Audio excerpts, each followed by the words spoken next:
Deneen White, and I'm going to be your host today for the VIP Ignite Model and Actor Bootcamp. In case you can't tell, I am so excited to be here with all of you. So, before we get started, there are some of you that are watching us on YouTube. There are some of you that are watching us on Facebook. I don't know why you're doing that, but you know what? This is what I want you to do. We want you to come here and join us live on Zoom. Do you want to know why we want you to join us live on Zoom? Because we want to see your faces. So this is what you're going to do. You are going to go to VIPigniteSummit.com. Again, you're going to go to VIPigniteSummit.com and you're going to come join us here on Zoom. And then when you get here, say, hey, I saw you on YouTube. I saw you on Facebook, and here I am. And we will be so excited to see each and every one of you. So let me introduce myself. Some of you may know me, some of you may not know me, so allow me to introduce myself. So my name is Deneen White. I am the publicist for VIP Ignite. I host all of our live and virtual events, which is why I'm here hosting you here on this bootcamp. In addition to that, I am the president of talent services for Truth Management, which is our mother agency. I also host two amazing podcasts for VIP Ignite, the VIP Ignite Live podcast, as well as the Coffee in the Green Room podcast. Oh, in addition to that, you know what? I like to tell everyone that I have the best job in the world, and here's why. Because I have the opportunity on a daily basis to introduce actors, models, and musicians to people who can snap their fingers and in 30 seconds or less, change your life. So with that thought in mind, let's get started. So if you are here live on Facebook with us, what I would love for you to do is, even if you've already done this, just humor me again. In the comments, let me know where you're from, whether you're interested in acting, modeling, or music. And also, is this your first time with us, or are you a veteran? So first time or veteran? Awesome. All right. So today we have a lot of amazing things in store for you. But before we do that, I just kind of want to go over a couple housekeeping rules, okay? And I know rules are like, oh, nobody likes the rules, but I just want to go over a couple housekeeping things with you, okay? First of all, the chat box. Let's keep it to responding to the speaker. If you can understand that, type a 1 or 1 in the comments, okay? Let's keep the chat box to responding to the speakers. What does that mean? That means you don't have to share your personal information. Do not share your personal information in the comments, because this call is open to everyone. So I know some of you, but I don't know everyone. So make sure we're not going to share our emails. We're not going to share our Instagram. We're not going to share our socials. We're going to keep the comments to the comments. Okay. We're going to keep the comments to responding to the speakers. That's the first thing. Second thing, make sure your cameras are on today, because this is an audition for the entertainment industry. Do you know what one of the most important things about the entertainment industry is? It's the visual aspect. We want to be able to see you. I'm going to have a casting director come on today. I have an agent coming on today who are here to speak to you. They're always looking for new talent. Now, let me ask you a question. In the comments, I want you to answer. How many people do you think have gotten discovered by being a black box just with their name on Zoom? How many calls do you think I've had an agent say, hey, Deneen, oh my gosh, that black box is so interactive. I'm so excited. Yes, I want to work at that black box. 0. Big fat goose egg. None, not one. Okay. So I want you to understand that. So make sure you're on camera all day long. Okay. Can we say, I will be on camera, because I want you to understand something. You are on stage. You are on stage. I have people who are here on the call who are going through the boxes. And Kelly Walker, we're going to give you an exception because extenuating circumstances, but I don't want to see anyone lying down today. I want to see all of your energy at its peak. Okay. And here's why. How many of you have ever been on set? If you've not been on set, how many of you have ever been to an event? Like you've left your house where you've had a group of people. Everyone should be raising your hands. Okay, awesome. Let me ask you a question. If you were looking to work with someone, would you want to work with the person who's like, or do you want to work with the person who's sitting up attentive? Like, which person do you want to get to know and interact with? You want to interact with a person who's sitting up, who is interacting, who's responding, right? Nodding their head. If you guys say something silly, you're like, no, I can't believe she just said that. But I want you guys interacting. I want to see your energy. Okay. And you know what? I see all your comments. I'm doing laundry. I just got out. That's totally fine. Okay. My point here is I want your energy on the speaker. Okay, I want you to bring the energy, and I want it to be at a high level. Okay, I want your energy at a high level because people will notice that. Okay, something else too. I'm going to ask you guys to take notes today. Whether this is your first boot camp or you've been on every boot camp since we started this, I want you taking notes today. Here's why I'm going to ask you to take notes. When you take notes, you may not remember everything that someone says to you. But when you take notes, you're going to remember significantly more than if you don't take notes. And when I say taking notes, I don't mean like typing on your computer. That's awesome. What I'm saying is I actually want you writing notes. Use your hand, pen, pencil, paper. I don't care. Get a marker. Go get a crayon. It doesn't matter. Take notes throughout the day because it's scientifically proven that you will remember more of the material. How many of you are here because you want to elevate your success? Type a 1 or 1 in the comments. If you're here because you want even more success, type a 1 or a 1 in the comments. Congratulations. That's every one of you. Every one of you. And I'm going to be, is it okay if I'm going to start off by telling you something that maybe you haven't heard yet today, or maybe for some of you, you haven't heard this in a long time, if ever. I want you to know that you are successful. And you might be hearing, Deneen, you don't know me. You've never met me. What do you mean I'm successful? You are successful. Do you want to know why you're successful? Because you are here on a Saturday morning, interested in elevating your success. You are here because you want to better yourself. You're here because you know that as amazing as you are, you can always improve. So this is what I want you to type in the comments right now. I am successful. Type that in the comments. I am successful. After you're done typing that in the comments, I want you to write that at the very top of your notebook. I am successful. That's the baseline for where we're starting today. That's the baseline. Because you know what? I want you to understand something. It's my job and my speakers' jobs over the course of this weekend to help you elevate that success. Your baseline is you already are successful because you're here. You're doing what other people aren't willing to do. You're showing up. You're going to grow. You're going to learn. Over the course of this weekend, I'm going to make you a bold promise right now. If you stay here for 2 days, this is a 2-day event. Everyone type 2 days in the comments.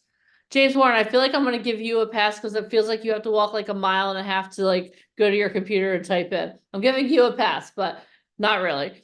This is a 2-day event. That means you are going to be here today and tomorrow. This is a boot camp. I'm currently reading a book about a war, which may not sound very uplifting, but before you go to war, you have to go through boot camp. And I'm not saying the entertainment industry is war. This is like, what a privilege we get to have the opportunity to use our voices to entertain people, to inspire people. But there is a process that you have to go through before you get to that level of success. So this is a 2-day boot camp. That means today we're going to be tearing things down. What does that mean? That means today you're going to hear things that are probably going to shake you just a little bit. Because you're like, no, that's not what I heard. Is that true? We're gonna shake your beliefs a little bit today because we want you to know the truth about the entertainment industry. And then tomorrow, what we're going to do is we're going to build upon that. Alicia K-Back, who you'll meet in a little while, she likes to say it's like the lasagna effect. Today, we tear down, we build that foundation. Tomorrow, we're going to build upon it. Okay? That's what this weekend's all about. That's why this is a 2-day boot camp. Because today, we're going to shake some of your beliefs. Tomorrow, we're going to rebuild them. And yes, you know what? We have a proven system that works. Here at VIP Ignite for the last 18 years, we've worked with models, actors, and musicians to help them elevate their success by giving you the tools, resources, and connections that you need. Let me ask you guys a question. How many of you have you know everyone in the whole entire entertainment industry, and you're just here to hear my jokes? How many of you know that you need more connections? Type a 1 or 1 in the comments. How many of you have a working knowledge of the entertainment industry? You could right now go to Yale School of Drama and teach a PhD course on the entertainment industry. How many of you have that level of knowledge? No, that means that you need more. Okay, that means you need to elevate even more success. So if you understand that this weekend you're going to learn some new things that are going to help you elevate your success, type a 1 or 1 in the comments. How many of you have every tool in your toolkit? You know all the tricks. You've studied every single acting coach. You've studied every supermodel. You know the history of the entertainment industry inside and out. How many of you have all of those tools in your toolkit? No, not yet. That's why you're here. How many of you want more of those? Type a 1 or 1 in the comments. That's what we're doing this weekend. This weekend, we are going to elevate your success. This weekend, we are going to give you the information that you need. You could take the information that we're going to give you, and you can go out and start using it immediately. That's what we're going to do this weekend. I'm going to share some stories with you of people that we've worked with over the last 18 years. The ones I'm going to share today are current people that we work with who started out just like you on a Zoom call. They started out just like you. They got on, they had some questions. They knew they wanted to do this. They had that feeling, but they were like, yeah, let's see. They got on a call like this. Now they're walking New York Fashion Week. They're booking. I had one talent. I'm going to share his story in a little while. He auditioned for 20 different productions in one day. He landed 3 of the roles in one day. That's what we do at VIP Ignite. We help you elevate your success. So let me ask you guys a question. How many of you, before you got on this call, had an opportunity to read some of the blogs that we write here at VIP Ignite? How many of you had the opportunity to read? How many of you today read a blog that we write here at VIP Ignite? Anyone? Kelly Walker, you were on our website reading our blogs today. That's awesome. Okay, you have? Okay, that's great. How many of you have listened to an episode of the VIP Ignite Live podcast or Coffee in the Green Room podcast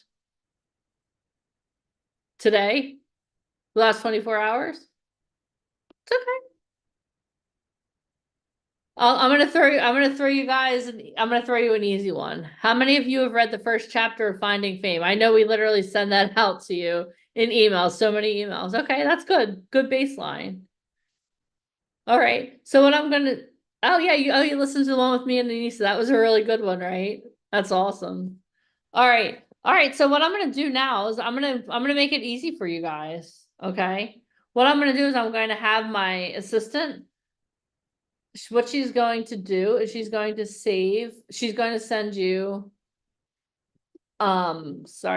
to send some links. So I'm gonna have her share a link to the blog. Okay. I just shared it in the chat, Jemima. So what we're going to do is we're going to share a link to the blog, to our blog. Okay. I'm going to share the link to our podcast, to the Coffee in the Green Room podcast. And I just want you guys to understand, so like I'm giving you some tools and resources that you need. Like let me tell you from some of the people that I've had the opportunity to interview.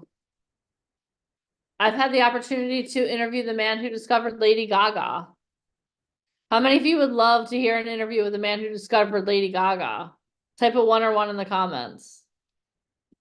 I also had the opportunity to interview the man who helped 50 Cent get his start in the entertainment industry. How many of you have ever heard of 50 Cent? Have any of you ever heard of a little series called Power? Oh my gosh, when is the next Power series coming out? Okay, hold on. I digress. I have problems. All right.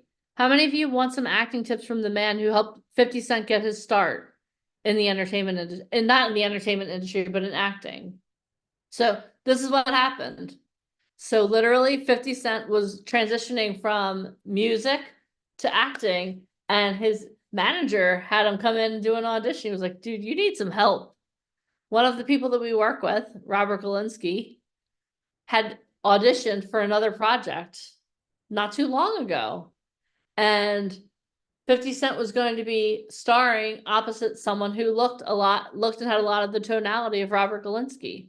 So this man knew Galinsky also helps people, does some acting coaching, called him up and said, hey, I need you to come in here and do this.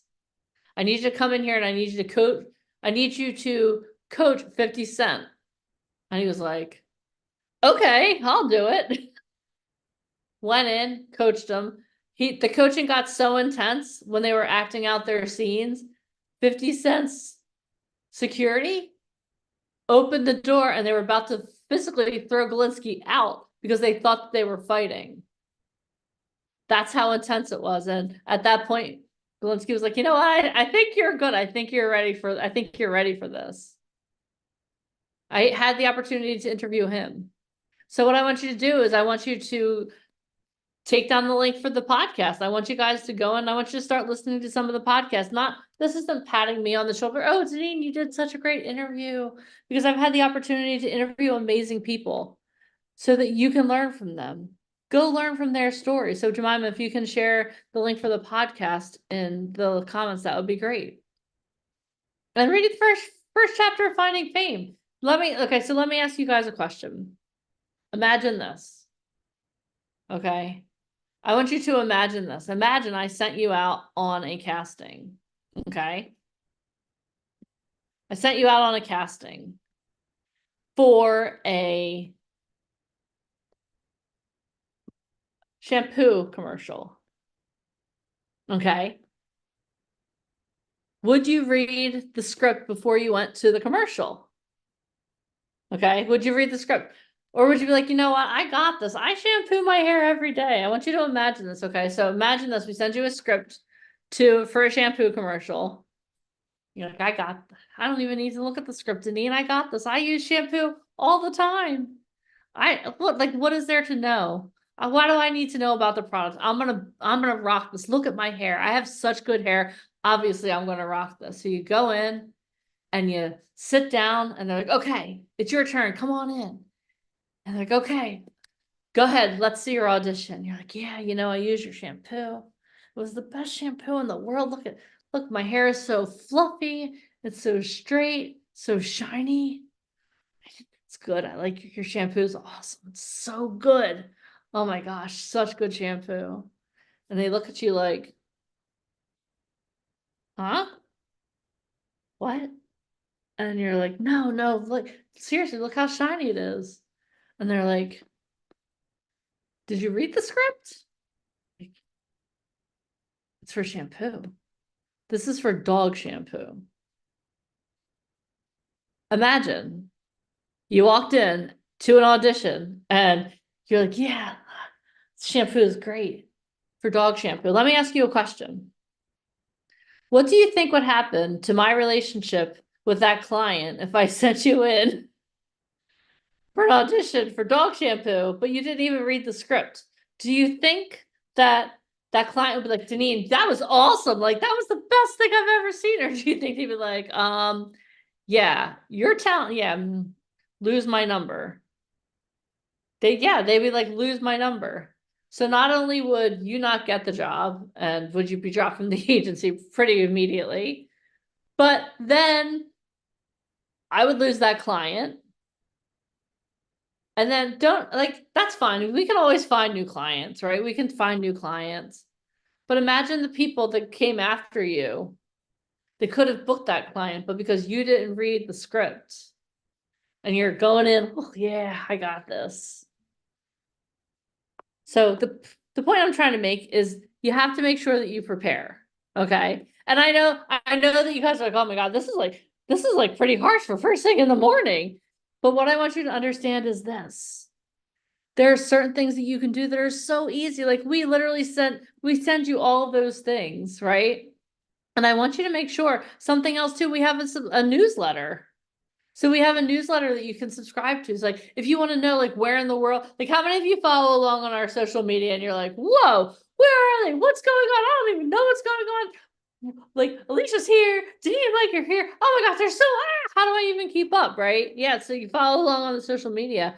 But how many of you want to know like industry insider tips? Like these boot camps are awesome. Alicia's open calls are awesome. You can read the blog, you can do all these things, but do you know that you can literally subscribe to a newsletter and have news sent right to you? And it's not only like what's going on with VIP Ignite, but it's also like industry insider tips. You guys all said you need to know more, so make sure that you hit subscribe on the newsletter too, okay? It's free.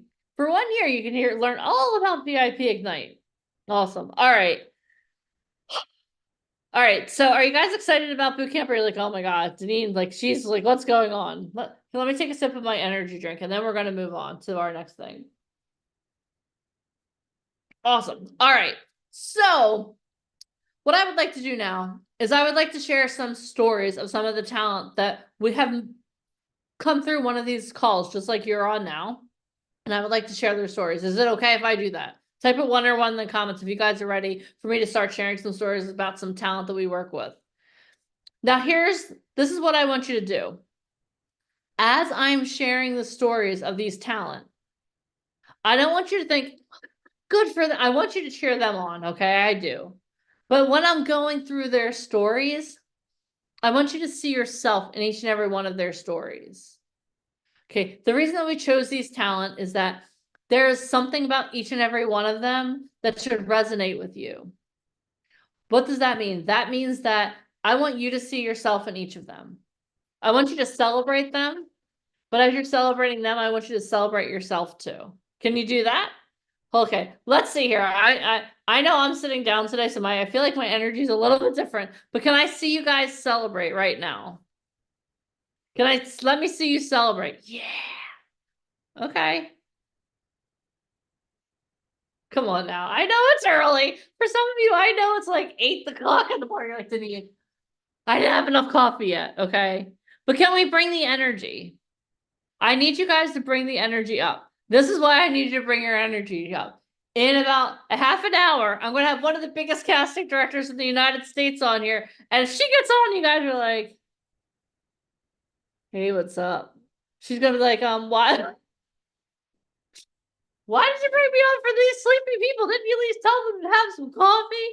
So can you guys please bring me some energy right now so I can see that you're like, okay, I want to be here. Come on now. All right, let me see your energy. Come on. Whoa, a little bit.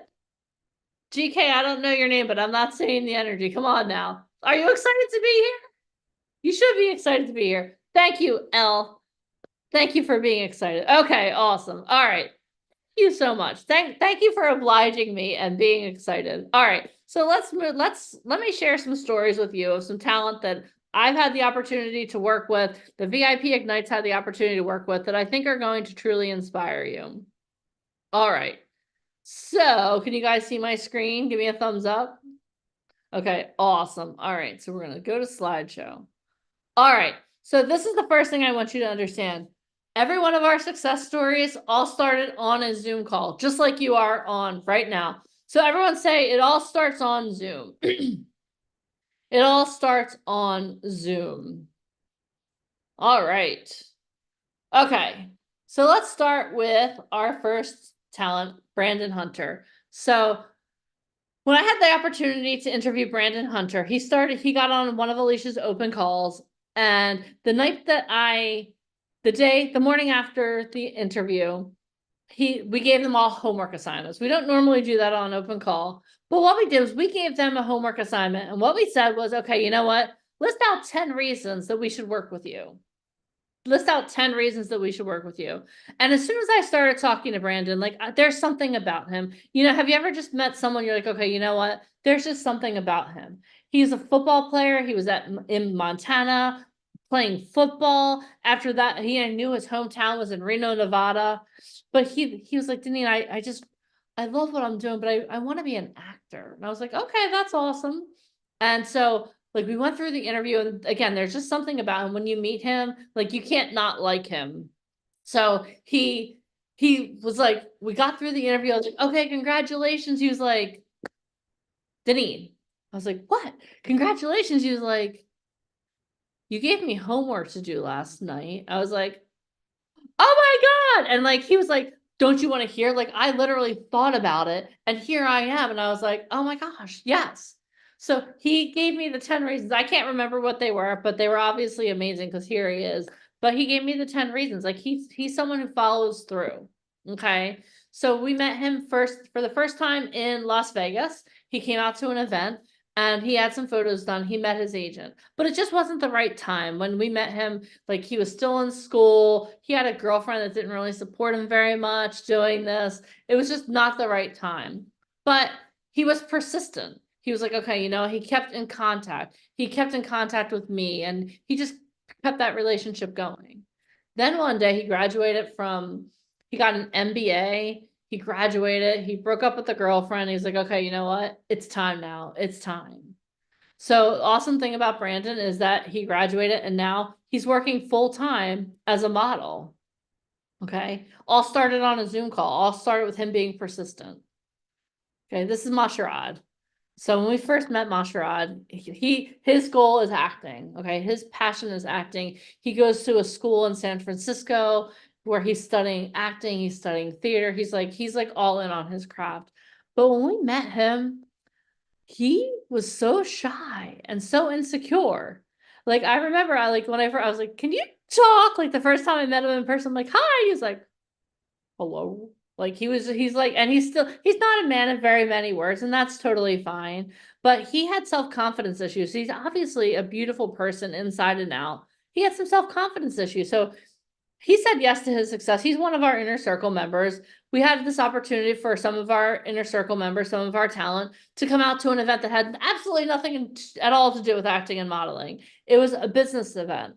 The reason we did that is we wanted them to meet people so that they could potentially be like models. Like businesses need models, especially small businesses. Like this is a great opportunity. So Masharad, funny story, and you can ask him when you see him in person.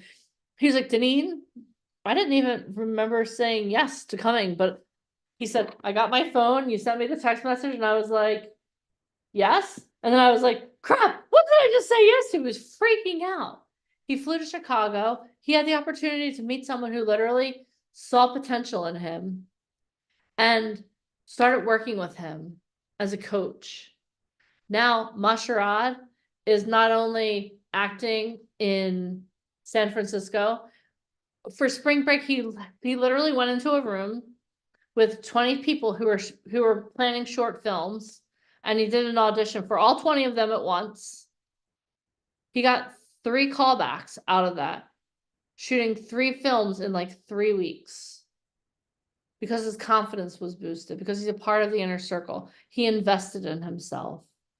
Not only that, but he had the opportunity to walk New York Fashion Week for the last 2 seasons.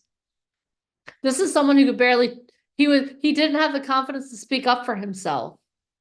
Now, walking New York Fashion Week, shooting films. He was recently in a commercial for the Golden State Warriors. How freaking cool is that? Like him and Steph Curry in the same frame. I was like, ah!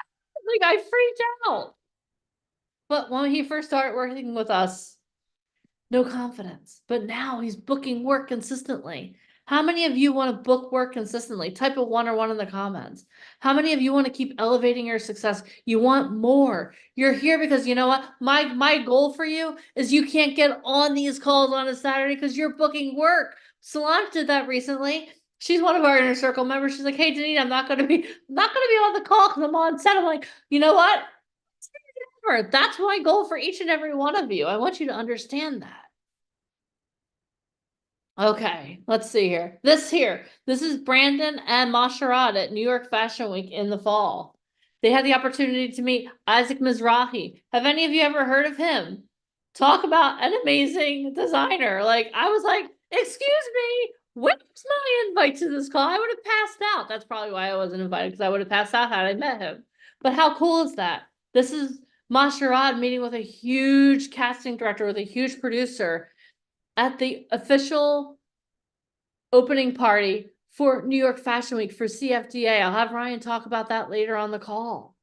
And then this is a photo that Brandon took because this was his first New York Fashion Week fitting, casting, getting ready for everything. How awesome is that? How many of you want this to be you? I want you. How many of you want to send me pictures of you with a famous designer? Maybe like, whoa, wait, you forgot me. You walking New York Fashion Week. How many of you know what CFDA is? If you do, raise your hand. Okay, if you don't, New York Fashion Week. There is one organization that hosts every single one of those shows. That's CFDA. So literally, these guys, these shows, this party, it was the only official show, the only official party, the only official group for New York Fashion Week. Okay. How many of you have ever applied to a casting because you wanted to walk a fashion week? Raise your hands. It's okay. If you did, you can raise, it's okay. This is the judgment-free zone. The only way you can book true New York Fashion Week is by having an agent. The only way you can book Paris Fashion Week is by having an agent. The only way you can book Milan Fashion Week is by having an agent. Okay, the real fashion weeks. So if you don't have an agent and you tried to apply for one of these things, it was a bad taco. It wasn't real. But we're going to cover that over the course of the weekend. But these guys, because they have an agent, because they have representation, because they invest in themselves, because they're moving the dial forward, they're working. Like literally, these guys are in class all the time. They're at the gym all the time. They're networking. They're doing everything that they need to do to get where they are. That's why they were at this show. That's why they were at this party. That's why they walked New York Fashion Week for the last 2 seasons. Natasha. So she just recently turned 16 when we met her. Obviously, she was 15 years old. She's another part of our inner circle, another member of our inner circle. She got on a call with Alicia, one of our open calls, and she was signed when we met her. She was signed by a major agency in LA. And Alicia was like, "You're Rubia." Her mom's name is Rubia. Rubia, Natasha's already signed by a major agency. Like, how can I help you? And her mom looked at Alicia and said, "Alicia, my daughter has a lot of talent, but I understand for her to reach a level of success in the entertainment industry that she needs to know more people. That's where you come in." Alicia was like, "Yes, that is true." Right? How many of you know you can't know too many people? The more people you know, the more opportunities that you have. The more opportunities that you have, the more people you're going to get to know. It's like a cycle. You have to jump in the cycle so you can get into that loop and you start growing and get to know more people. So Natasha had the opportunity here on the left-hand side. She did voiceover for a national insurance company, a national insurance commercial. She's like plays a baby deer in one of those voiceovers. She also had the opportunity to model for a designer at in his showroom. You don't just show up to a showroom and say, "Hi, I'm here, I want a model." She got invited to that. And since she started working with us, now she's signed to another agency, an even bigger SAG franchised agency. Because she shows up, because she's putting in the work, because she invests the time. Natasha and her mom live in San Francisco. Sometimes there are weekends or days where they will drive 8 hours from San Francisco down to LA to do a 5-minute audition. Then they hop in their car and go back. That's the dedication it takes. How many of you would be willing to hop in your car right now, drive 8 hours, audition for 15 minutes, and then turn around and go home? Type a 1 or 1 in the comments. Yeah, to get in front of the right people. Yes, that's what it takes. This is Adi. She's another one of our inner circle members. When we met her, she had just finished an acting, oh my gosh, an acting workshop, an acting symposium. She was in New York for a month. She was in New York City at an acting workshop for a month. So she had the opportunity to go to New York. She was doing acting workshops. Okay. But she enjoyed the workshops, but she just kind of knew that New York wasn't for her. Okay. She's absolutely beautiful. She's like 6 foot tall. She's like one of the sweetest, smartest people you'll ever meet. But she knew that she wanted more. So she and her mom got on one of Alicia's open calls. She got on one of our open calls and Alicia did the interview and she's like, listen, like, you need to take this more seriously, and this is what you need to do. Like a doctor, Alicia diagnosed where she was, where she needed to go. And now she literally has agencies throughout the world that are reaching out like, okay, how can we work with her? How can we work with her? How many of you want that? How many of you can picture yourself being to the point where you have someone like Alicia, who's an expert in the industry, diagnose you, then she puts you in front of the right people and everything changes in the snap of a finger. That's what we do at VIP Ignite. One more story. So Mireya, so I love this story because Mireya got on a call just like you guys are on here on this boot camp. And she when we met her, she was working in in a church. She was her church secretary. And she was like, okay, you know, this is something I want to do, but I only want to be a model. And I was like, okay, I actually did her interview. And she was like, yeah, I think I'll try it out. I was like, oh, you'll try it out, right? She's lucky she interviewed with me because anyone else would have been like, you could go try somewhere else. We don't try. Trying sounds like crime, but I was like, okay, you want to try it out? Let's do it. So she got on, she started getting on training calls, a lot like this boot camp, a little bit smaller, right? She would get on. Oh, the only thing she was interested in though was modeling. She's like, I don't want to be an actor. All I want to do is be a model. I'm like, okay, that's great. So she would get on all of the calls for the agents, right? Anytime we had a call with agents, she would like just tune in for that hour and then she'd be out. So one day she got on a call and it was for acting. And I was like, I think she's on the wrong call. This is about acting. But I was going to call her, but that would have been weird. So she was on the call and I was like, the next time I saw her, all of a sudden her lighting got a little bit better. The next time I saw her, she was more centered in the camera and she was focused. Every time I saw her, she was getting better and better and better and presenting herself.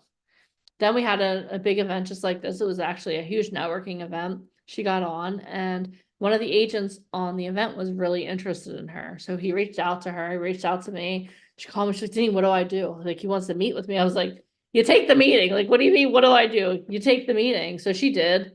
She went in, met with him. She was wnervous. She called me right before went in.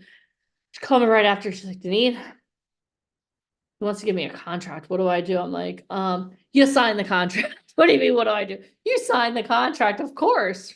So she did.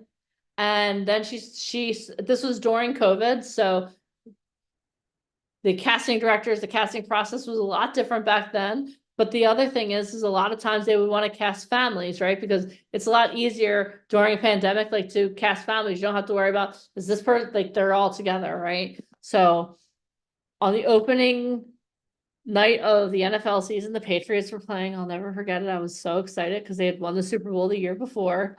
I'm watching and I see this commercial right here in the upper left. And I was like, oh,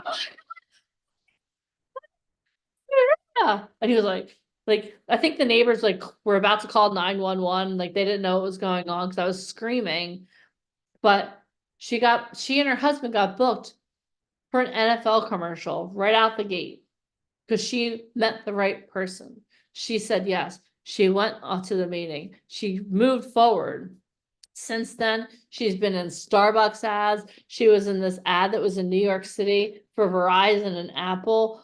She was recently in a Jardiance commercial where she had lines. Thank God she went through the acting training, right? She had lines. She was recently also in a Yoplait ad that ran internationally. When we first met her, she was earning $35,000 a year.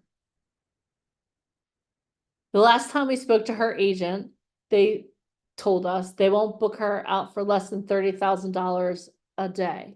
Let me ask you a question. Given the opportunity to make what you make in 1 year in 1 day, would you do it? Type a 1 or 1 in the comments. Let me ask you another question. Her last Yoplait ad, she earned 6 figures because it was in Spanish and in English, ran internationally.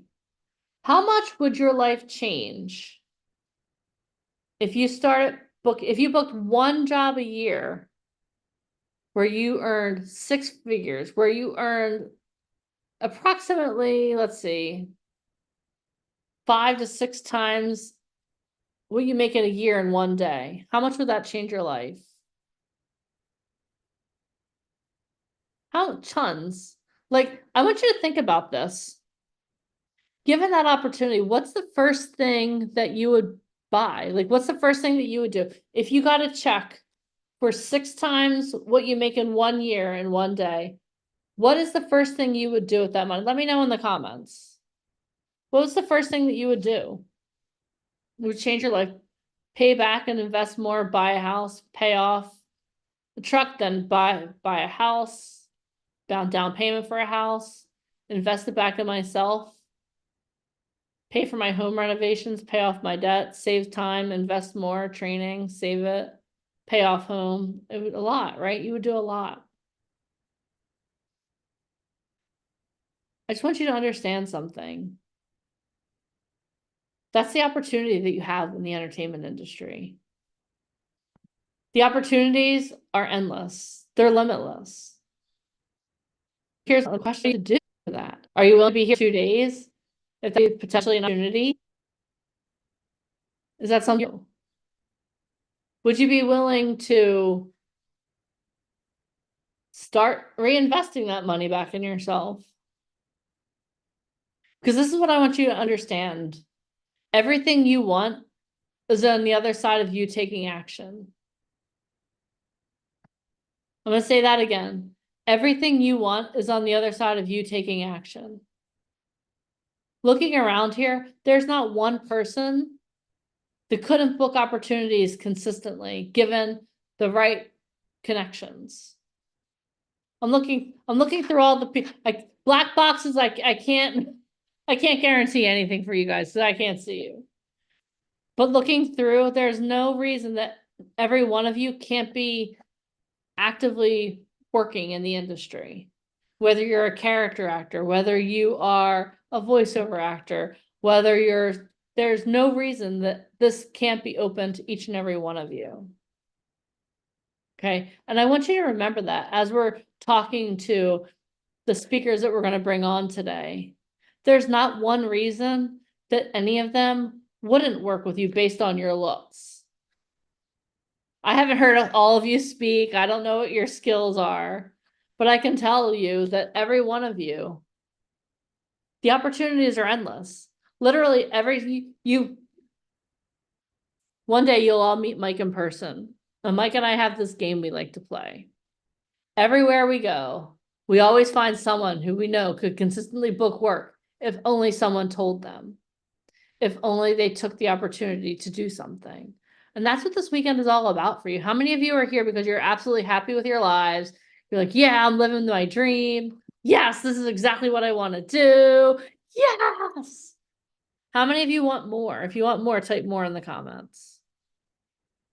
That was a loaded question. I already know the answer. You want more. You want more success. You want more opportunities. This is a goal that you've set. That's why you're here today. I actually love seeing all the mores in the comments because that means y'all are hungry. That means y'all are hungry for more. One of our good friends, Les Brown, says, "Are you hungry?" And I could tell you guys are all hungry, and I love that. All right, so this is what we're going to do now. What I'm going to do is I'm going to introduce Alicia Kabak to you guys. A lot of you are probably here because you got an email from her, you got a message from her, you got a text message from her. There are a bunch of ways that you got here, but what I'm going to do is I'm going to introduce her to you, and then I might put her on the hot seat a little bit. Are you guys ready for that? Is that cool? Okay, let's do this. So Alicia Kabak is the co-founder of VIP Ignite, which allows talent to network and connect with high-level industry professionals in modeling, acting, and music. She has launched multiple 7-figure businesses. She has executive produced 5 Broadway shows that have won 38 awards, including 6 Tony Awards. She had a successful radio show on CBS Digital. She opened NASDAQ with the cast of her Broadway show Dinner with the Boys, starring Dan Lauria from the Wonder Years. She is a Guinness Book of World Record holder. She emceed the Israel Film Festival in New York City with the Prime Minister of Israel in the audience.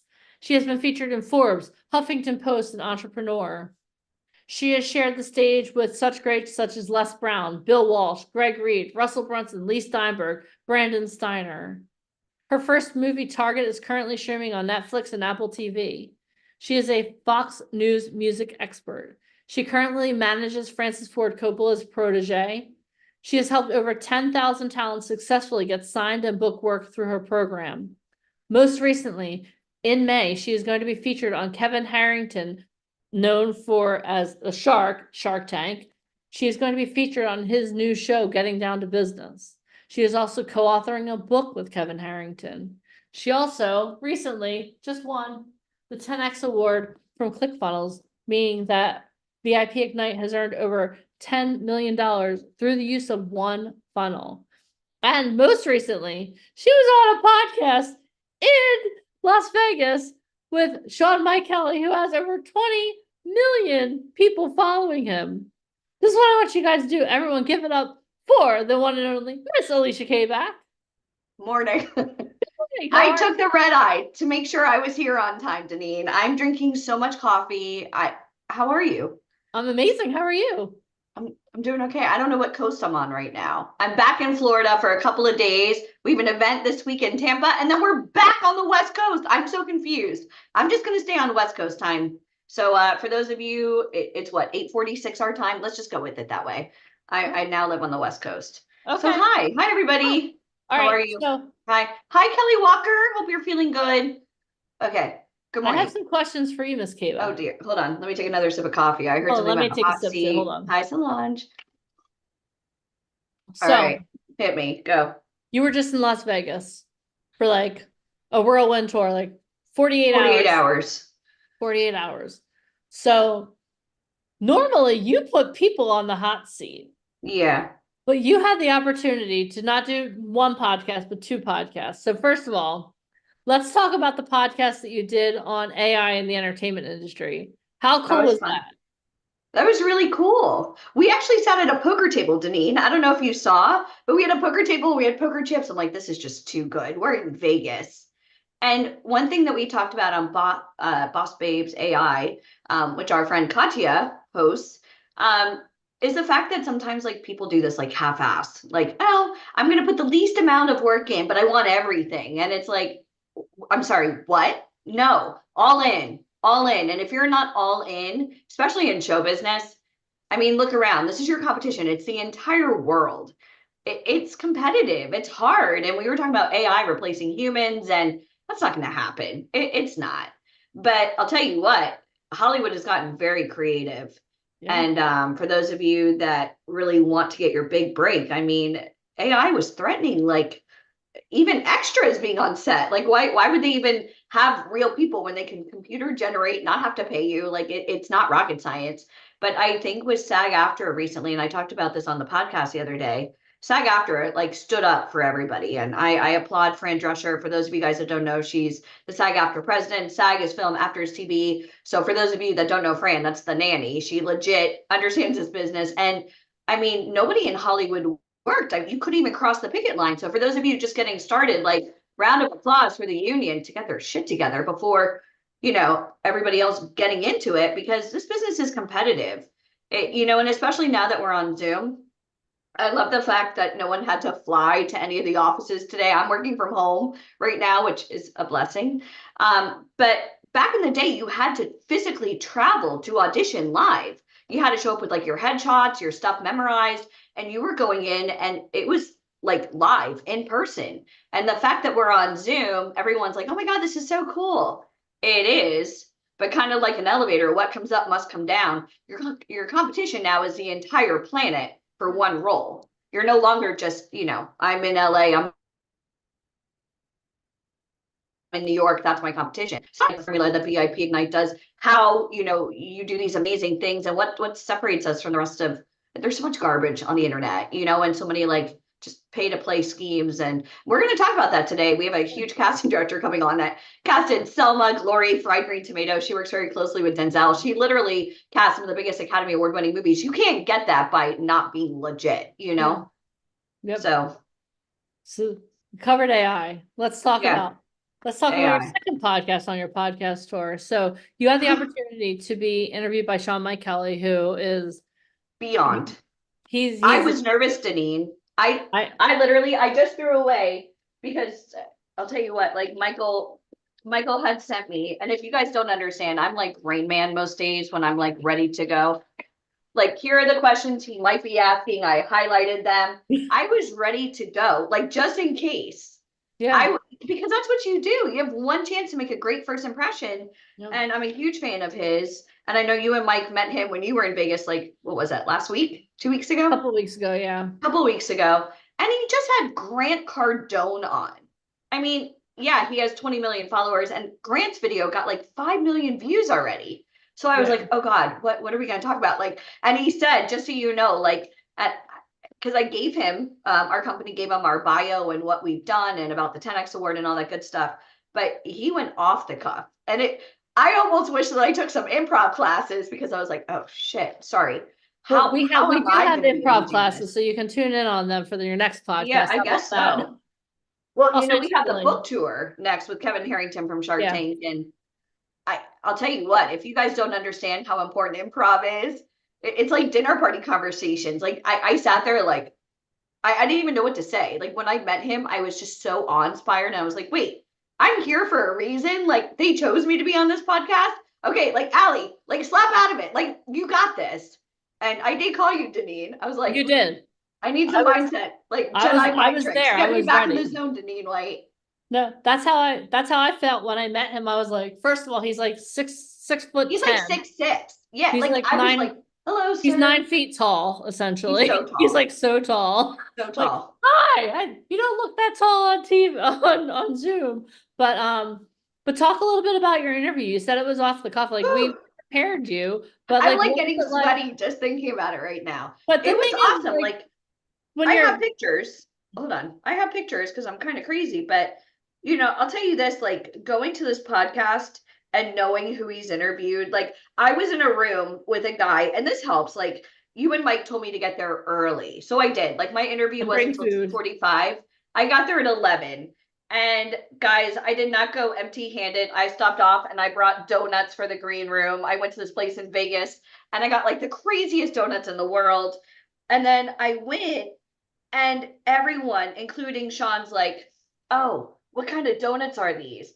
And it was fun because now I was like, oh my God, Vegas, there's this place, it's called Pink Box. If you've never been to Pink Box Donuts, they're a little bit crazy. They're awesome.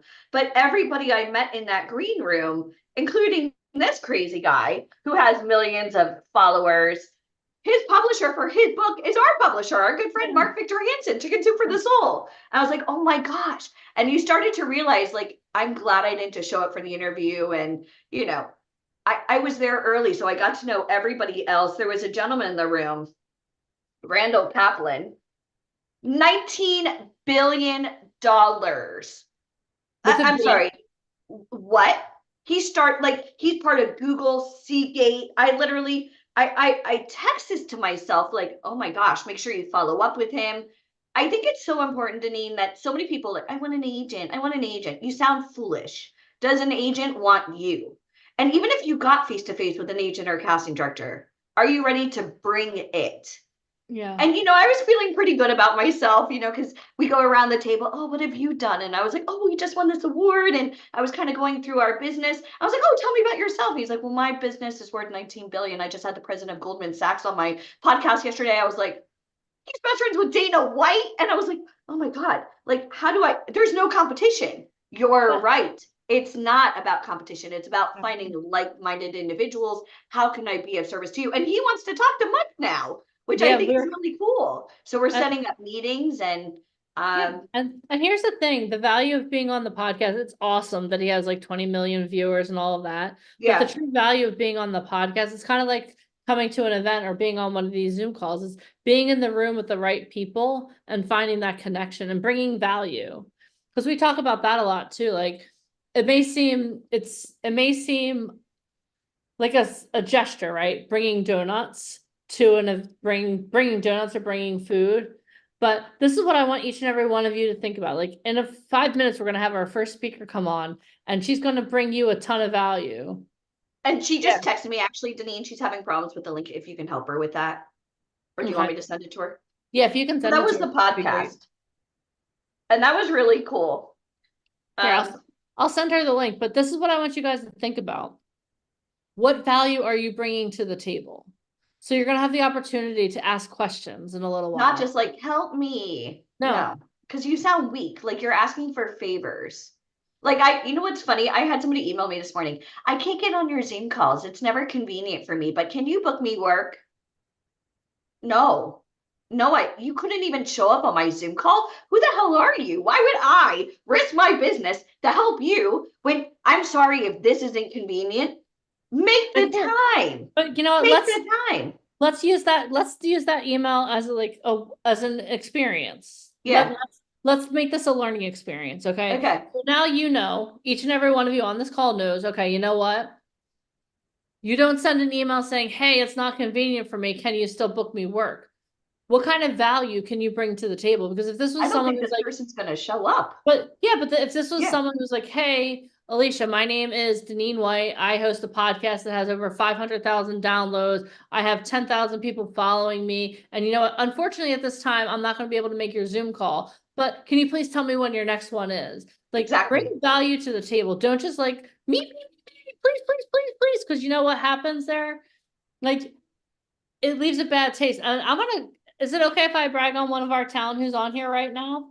Yeah. So next week we're having an event in Tampa, and we have one of our town who's like, listen, I'm not coming to the event, but what can I do to help you? And I was like, oh, okay, well, let's think about that, right? Literally last night we were going back and forth. He was like, okay, Denise, I need to set up a call. I need to set up a meeting because I want to make sure that I bring the most value to you. And I was like, okay, give me till Monday because I'm hosting a boot camp tomorrow, but let's talk on Monday and come up with this. And he's like, okay, well, and I never answered this question. I promise you I will. What's your favorite coffee? Like speaking into my love language, you know what I mean? But what I want you to understand is that when you have someone doing something like that, like he's coming literally to work. We're going to put him to work because you know what? We need help. Like we need assistance at these events.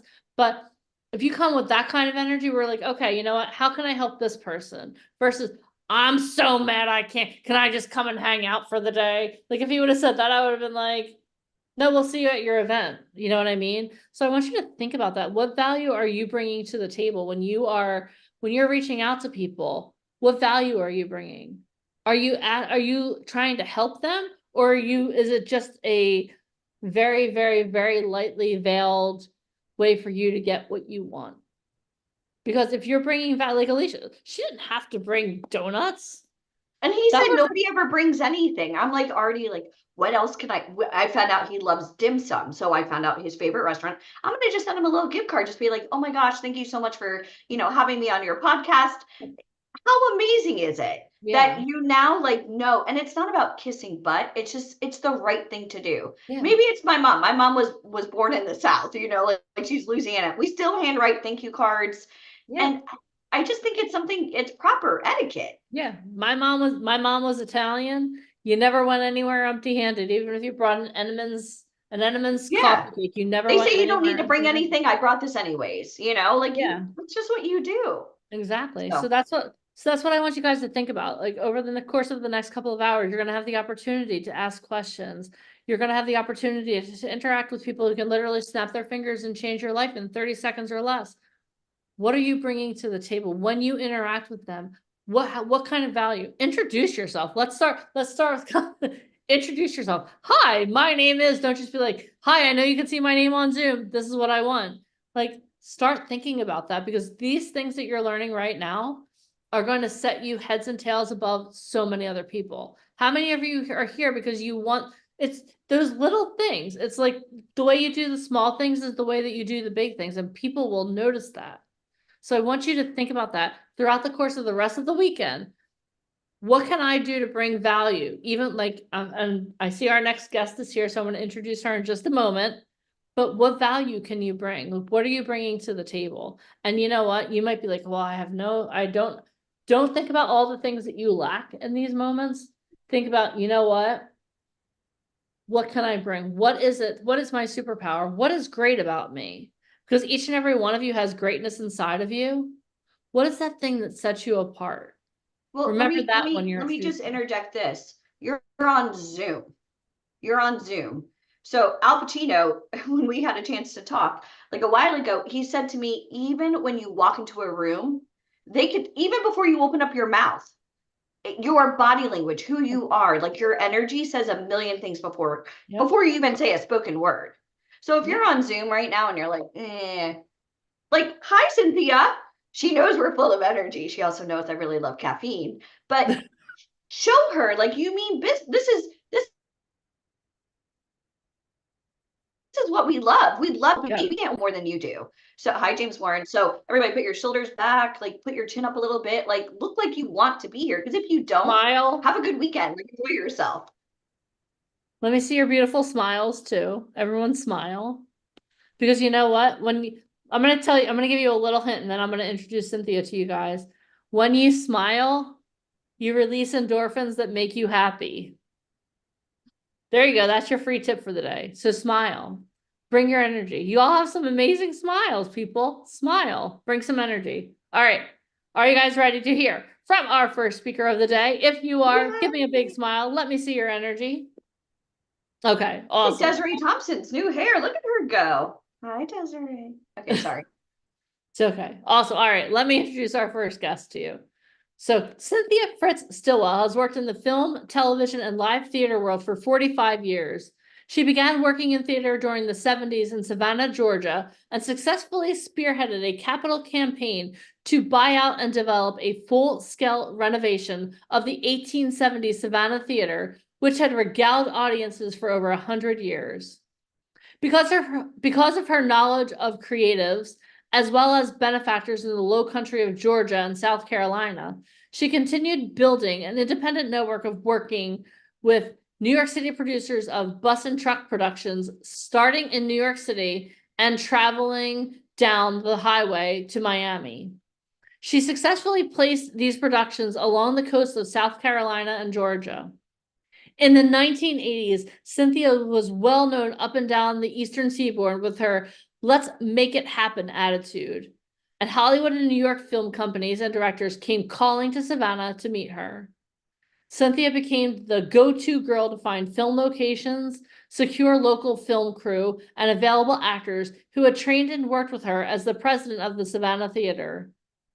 Cynthia began to expand her film casting business to include Atlanta and all of Georgia as the state began to build a filming mecca. Cynthia is very proud of her work in casting films, including Selma, Remember the Titans, Fried Green Tomatoes, Glory, and others, as well as casting TV, movies, and series. Cynthia is delighted to join her partner, Philip Spartus, to collaborate and grow this talent management business for filmmakers and writers. Everyone, please give it up for the one, the only, Cynthia Stillwell.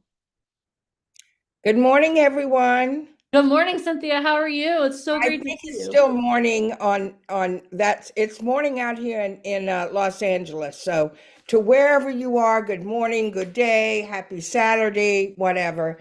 What beautiful faces I'm looking at. Thank you so much for joining all of us, and thank you to you two beautiful ladies for inviting me to be here with you today. We love having you. Are you Happy kidding me? Saturday. Yes. Saturday. Yes. So Savannah, LA, what are you doing on the West Coast? What are you doing? So I am working on developing some writing projects right now. I'm still working on working with individual talents because I never stop looking at this wonderful business that we call show, basically, whether it's live, whether it's taped, whether it's filmed. If it's in your system, if it's in your blood, you know you're always going to stick with it. So thank you for being here on this journey, because let me tell you, after being here, doing my business for so many years, it's still a beautiful challenge every day. And I just keep myself open, listening, totally on tap for what you can learn. So thank you, Alicia and Deneen, to make all these things happen and possible for everyone. So you have a tremendous resume, but I kind of want to let's start from the beginning. What Yes. made you want to get into casting? First of all, I'm an actor. I'm a SAG actor. And I was working, excuse me, it's a little early morning and the sky is really, really dark out here. So my voice is not, it's being a little creaky this morning. Thank you for bearing with me. As an actor, as a performer, I always wanted to be out front ever since I was 7 years old, and won the Little Miss Savannah contest. I grew up in Savannah and was approached by the Disney Group and asked to come out to LA and to look at becoming a member of the Mouseketeers. My mother said absolutely not. She wanted me to be a Southern lady and to marry a very nice man, to have grandchildren and live in Savannah. And all that's fine. And I did that for many years. But that heart inside me was beating and I always wanted to do it. So I'm looking at how I could get involved, and I realized that I love faces and I love people and I love watching the nuances, and I love to have just being around this energy.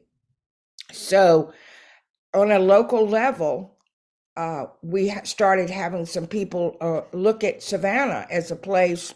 Wouldn't this be beautiful? Back in the 80s, 1980s, believe that. And they said, but who do we call as Virgin Territory down here? We don't know who we should call, and how can we get all this together? We're used to filming in New York and LA and maybe once or twice in Atlanta. So they said, well, there's this woman down in Savannah who's, running a theater company, and she knows all the actors and she works with traveling bus and truck productions. Maybe we should call her. So they did. And the rest is history, because I immediately jumped into that and loved it. And I was the go-to girl for many, many years, because until I built up these wonderful people. And I'm really, really excited that I see all these folks who are still moving to Savannah to create their own history, and Atlanta, and of course, everywhere. So, the history and the study and the awareness never stops. And I want to encourage you all to reach out, to look at this wonderful program that's open, to open yourself up, to just be a sponge and just soak it up.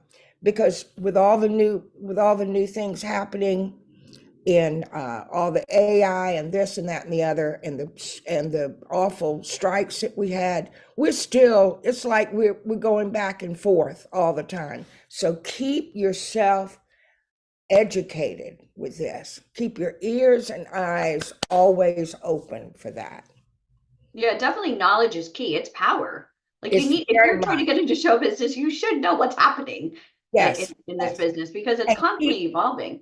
Right. And keep your mind, make your notes, make your goals. Nothing is beyond your scope if you really want to work for it.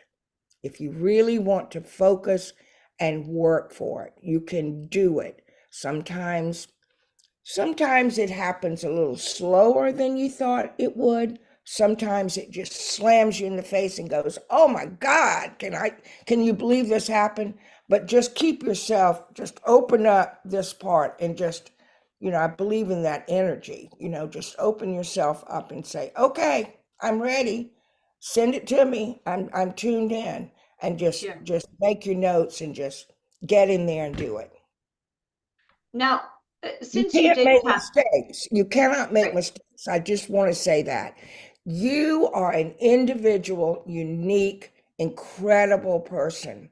You will bring something to the table that the person next to you cannot. They will bring another something to the table. So own your wonderful self, your quirkiness, your laughter, your funny faces, whatever it is that makes you a unique person. Own it. Be proud of it. Be happy for it, and go forward. I mean, and if you were in my room as I'm casting, I would see, and I would encourage you to say the same thing that I'm doing now. Because look, what do you have to lose?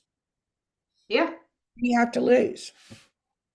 Can you Be- talk a little bit about Go- like the casting process, like, because you were just talking about in the room. Can you Yes, talk a little bit about like during the pandemic where everything was on Zoom? Are you yes, going yes. back to more in person? Yes, well, my thing, because I was brought up in this whole industry Yeah. with being in the room, and from the moment, and so that is the way I love, ultimately, I love working with people that way. Because from the moment your hand turns that doorknob and you come into the room, man, I'm looking, I'm seeing, I'm working. I love you. You need to know that I'm there because I love what I'm doing. Now, let's be honest, not everybody is that open and gracious and whatever. So you need to understand who you are and what you can bring and build up that sense of self confidence when you come into the room. Now, because of the pandemic, because of all the things that are happening now, because of the fact that we went on strike, all of that, we had to get away from that and we had to go on what we're doing today. Okay. There's still something that you can be doing. You can still give that feeling of joy and anticipation just because it's a screen in front of you. I would advise you, once you finish this day's work, to still go to sign in tomorrow or the next day and watch yourself and just, see what you've learned.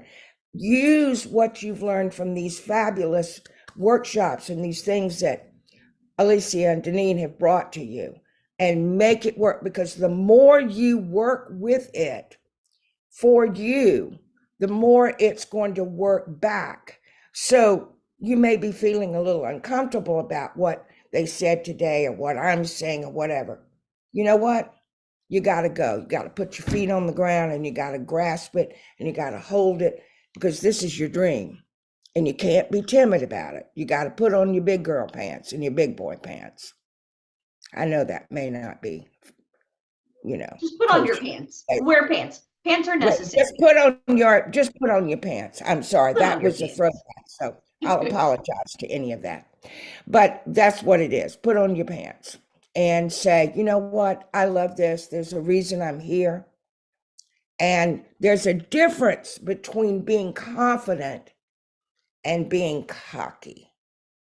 The confidence is there. Think about it. The confidence, when you walk in, it's a feeling of joy. I love what I'm doing. I'm so happy to be here. Yeah, you're nervous. We know that. Um, Even the most lauded, awarded actors, I'm talking to them. I'm working with them. I'm auditioning with them, and they mentioned to me, because they see I've got a friendly face. I got to tell you, I was kind of nervous, and they won awards. Has So Denzel ever said that to you? That's what I want to know. Denzel has not said it to me, Oh, but Denzel has other issues that he wants to make sure he does, but there are other people who are very much so, like that, and want to walk in, and they want a friendly face. So I'm just saying, this is a joy. This gentleman over here, this African American gentleman over here that just popped up over on my thing. I'm looking at it. It's on the left of my screen. He's got a black t-shirt or black thing. Yeah, you're looking up at me. Kingston? What? I don't see his name, but you gave me such a start, because you look so much like one of my most favorite people, David Oyelowo. Do you know that actor? He played Martin Luther King in Selma, and I cast Selma. Oh my God. I thought, what are you doing there? I just talked to It's you. VIP. You never know who's going to pop up. I mean, that's how I we do. love it. Well, hello. You've got a beautiful face. And Look at you you. gave Swear me we told him that. you gave me a wonderful, wonderful feeling, because this is a beautiful man, and I treasured every moment that I had working with him. So didn't mean to embarrass you, but just went, He's fine. wow, what? I said, wait a minute, what? Are you guys So loving this? yes. So anyway, questions. Because I Well, let can me ask just you a go on question, and like on. do's and don'ts Did in the I answer tapestry that room. question? Did I answer that Yeah. question about moving? Okay, good. Yeah. What, let's say somebody's brand spanking new, fresh out of the box. Yes. Does it matter if they've never been on set before? What are you looking for? An awareness of self. Okay. An awareness of self. Own your nerves. Own your joy. Own your, your uneasiness. Just be as real and natural and keep those ears and eyes working. Because you never know by sitting back and looking at everything that's being presented to you live, right? You could be sitting or standing over in the corner waiting for them to call, rolling and action. But you are watching everything because that may be and let me tell you something. The directors, the assistant directors, the casting people, we're all on set. And I am always looking over on set. And I know that something's coming up that could be, a viable thing that we may need to pull someone. And maybe we need to throw a line to them or whatever. You are always on the eyeballs of people, right? So somebody that's like an extra, you're looking because yes, maybe you could pull them out and be like one yes, line, and then that right, changes the whole trajectory of their future. right. I They go cannot, from scenery to actual acting. absolutely, Yeah. absolutely. I cannot tell you that because whenever I cast, I may be casting day players, I may be casting major roles, I may be brought in because it needs to be a cohesive thing to bring in the background. I am always looking for what I call, and these ladies know, my tapestry of faces. Stillwell's tapestry of faces. It is known throughout the business. It's known with all of the producers and directors. Get Stillwell because she creates, and you know what a tapestry is. There's no one thing that jams. It creates this wonderful mood, a visual mood, and everybody is noted. They're not like, blank faces. Everyone has a face that blends and makes sure that if you look at the people, if you go back and look at my shows, and if you go back and look at some other people who they don't call it a tapestry of faces, but they do, then you know that everyone is working cohesively together. Does that make sense? Because there's a difference between throwing a bunch of faces up there and being part of a tapestry. Because every face, and I will have directors in my business, in my career, who have come up and said, okay, did your crew cast that person over there? He or she is sitting, blah, blah, blah. I love the face. I said, good, I do too. That's why she's on the set. Well, can you go over and talk to her? Because we need a pivotal moment where our lead actor needs to come and walk over and take something from her. Or there are no lines yet, but we don't know. Maybe the way she or he reacts could be something that we just throw a line. We create a line, and oh my goodness, it's it's a Taft-Hartley for that day. Somebody gets, and it's like yippee. And you're always ready and you're in the moment. You know what I'm talking about? Being in the moment, right? Those of you who have been on set, who have been in auditions, it's being aware of every single thing. It's like all of your body and your emotions and your brain and everything. You can tell I love what I do, right? And I want you to walk in and have that same thing. You know what? There are a lot of people who are nervous. Nerves are good, but you don't want them to totally traumatize you. You want to walk in and say, yeah, you want to own those nerves. Because are you kidding me? This is an exciting thing to walk into a room or to get up and do your audition on and get around. Make sure that when you are taping the stuff, make sure that you are with like kind people who love you and you love them so that, excuse me, when you are in the room and you're taping something to send, the good thing about it is, excuse me, that you can do it over and over and over again and look at it before you send it off, right? And what you want to do is, I would love to say this to you. You want to send, if you are taping, you want to send your most authentic self. And if you look at it and you go, you know, I don't really sound like that, or you could tell I was really nervous, but it doesn't call for nerves because this character is full of bravado. So I need to rethink this breakdown of the character. Does that make sense? And you have the joy and the opportunity to look at it and to do it again and again if you want it before you send it in. That's the joy of being put on tape and sending your things. And what that does is that creates a sense of accomplishment and a sense of joy when you walk into a room in a callback. You know, yeah, you're nervous. And I want to say it again, on those nerves, make that inner excitement, maybe make that, because you make it work for you. Does that make sense? Yeah. What are some don'ts? Yeah, there are some don'ts. What are some don'ts? Well, if you're in the room, let's say that you get called back. You've done your thing, you've done a great job, and you've done a callback. There are some people who want to come into the room after, and it's a callback, let's say. We'll start with that first. And they're nervous. And we all get that. And I like it. I like that because you know you're ramped up.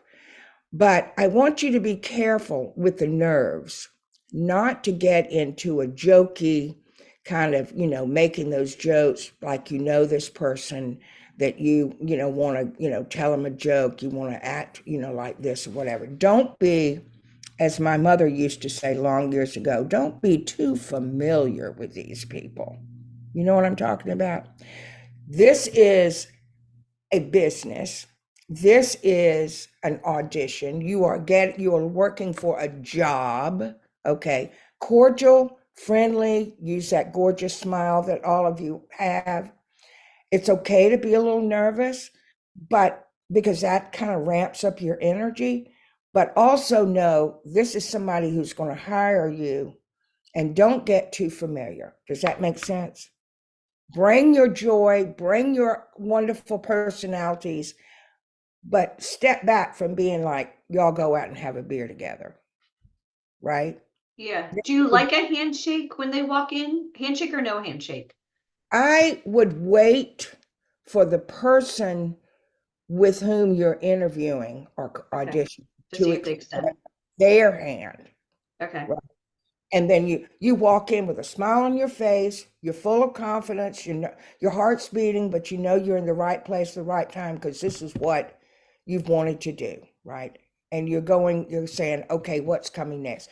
Anticipatory thing, but don't rush them, but be your own person. Don't stand back, don't look down, own yourself, own your excitement for being there, own your joy at this new part of your life that you're undertaking.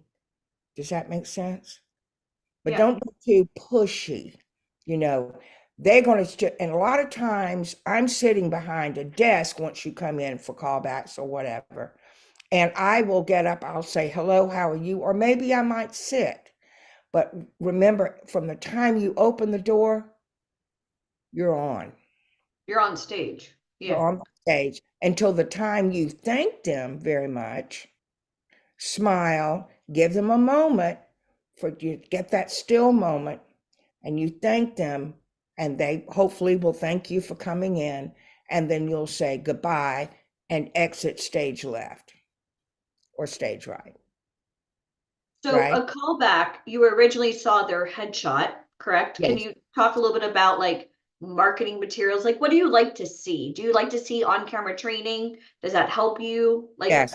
okay. Yes. So let's I talk a want bit about to- that. Right. I want to see what you've been doing like you go for any kind of school. You are perfecting a craft.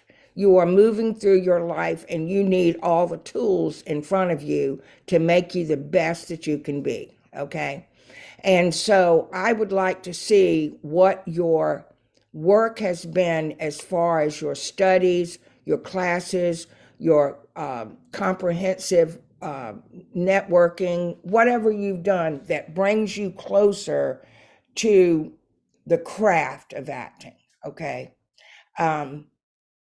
And then I want you, if you've taken classes, if you've got degrees, if you've, been on, so that's all the training. If you've been on sets, if you've got on camera experience, I want to see all that. I mean, this is like you would do with any job. There's no, ooh la la stuff, woo woo stuff. It's you are going in for, this is a job. This is a job. Treat it as if you're going in to be a tutor or a person who does, computer work or whatever it is. And this is what you've been studying. This is your degree, if you will, and you're constantly working towards being the best that you can be. Now that for me is very important because now I know that I'm taking a risk, but it's a good risk. Because let's be honest, I'm hired because of the eye and because I've delivered and because people like what I see. However, my job can be just as risky as you walking into the room.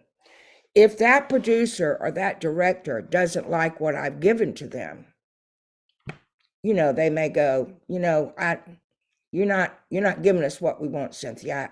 I think maybe we need to find somebody else. By the way, that's never happened, but it's always in the back of my mind, not as a nervous reaction, but I love what I'm doing and I love people and I want them to shine because quite frankly, when you shine, woo, it makes me look great. Right? That Yeah. makes sense. Right. So can you talk a little bit about some of the techniques like on camera training, like give us a breakdown of kind of like what somebody should be learning when they Okay. walk into a room, like a slate, like Yes. breaking So down scripts.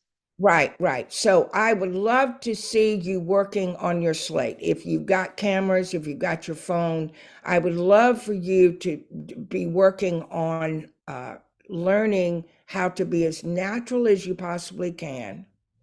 Because remember, let's say the casting person is seeing, 60 something people that day. And these are they've looked at headshots, they've looked at, tapes, and they go, okay, I'm gonna bring these. Yeah, this is the callback after they saw the headshots and the tapes. Right, These are the right. people that have now made it to the second round. Made it to Yeah. the second round. So I want you to feel as confident as you can. And the way you can do that is practice.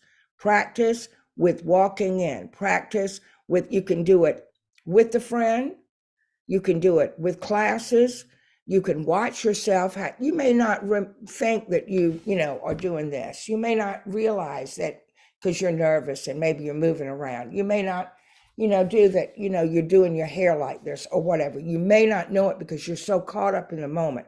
This is the time, because remember, this is the first time someone's seeing you. You've made it past a tape thing where you've done it 25 times to get it the right way, or one, whatever.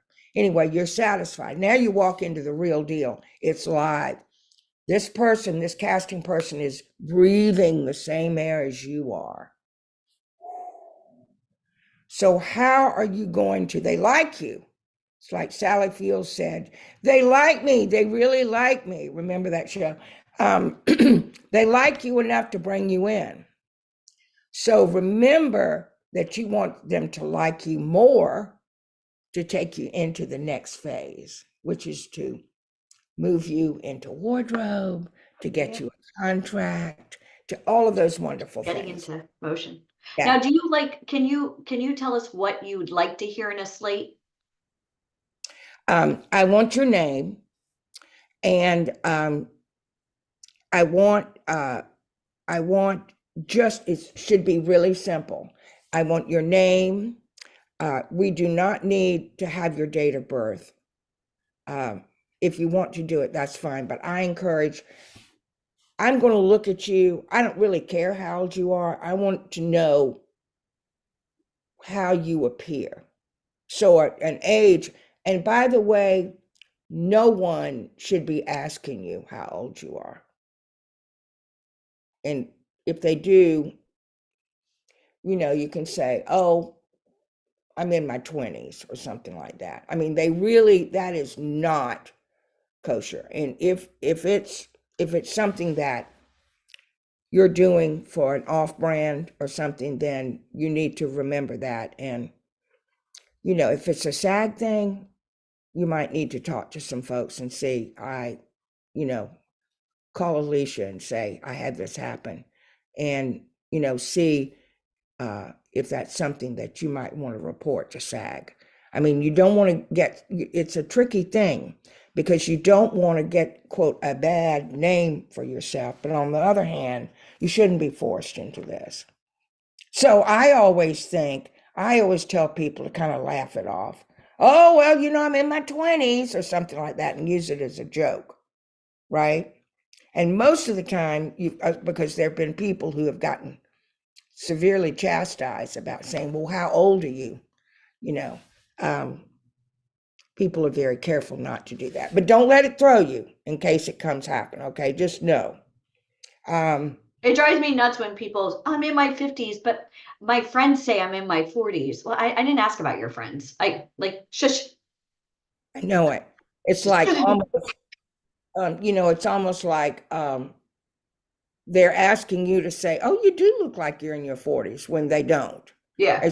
They turn it back to you, right? And you go, Right. don't put me in that. Right. And you prefer a slate before the audition, or so it's name? Right. So, right. I like the slate. Hi, my name is. Okay. Name. I live in whatever. Okay. Wherever. Okay. I am 5'3". You don't need to tell your weight. Okay. You really don't. And that's it. You don't need to say like your SAG or who your agent is. Oh, you can say, yeah, but that will be on that will be on your headshot, but you can say, yeah, my name is Cynthia Stillwell. I'm 5'4". I am a SAG member and I live in Los Angeles, but I am available to travel anywhere. So let's say you are working on a production in Savannah. Yes. Does it matter where the talent lives?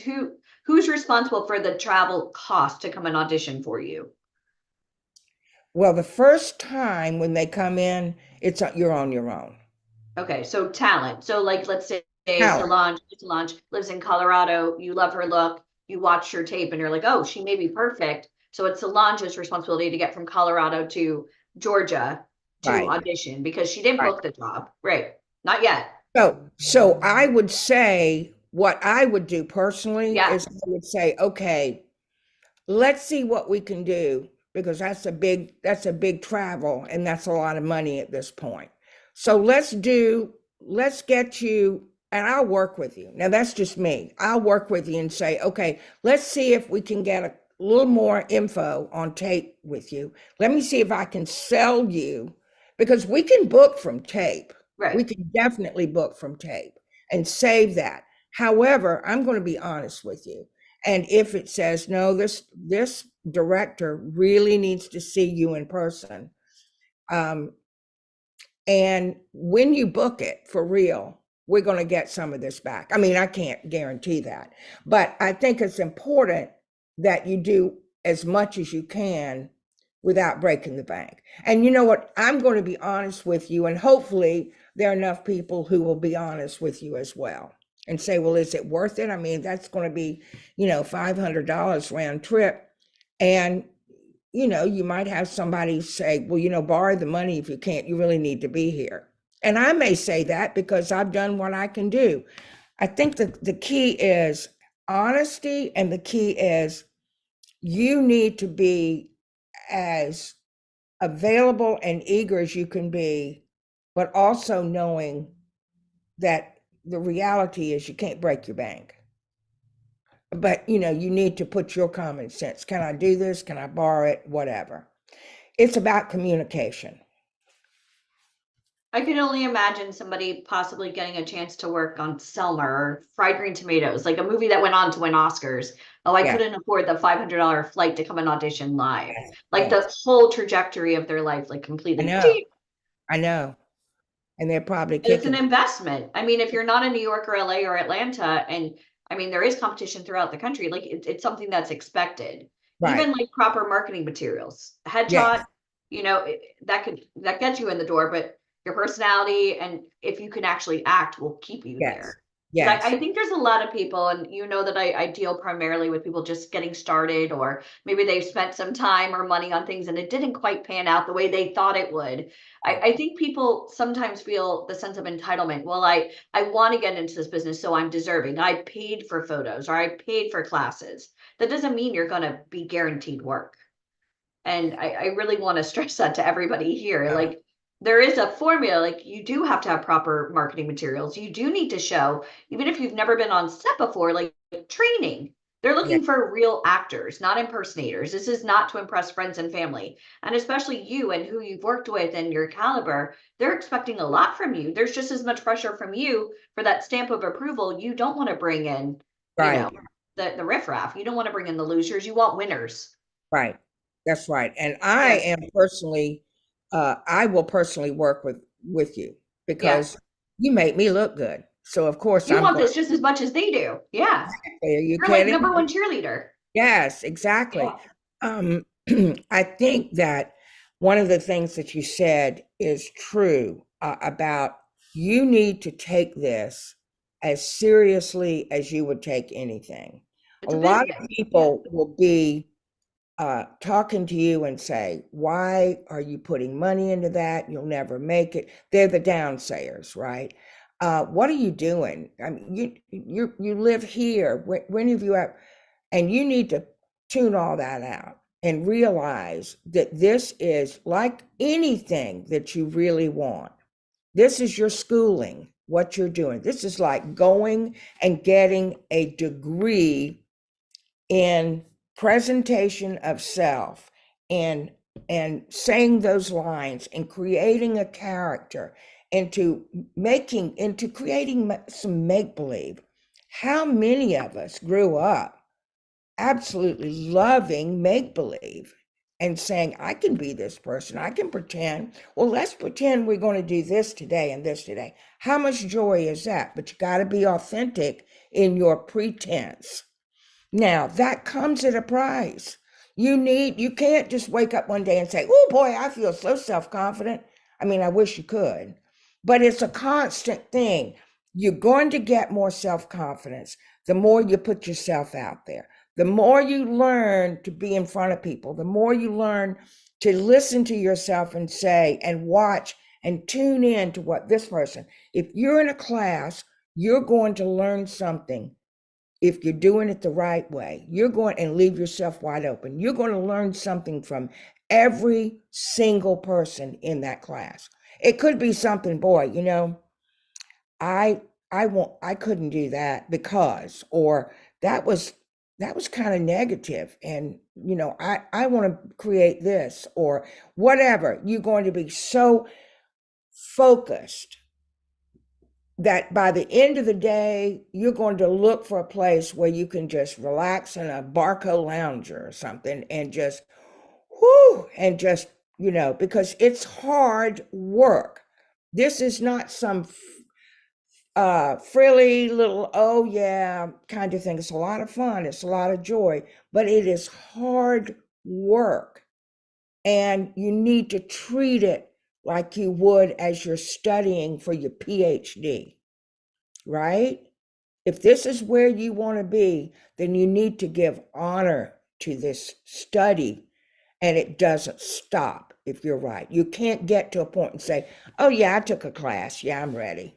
No, you need to keep getting yourself in front of cameras, in front of people, like, in classes like this. You need to constantly be seeking it out because things change. Yeah. And the Market business has changed changes. so much. Yes, Pandemic and then the SAG-AFTRA strike, it's just been like a double whammy of just like, yes. but it's evolving. Last It's 5, always 6 going to years. change. Yeah. Yes, been really tough. Yes. But I would think that if someone wanted to be an actor, there's a saying, you get rewarded in public for kicking butt in private. Yeah, a lot of times people don't understand you have to have training, because when you're going to go, even just sending in your self tape, if you Yes. don't know the proper formula of how to Yes. do a proper self tape taught by Gotta have winners that. that actually book work, well, what are you going to throw spaghetti up against the wall? Like, and I think about so many people that maybe didn't want to invest, or their friends and family, you shouldn't have to pay money. Well, you're Yes. not paying money for an agent to represent you. You're No. paying for the marketing, the training, so that when you get in front of somebody who can give you an opportunity, you are the best candidate. You don't want to be a liability. You want to be an asset. Right. Does that And you make want sense? to learn Yeah, how to be an asset. And the right, way you learn is through these classes. right. It's Because they're taking looking these for a real actor. I mean, if yes, you had 10 pages of script or 20, and you're coming in to meet with you live, a callback, is it yes. okay to bring the script, or are you expecting it memorized? Um, bring in the script. Bring the script. But Okay. I would love to have it. I'd love to have you off book. Simply, do Okay. you know what I mean by off book? Like Expand a not little. Yeah. holding the script, right? Not Um, reading. yeah, Okay. otherwise, yeah. Because I want to see you. I want to sit back. I don't want to see the paper here. I want to see you taking your pauses. I want to see you being totally in the moment. That's very important, to be in the moment. You've blotted out everywhere. You are this person. You are bringing me into the, it's kind of like the Walt Disney magic with the whole thing. Right. You're bringing me into that. Okay. And You are I the want character you, now. Yeah. right. And you hold it because that gives you a great sense of Have it self-confidence, just in case. Yeah. right? But you're not holding it like this. You hold it, but you know what you've done. You've done your homework, and you take your deep breath. And I will always ask for a second try. How do you feel? Oh, yeah. I say, would you like to try it again? Yes. Because I feel like the first one, sometimes it's just so blows me away. Jittery. Yeah. It's like, wow. But I always want to feel that. And I said, why don't you take a few seconds and just kind of center yourself? Because ultimately, this is hard work. Yeah. People think, oh yeah, I'm gonna walk in a room and I'm gonna get the thing. No, guys, this is hard work. And you have to be, and it's serious to get this. It's just, if you're doing a hysterical, funny laugh scene, it is still serious. This is serious, but you know what? You sign on because you just love it. And when you think, I can't do anything else but this, and I'm going to put my heart and soul in this. Yeah. And you learn, right? You learn every day, every day. Today's day, today, you are learning so much. And through the day, do you do 2 days? Yeah. Alicia, It's a 2-day. today and tomorrow? You're going to Yeah. be so filled with such joy and taking your notes and whatever. You're going to have a lot of time because these classes are great, I have to tell you. And I'm Yeah. very grateful that I have a chance to come on and talk because I love actors. Yeah. No And matter, we have no a whole matter, bunch here. I Yeah. know, no matter where they are in their journey, I love actors. I love those faces. Yeah. So it's the face that kind of gets them in the door, but For me, it's, yeah. yeah. But let me just say, the bonus is if you've had your Yeah. class, that you've done this, it's like, whoa, that's a double whammy. I love this face. Let's see what they've done. Okay, they've done this, they've done this. Okay, they did What if this. they haven't been on set? Is that okay? If they've never been on set, but they've been in training, is that Yes, okay? yes, Okay. it is. Yes, I would definitely. The face is always going to rule the day for me. Okay. And then I look at it and I go, this face is so unique, it's so different. Can I use this face? Can I bring this person in? Can I see if he or she can deliver what that face is telling me visually, right? Right. And let's see if it'll work. Now, let's say it And doesn't work. Do you ever go back and compartmentalize and be like, oh, I really like Kingston's face. He wasn't right for this, but he may be right for this? oh yeah, Is that for me, yeah? oh yeah, I do. So because you see, I make my notes. Yeah. I make my notes and I remember if I'm going through several hundred people and looking at headshots and looking at tapes and all of that stuff, I've got to have my notes just because I don't want to leave anybody out. Right. You're looking all day long, you're full of faces. Now, Some, of course, go will ahead. stand. Yeah. Can you talk a little bit about SAG-AFTRA, the union, just a little bit? Because there could be new people on here that don't even know what SAG-AFTRA is. Yes. Yes. So SAG, Screen Actors Guild, and AFTRA is American Federation, and they're the commercial version of, and SAG is the film television version of. Okay. So back in the day, before they created this union, actors had no respect. Actors were working 20 hours a day for nothing. They were not getting bathroom breaks. It was an awful place to be. And the reason why it existed for so long without it is there were so many people, and this was back in the day when everybody would come to LA. Mainly, there was some going to New York, but mainly it was LA, right? And they were like cattle. They would hustle them in and hustle them out. And it was an awful thing to have. And so finally, the unions said, we can't do this anymore. We're treating, this is so inhumane. So it was formed, and basically it is an overriding look at how people are treated, how much they get paid, what can you expect them to do, what can you not expect them to do. They cannot fire you because you're not going to take all your clothes off and have sex with somebody. That's the most difficult. But also they want you to do some kind of what we call the stunts, and they want you to get on the back of a car and fall off, and you have no, breaking like Tom Cruise style. Yeah. And you're like, I have no training for that. Right. That's right. And you have no training. So this protects you, the actor, one way or the other. It protects you from some under the table doings where people are trying to take advantage of you. And you can report what has happened. You can call SAG and report.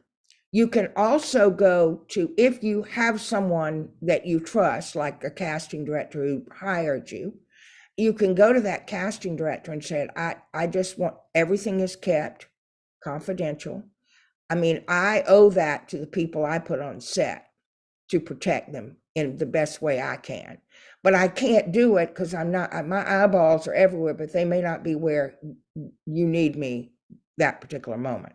So and I have this conversation, by the way, with anybody when I'm in a room, when I'm casting people, and most people know my reputation has gone away. But, unfortunately, there are some people who work for it a little bit harder, maybe, than others. It's not that they're not doing it indiscriminately, like I'm going to let this person. It's just they need to look good, or that, whatever their reasons are. But you have to be brave, and nobody can be the best person to take care of you if it's not you. You have to come and say, all right, I need to talk with you privately. And I would say, go to the casting person first. You could go to an assistant director, like if you're on a set and somebody's manhandled you or someone's rubbed up against you or something like that, because it's happening right now and they look like they're going to do it, then you may need to take someone aside. And the second AD is probably with you and calling the shots if you're on set. And that's the person who, gets you ready and, go over here and wait for my cue and this kind of thing. You want somebody to take care of it. You don't want to be in a place, as scary as it may be, you don't want to be, I want to encourage you not to be afraid to report if there's something going on that you feel uncomfortable with. Even if someone is not SAG, can we go over a little bit about non-union? Yeah, Even and what it takes. non-union, yes, non-union, because these people are running that set. Now, it is up to you, as nervous as you may get, you do not want to put yourself in jeopardy. Own yourself, love yourself, and nothing is worth any kind of damage or upset or fear or any of that. And you can be very quiet. And if you don't get a response from the first person, then you may want to go to the second person, and that second person would be the AD, the assistant director, who's like the first. Now, if you were hired by me, one way or the other, you would immediately call me. If I'm not on set, I'm back at the office, or I'm on, whatever, you immediately call me. And there are people like me, and we will raise some hell, and we will make sure that that you're not feeling like this, and the perpetrator, whoever it is, will be banned. Right, especially now, everybody's under a microscope, which is good, It's because they were very good. brushing it under the rug for Yeah. far too long. Yeah. Can you yeah. talk a little bit about how to get into SAG, how to become eligible, Yes. and a little bit, because SAG is also an investment on the talent's part. Yes, it is. Yes, it Yeah. is. Okay. So the one way to get on it simply is you've spoken a line on camera. You've spoken a line on camera that is a SAG accredited film. Now, if you're doing a student film and it's not been signed off by SAG, if you're doing an independent that doesn't have the SAG, then you are a local actor, but you don't have that person, that organization standing behind you saying, we're going to protect you. Okay. So you have to be sure that and there are a lot of places that you can go that you get your start and you got your work, that you are on camera and whatever. They don't all have to be SAG. Let's be clear as you begin to get your insurance. I mean, not your insurance, but your assurance of being the best you can be. But you do want to know that if you're going on a show that is not a union thing, that there is that layer that you just have to be very aware, and because you can go up and say to your AD, assistant director, I've got some stuff, but don't bring your valuables, all of that stuff. If somebody's bumping up against you and getting a little too familiar personally. And these are things I worry about when we have freelance trying to book jobs on Craigslist or backstage, Yes. and they're just showing up. Yes. That also can become dangerous. It can become very dangerous. And I want to say to you, because there isn't somebody like a SAG organization behind these things, you have to trust and look. And there is no way that I would encourage you to stay on a set anywhere, union or non-union, if you feel threatened or if you feel uncomfortable or there's something. I really have to be adamant about that. There are different ways to approach it, though. You go to the person, if you're on a non-SAG set, and you go to an AD and you said, I've got some issues, and this person, so and so and so and so. If you get to a point where you still don't feel comfortable, then you're going to say, I have to leave. And then I would say, I would document it with the casting person, with whoever hired you. I would send a note or an email, and I would document it, and I would keep it just in case, God forbid, but just in case somebody comes back, because you want to have that, right? Now, I hope that never happens to you, but what I want to do is to encourage you to own your space, right? And nowadays, it's crazy.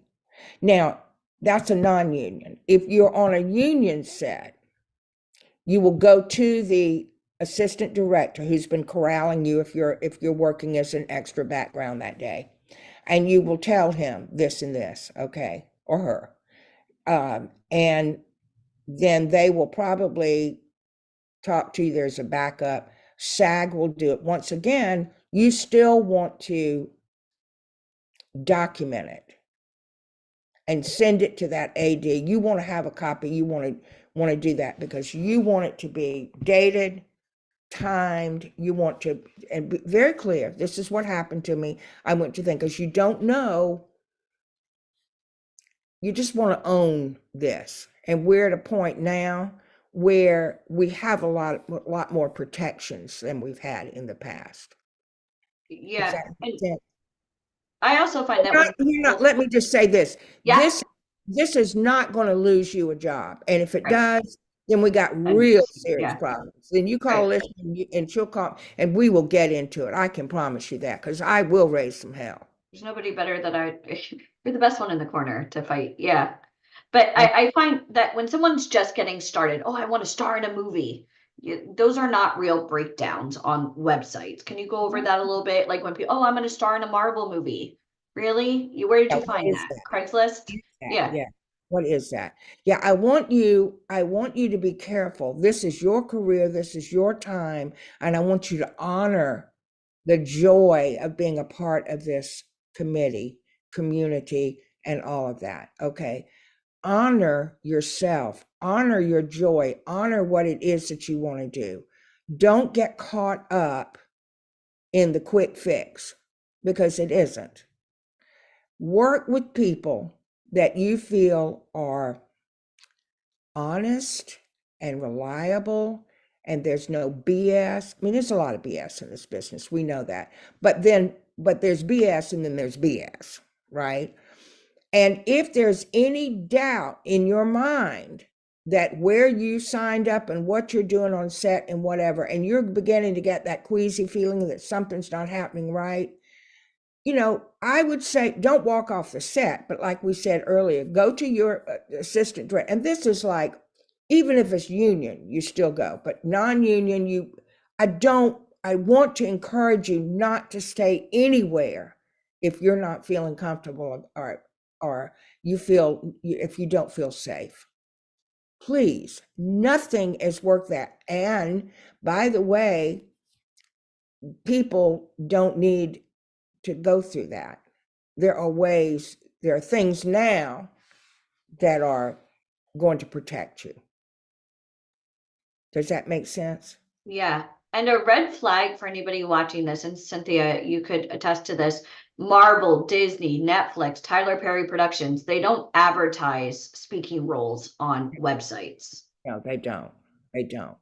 I mean, I don't know who, they go to the breakdowns, and people, Breakdowns are not accessible to everyone. no, Like, and you they'll have go to to, they'll do go business. to, Yeah. so that the folks who are doing these scam jobs that you can get Yeah. a role as the lead in a Marvel picture are reading whatever, and then they're just trying to get you to pay some money to Because be Marvel would never advertise on a website. No, They would get fanatics, not real actors. right.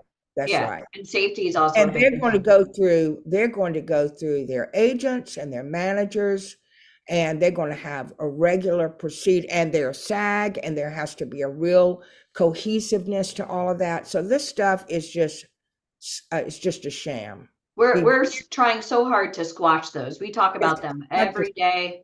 Yeah.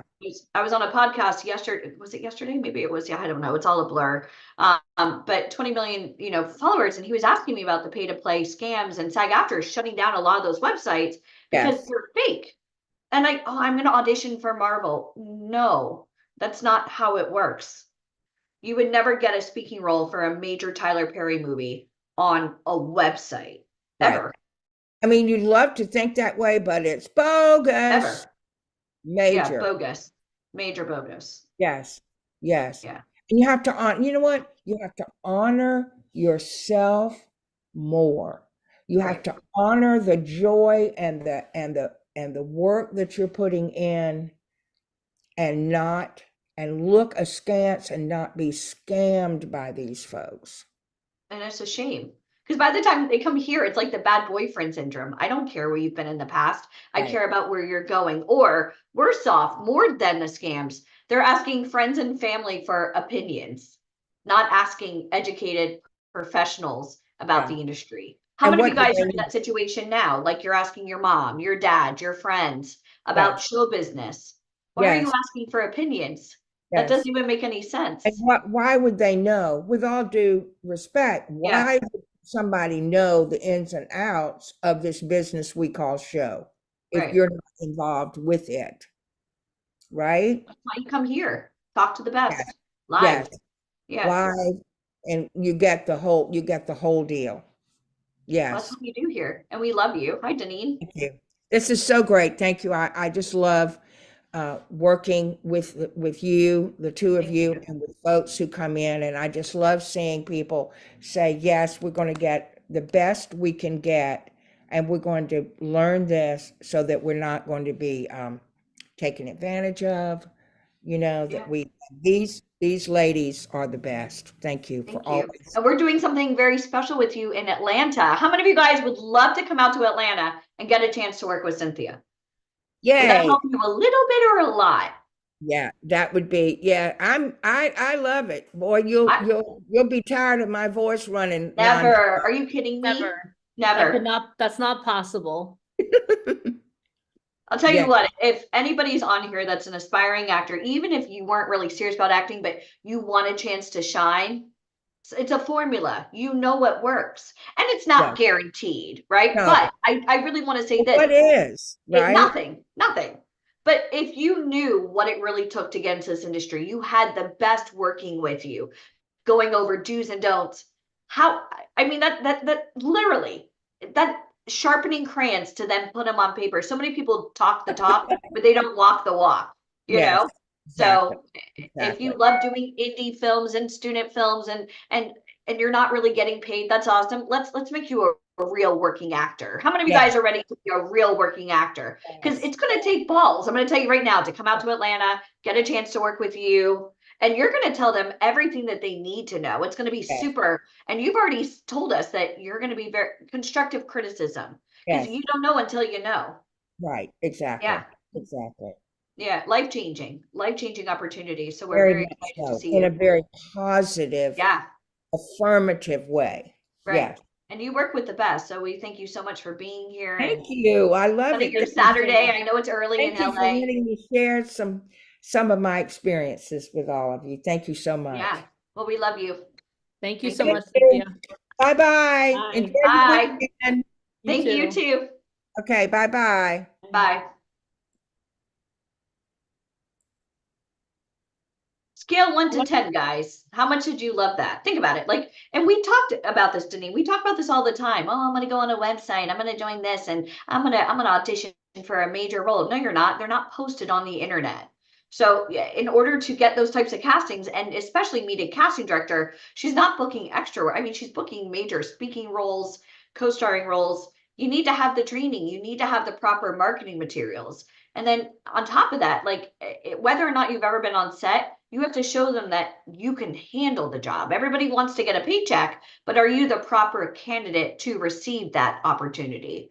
So that's what we're going to do. We're going to get you to that point. We're going to change your life. But how many of you guys are ready to change your life? Like you're tired of wasting time. And I have no problems with indie films, student films, web series. They're fun, but they're not putting food on the table. You know what I mean? A lot of times it's more for ego, for your friends and family. Oh my God, I'm an actor. That's great. But are you ready to do it for real, for real? Because that's what we're doing here. We're doing it for real, which is why we get somebody like Cynthia on here on a Saturday, you know? Bright and early, LA time. Bright and early.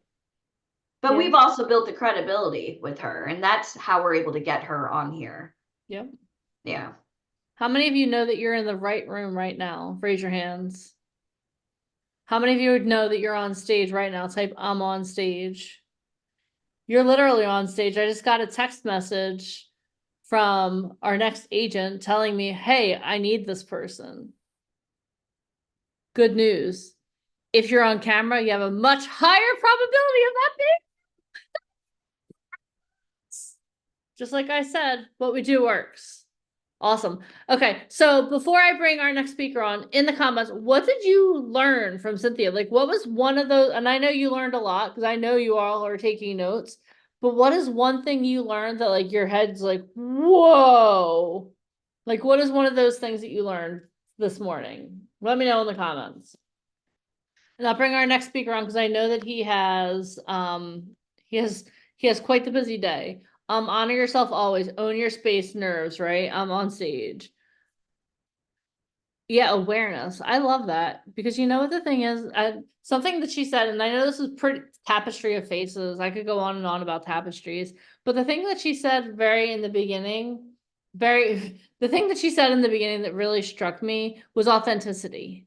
Like if you are submitting something out and you're like, I could have done better, then you know what? Erase and do it over again. The beauty of having the opportunity to send in self-tapes is that you can do that over and over and over again until it's authentic. I loved that so much. Like, don't be too familiar too.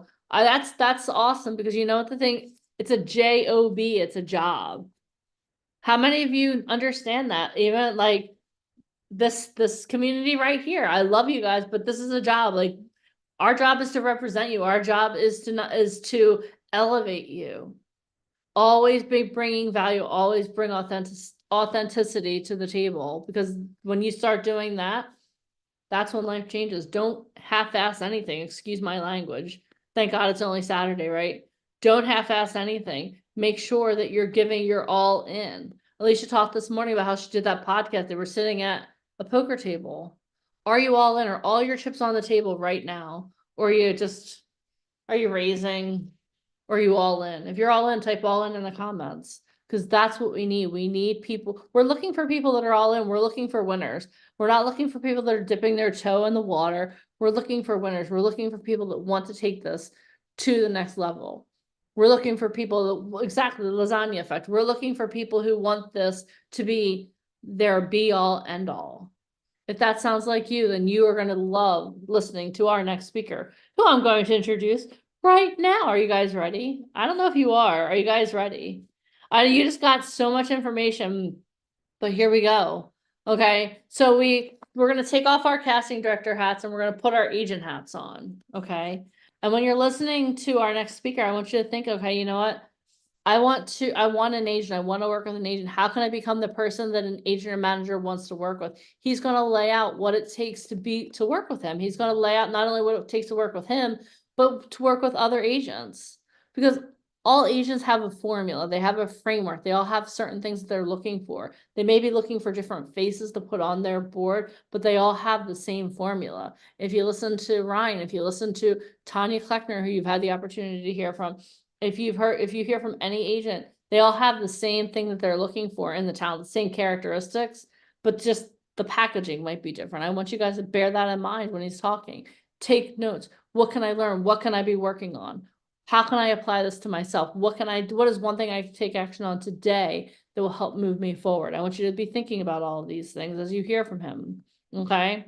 Our next guest has been labeled one of the top 7 most powerful agents in the world. He started his career at the age of 12 and now has almost 4 decades in the industry as an icon of fashion. Fun fact, his first gig was the United Colors of Benetton. He opened the Emmanuel Ungaro show in Milan, Italy at the age of 15. He has art directed over 20 covers of Vogue. He has been proclaimed to have one of the best eyes to scout in the business. He has run his agency successfully for over 13 years. Through the good times and the bad times, he has never once wavered. He had the record number of covers for his agency, totaling 72 in 1 year. For almost 2 decades, he has styled some of Hollywood's biggest stars, taking some of them from worst dressed to best dressed. He has placed talent worldwide for campaigns for the top luxury brands in the world. Everyone, please give it up for the one, the only, Mr. Ryan Colby. Hello. Hi, everyone. Hello, Mr. Colby. How are you today? I'm good. Awesome. I'm on the deck because it's quiet inside the house. You're on a But deck in everyone, the look where I'm Hollywood Hills, at. Look correct? where I'm at. Look how cute where I'm at. Hold on. Oh, Wait, where is what is happening? Oh, okay. Look, look how cute. Wait, oh, someone just opened the wow. door? Look, it's really cute. I'm on TJ's deck. And look at that view. All that Wow, I can lush. see Hollywood way down at the bottom of those hills. Yeah, there's Hollywood there. That's Zac Efron's house right there. Hi, Zach. That backyard, that's Zac Efron's house. Everyone say hi, Zach. And there's Brad Pitt's over there. Hi, Those three Brad. tall trees. Those three tall trees. That's what's That's up. Brad Pitt. Okay, nice. That's awesome. Very cool. Well, Ryan, you have so much. That's amazing. Yeah, and one of my guys is here, Darren. He's hanging out. He stayed over. Hi, This Darren. is Darren Anthony, one of my new stars. Hello. Welcome to our. Ryan O'Connor's brother scouted him at a New Year's Eve party last year for 2023 and texted me and said, "Oh, there's this boy here that I think should be a model." And he texted me a photo, and I was like, "I need." And then, and then he's been with me ever since, like literally that day. And I see he got scouted at a New Year's Eve party. Okay, so he came last night for Ben's birthday and stayed over because he lives in San Diego. So it's a little bit of a production to get here. So there was no need to turn around and go home. So he stayed over. Okay, so everyone in the comments type, "I'm always on stage." You could be at a New Year's Eve party. You could be delivering pizzas. You never know. And Colin, who's not a scout, he's Ryan's brother, who I know we're friends, but he just saw him and knows that I always am looking for models and just randomly texted me. He could have been dead wrong, but he wasn't. So you never know. Awesome. You never know. All right. So I know you have a lot going on you're out in LA, right? Obviously. So what I would love for you to start talking about is, I know you have a lot of really cool things going on, but for a lot of people on this call, they say, "Oh my God, I want an agent. I want an agent." So can you talk about what does it take for you, first of all, to notice someone? Obviously, looks are pretty instantaneous, but what is it that after the looks keeps you interested in someone? Oh, well, it looks gets you in the door, obviously, but unfortunately for most people, that's where it ends. And then you're shown the door and you just turn right around and walk out. What I look for is people who are consistent, who answer their phone, who show me that they want to do this, who kind of learn about the industry. You don't have to be an expert. You don't have to be a savant about it, but you need to know something about the industry you're getting into. What would I look like trying to play basketball if I didn't know who Michael Jordan was, or who, like how would, why would I be considered serious? So you need to know something about the industry, and you can learn that on the fly. You can learn it through lots of ways. We're in the age of higher learning. You can learn on your phone. You can watch anything. So I look for people who are interested in the industry. Like I'm not a fan of people just being like, I just want to be a model, but yet nothing about photography. Nothing. You don't know who photographers are. Nothing about magazines. You have no idea what designers are hot right now. You have no idea what models are working. You have no idea about anything. So how do you want to be a model? So I look for that. And I kind of will test you sometimes just by asking you stupid questions when you least expect it, just to see, like, what are you really after? Are you after Instagram and family fame, or are you really trying to just be a model or an actor? Because a lot of this is not about monetary gain or about fame. It's about because you actually like the industry. And these things will come if it's meant to be.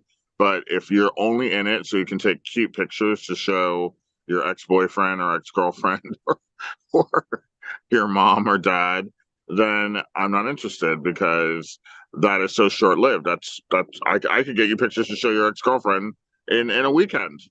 And then what do I do with those? You're going to disappear after the weekend when she gets jealous. So it's like, I'm not into that. So I need you to be in it for the long haul, and know that it takes time, know that it's a slow race, and be patient and understand that this is a very competitive industry. Everybody wants to be on TV. Everybody wants to be photographed. It's not like it used to be, where it was a little more, being successful was quicker. In the 80s and 90s, it was faster. A model could really hit in 6 months. because there was no one to compete with them. But now it's different, reality TV, and everyone wants to be famous, and so everyone's trying to take pictures and be modeled. So it's a lot harder to break in. But if you have the right agent and you have someone backing you and you have someone behind you who's pushing you, pushing you, pushing you, and you're pushing as well, you're going to the gym, you look good, you're answering your phone, you're doing what you need, then the two of you are a team and you figure it out, get to where you want to go. So talk a little bit more about that. So go to the gym, do all these things, you're a team. So imagine you sign a model, and what does the first 90 days look like for them? Like walk us through that process. And I know it's a little bit They're different for shooting, each they're person. testing a lot because a test is a reason, a test is a test. Sometimes they don't work. Sometimes they're amazing and you aced a test and you got an A on that calculus, and sometimes you got a D on the physics test. Like sometimes they just don't work. And So so when you you're got to do saying a you're lot of testing them. people, that means you're doing test shoots with different Test photographers. shoots, yes. And you got to do a lot of them because you do 10. I like 6. The other 4 get put in the, recycling bin.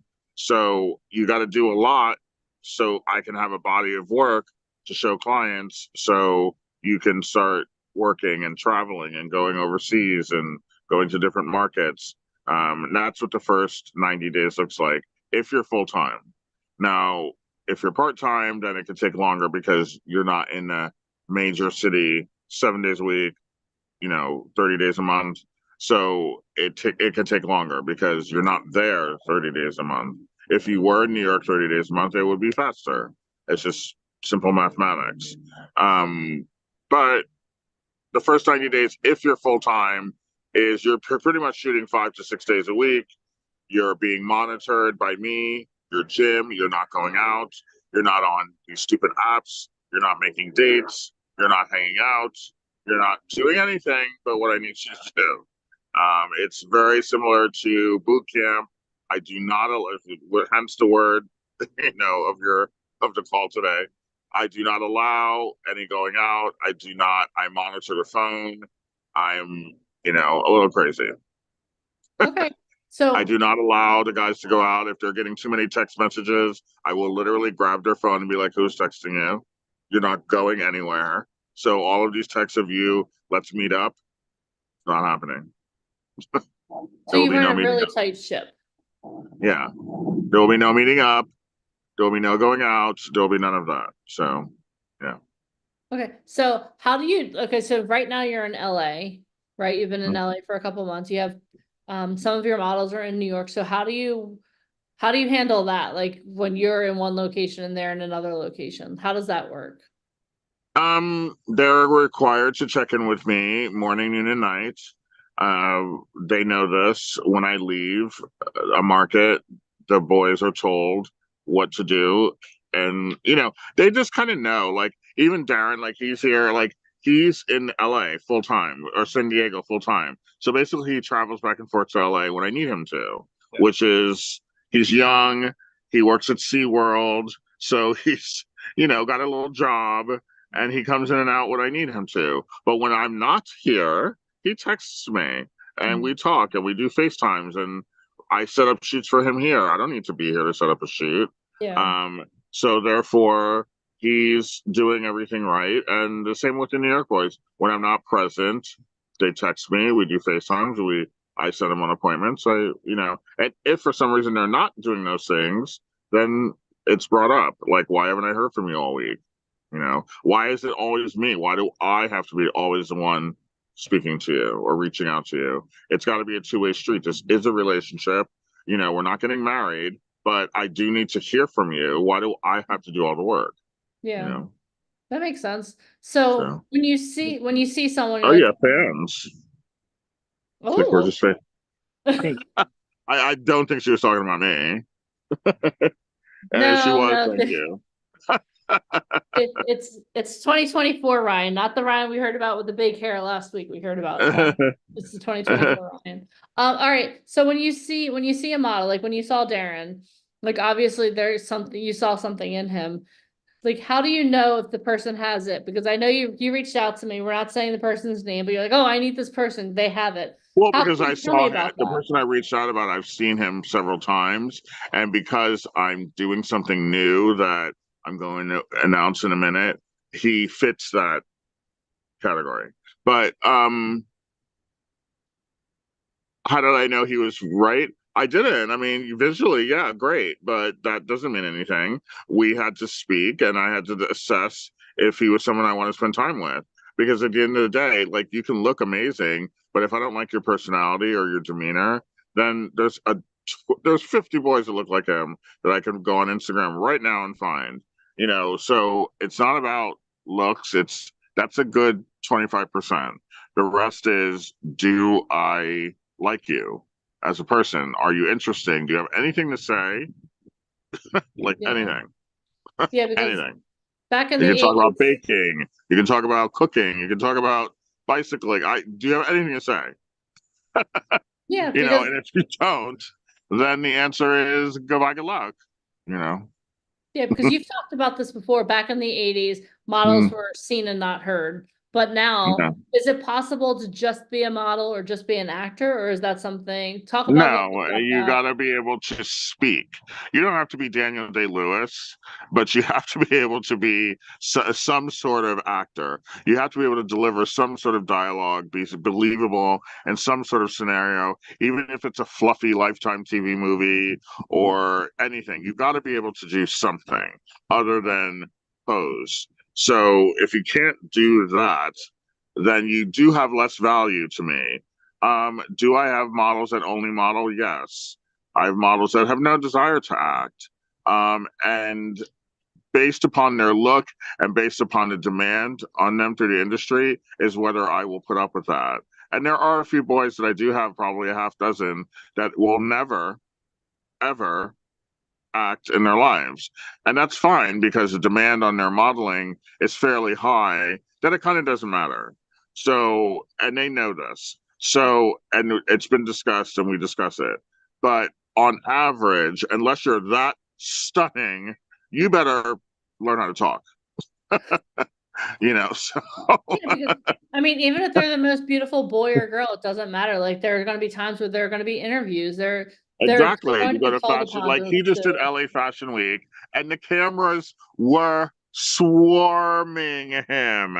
There is probably several hundred videos and photos of him backstage.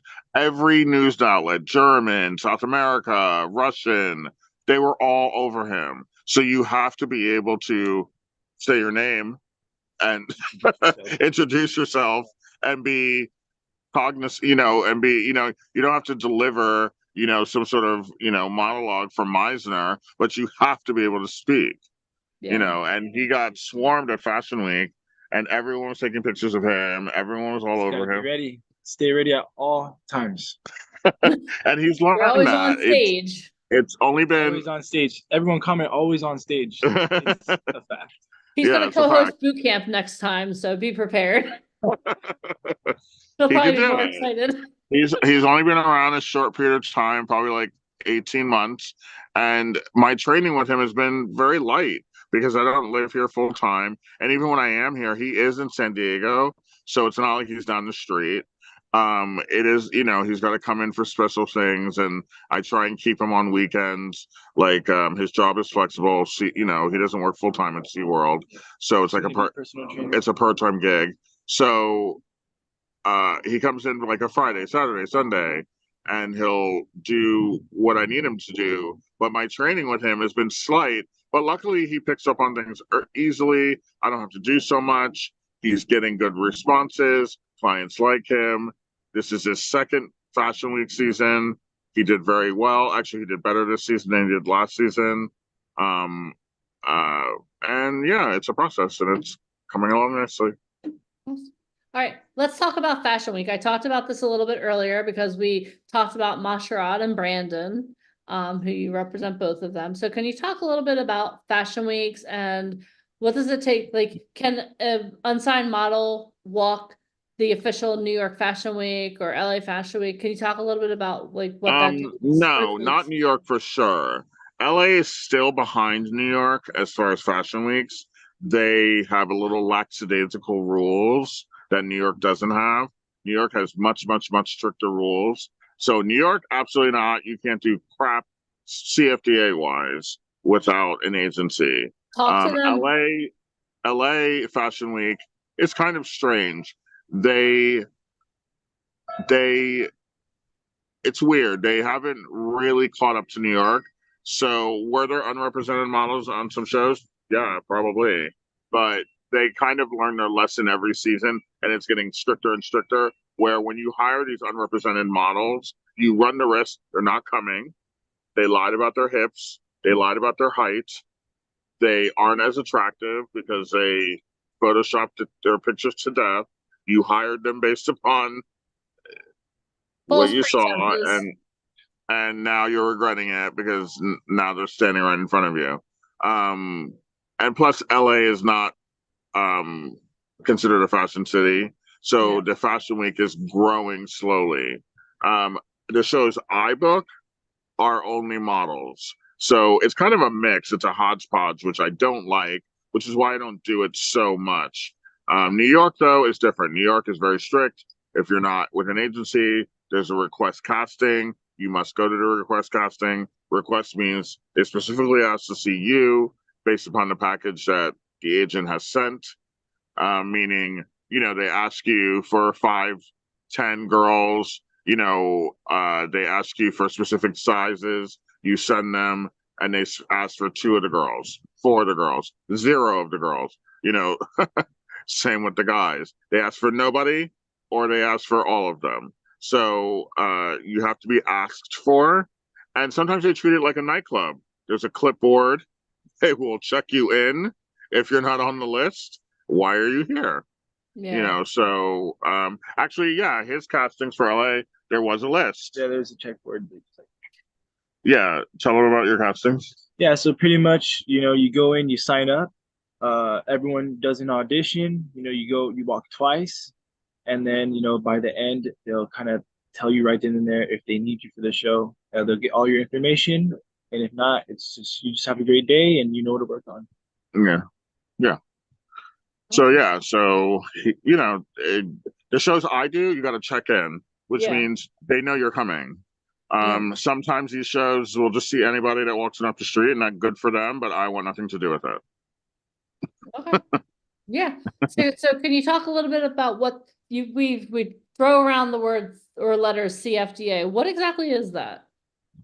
The CFDA is the Council of Fashion Designs of America, meaning it's you have to be in it as a designer. You have to be kind of fraternitied in. It's a very fraternity, sorority type situation. You have to get nominated. They have to vet you. They have to meet you. They have to see your clothes. They have to talk to you. They have to interview you. And then they decide if you could become a member. Some designers are denied. And obviously some designers are accepted. Once you're accepted into the CFDA, you're not required to do a show. You don't have to do shows.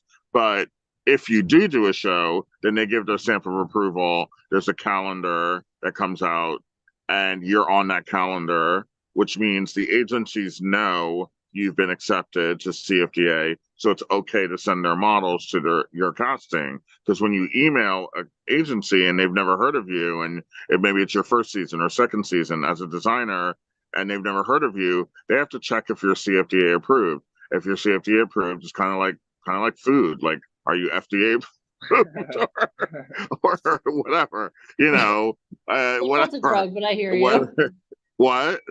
I think that's a pharmaceutical, but I hear you. Or whatever, meaning like, are you approved? If you're approved, then great, we'll send your models. And then you work at a rate, or if there is a rate, or if it's trade, or if it's for PR.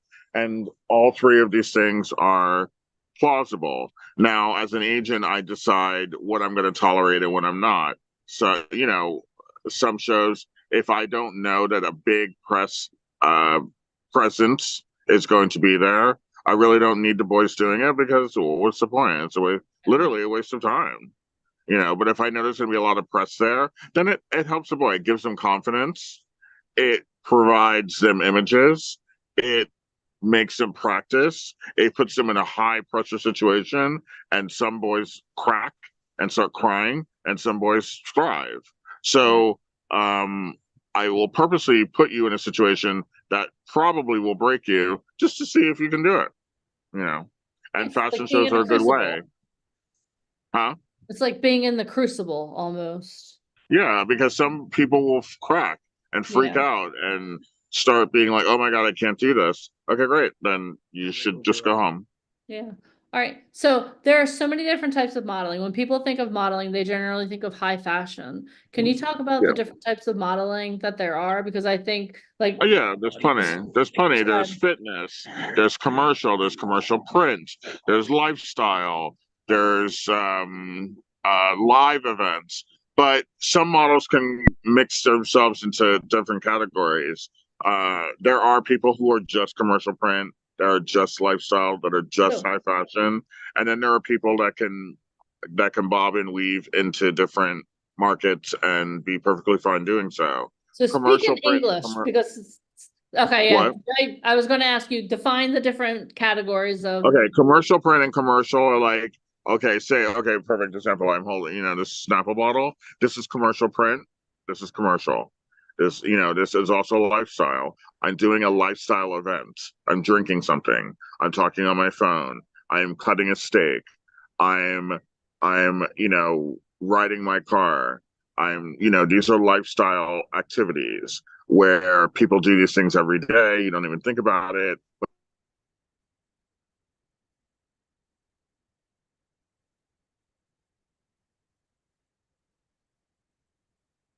See Frozen for everyone, or is it just for me? Frozen for everyone. He was just getting good too. Okay. Smile, Oh, you know. okay. Huh? We lost you like right after like driving our car. Oh, you You did? You froze. lost me? Can you Yeah, hear me you now? froze. Yeah, we can hear you now. Oh, okay. I don't know why. Okay. It's a little windy and it's about to rain, so maybe that's why it's affecting the lines. Um, anyway, so driving a car, these are commercial print lifestyle things that people do every day. So therefore, but they need to be photographed for a T-Mobile ad, for a hotel, for Snapple, for Lexus cars, Ford cars, Tesla cars, whatever. They need to be photographed or filmed. And so therefore that falls under lifestyle commercial print. Higher end commercial print is, you're doing something for Diane von Furstenberg, for Nordstrom's, stuff that you don't really need, but you want. That's high end commercial, meaning when you're going through the Nordstrom's and Saks and Macy's and Dillard's catalogs online, you're seeing products that I just want those blue pants. I want that red dress. I want those gorgeous shoes. You don't really need these things. They're not part of your daily life, but you want them. So they will hire high-end commercial models to be close to you in looks, but still a tick above, because you want to aspire to be that woman in those red shoes. And so you want them. It's not like a cell phone or a drink or a steak or a car, these things that you kind of need, so therefore they'll hire someone that's more lifestyle looking because that's more believable, because that's more appealing to you as a person. That looks like my neighbor Sally. That looks like my across the street neighbor Bob. It looks like my coworker Cheryl. She's selling a cell phone, so can I. So that's what lifestyle commercial print is. Higher end commercial is someone that's like, okay, she's a little more, or he's a little more attractive than the average Joe, and they're selling a suit or a dress or a higher end lifestyle. They're at the Hilton spas and they're drinking mimosas and they're lounging on the couch. You don't need to do these things, but you want to. So they'll hire higher end commercial models for that. So Got it. that's kind of the difference. Okay. And then It's a need and specification. want thing. Okay. I like that. I like the way that you Yeah. just explained that. Yeah. And then let's talk about high fashion. High fashion is the fantasy of life, meaning the clothes that you may not be able to afford, but if you saved, you could. Or clothes that you're never going to wear, even if you could afford, because they're ridiculous and they're unwearable, and no one's walking around the streets of any city looking like that. But it's a fantasy. And the reason why these designers provide you with that fantasy is because they have lower end products they need you to buy. They need you to buy those handbags and those eyeglasses and that perfume and that cologne and those shoes. These are products that sell to the mass market based upon the fantasy that you think. The Gucci fantasy, the YSL fantasy, the Louis Vuitton fantasy. You're buying the shoes and the bags because you want to feel a part of that world, but you're not going to buy that $9,000 Gucci dress because it's ridiculous. It looks ridiculous. It's where are you wearing this? But you will buy that perfume because it's part of the Gucci family. So that's what high-end fashion is they'll hire models who are otherworldly, who don't look like anyone you've ever seen, because it's an attainable dream, and you'll fall into that by buying the lower end products. So that's what high fashion is. Okay, that's awesome. So, when you're thinking New York Fashion Week, you're thinking more, obviously, you're thinking more high fashion. Oh well, than- New York Fashion Week is actually out of the 4 major cities, it's the fourth one. It's the more commercial of the 4. You have Michael Kors, you have Ralph Lauren, you have John Varvatos, you have Tommy Hilfiger. These are all expensive clothes. It's high-end commercial, meaning the girls and the guys that walk these shows are really attractive, really tall, but they don't look weird, and the clothes are attainable. It's a pair of white pants. It just happened to be $3,000. It's a great gray sweater. They just happen to be $4,500. It's a great pair of shoes. But so it's high-end commercial because New York has kind of dumbed itself down over the years. Back in the day, New York was number 1. Now it's number 4. You know, it's still important and it still needs to be done, and it's still crucial to a model's career. But the high fashion of New York has crossed over to Europe. A lot of the American designers who were really, really high fashion moved to Milan and Paris because they don't want to be the only ones. You never want to be the only type of designer in your market. So you go to Paris or Milan or London, and you're one of 20, and you get mixed in with that. And that's actually a good thing, because then your clothes are treated fairly. If you're the only one and you stick out like a sore thumb next to Tommy Hilfiger and John Varvatos and Michael Kors, then people are just going to criticize you more. So if you look at the whole Michael Kors collection, it's very commercial. It's a black trench coat. It's a gold dress. It's a pewter dress. It's a pair of black slacks. They're just very, very expensive. So the models they choose are stunning, but they're not unattainable, meaning you can see yourself wearing that black trench if you scraped up $5,000, you know. So Alicia, do you have any questions? Huh? I'm asking Alicia if she has any questions. Oh, No, Ryan, I see we were talking about runway, and you have to have an agent in order to get runway shows. Can we talk a Yeah. little bit about sometimes when talent are too overzealous and they run and, Uh-oh. I'm going to be in a This happens fashion show. Can that ruin like future opportunities for them working with the Oh model yeah, I mean, if photographers, doing you like the fake? publicize it, you know, to me there's a double-edged sword to that. There are, when you're brand new and you're sitting in Kansas City and you're sitting in Texas and you're sitting in whatever, and there's a local fashion show going on at the mall or whatever, and you want to do it because you have dreams of coming to New York or Paris, I don't find a problem with doing that. And it won't hurt you. Because it's practice. It's kind of like being on Little League and then you end up on a real baseball team. Like, it doesn't hurt you. What will hurt you is if you sit there and season after season after season, that's all you do. And you're posting it on Facebook and Instagram, and you're acting like you're a supermodel, and you're posting like a crazy person, and that's all you're doing. And then say 4 or 5 years later, you do come to New York. Well, now all that information is permanent, and you go to a fashion show casting, maybe they like you, and they look at your Instagram or Facebook or whatever, and they see for the past 5 years, that's what you've been doing. And yes, now you're persona non grata. Nobody will touch you. Nobody wants to deal with you. And you might as well just go back and finish what you started and be the belle of the ball at Kansas City Fashion Week.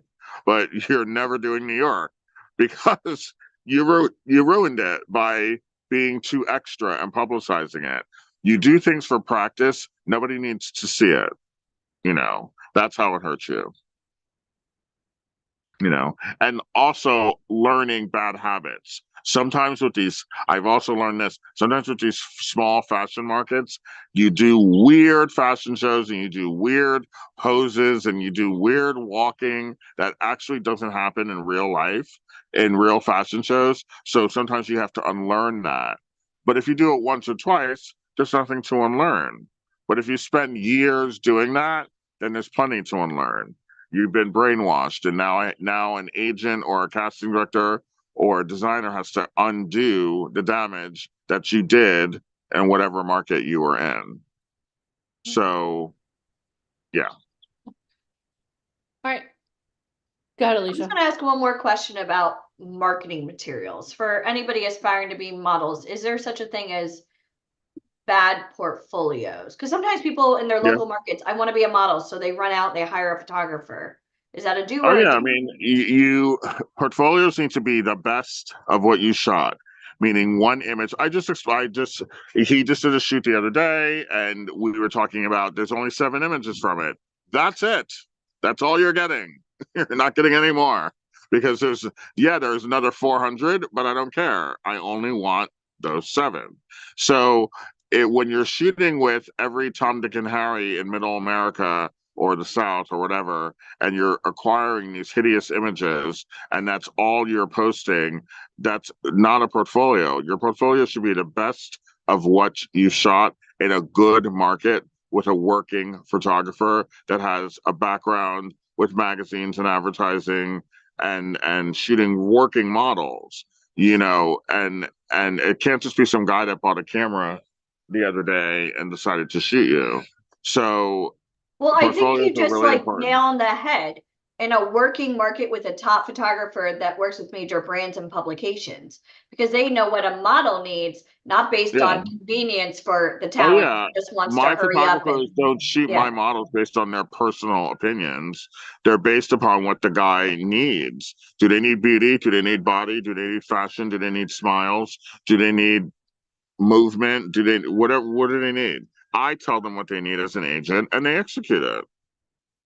Yeah. Because there's also so many different facets of modeling, so many different categories. If you're just hiring a Yeah. photographer based on what you like WebMDing, what you qualify for, and hiring somebody Yeah. based on what you want to see or based on what an agent or a casting director wants to see. If that makes And- sense, type makes sense. Yeah, and unfortunately, a lot of people sitting around, they don't know. So I give them a little bit of rope because at least they tried. And once you're explained that, hey, you did this wrong and this is the right way, as long as they're like, okay, I agree with you, and they move on and they realize, okay, I got to do this right, then how can you fault them?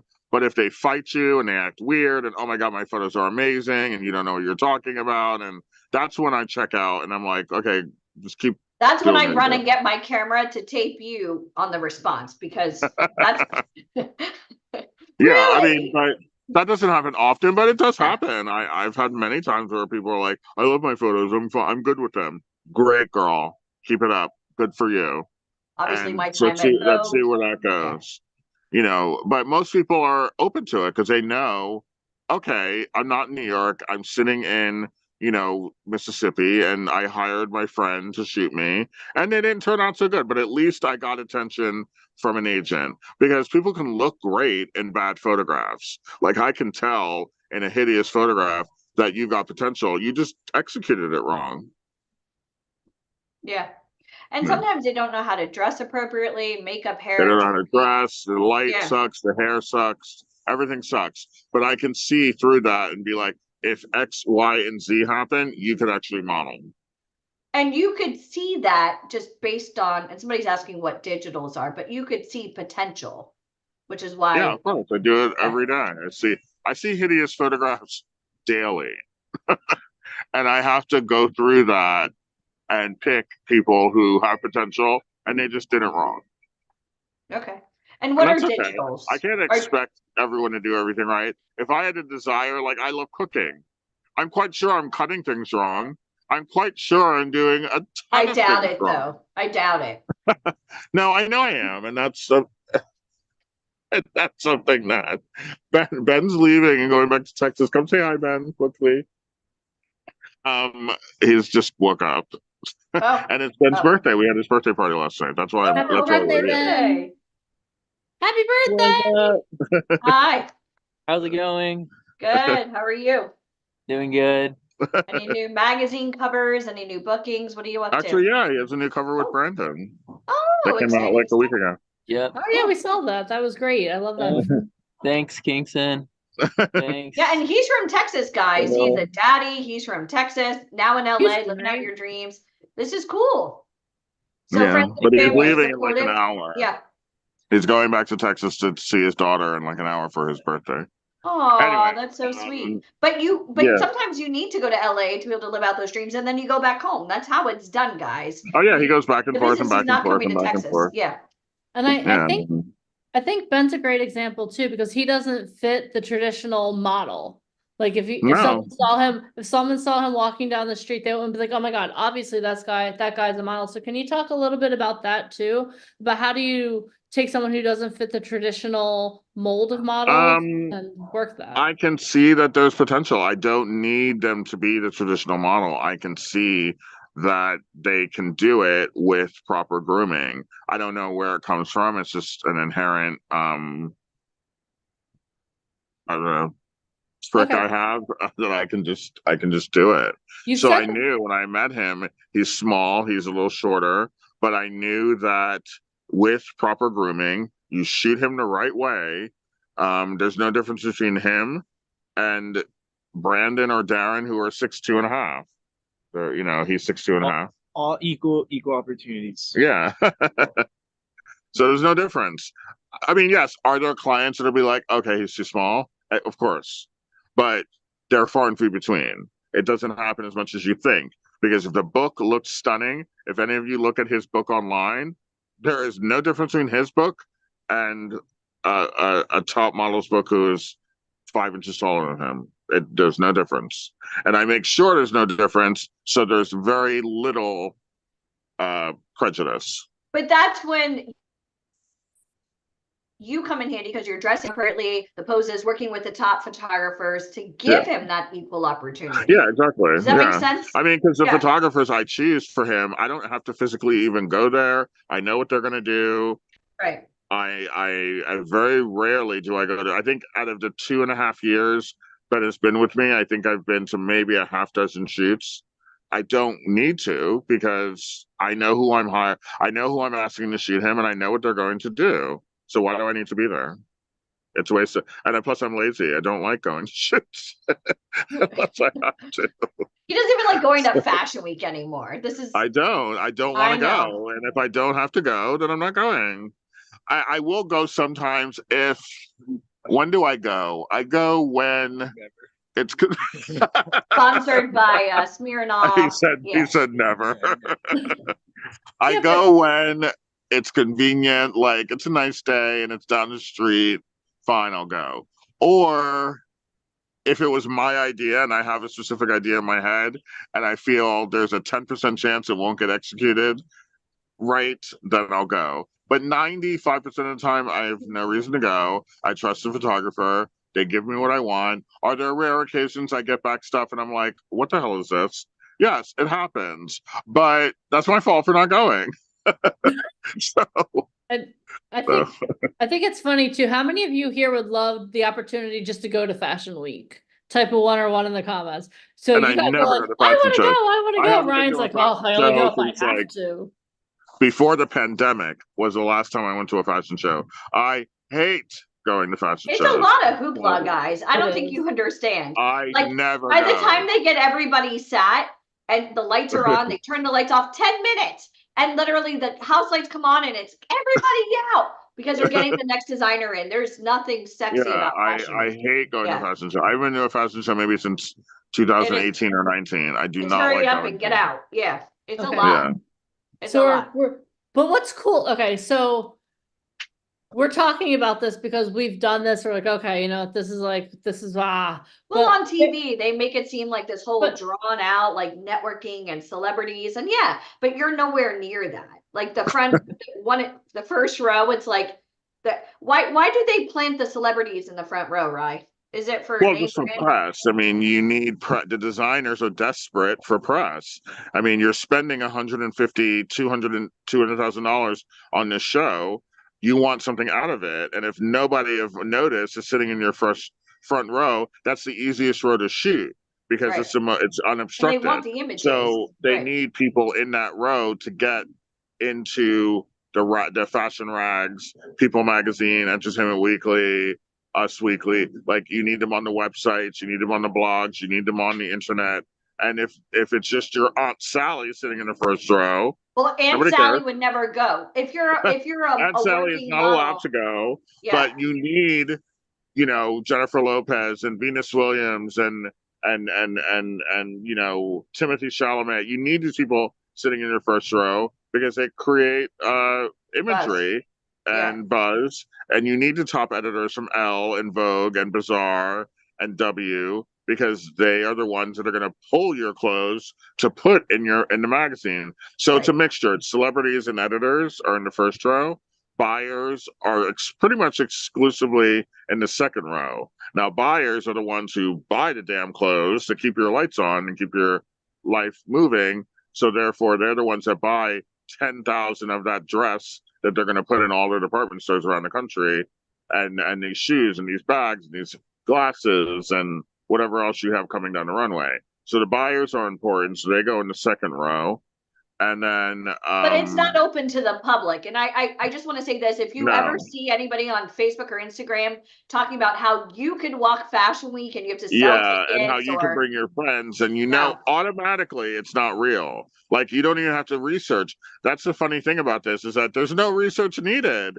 If your friend Bob is on Facebook saying, "Hey, friends, Buy your you want to come to tickets my now." fashion show on Tuesday?" You know immediately it's not real. It's not a real fashion show because you can't invite your friends. You can't bring your mom and your And dad. there are no This tickets isn't a for class sale. trip. You're not getting in. Yeah.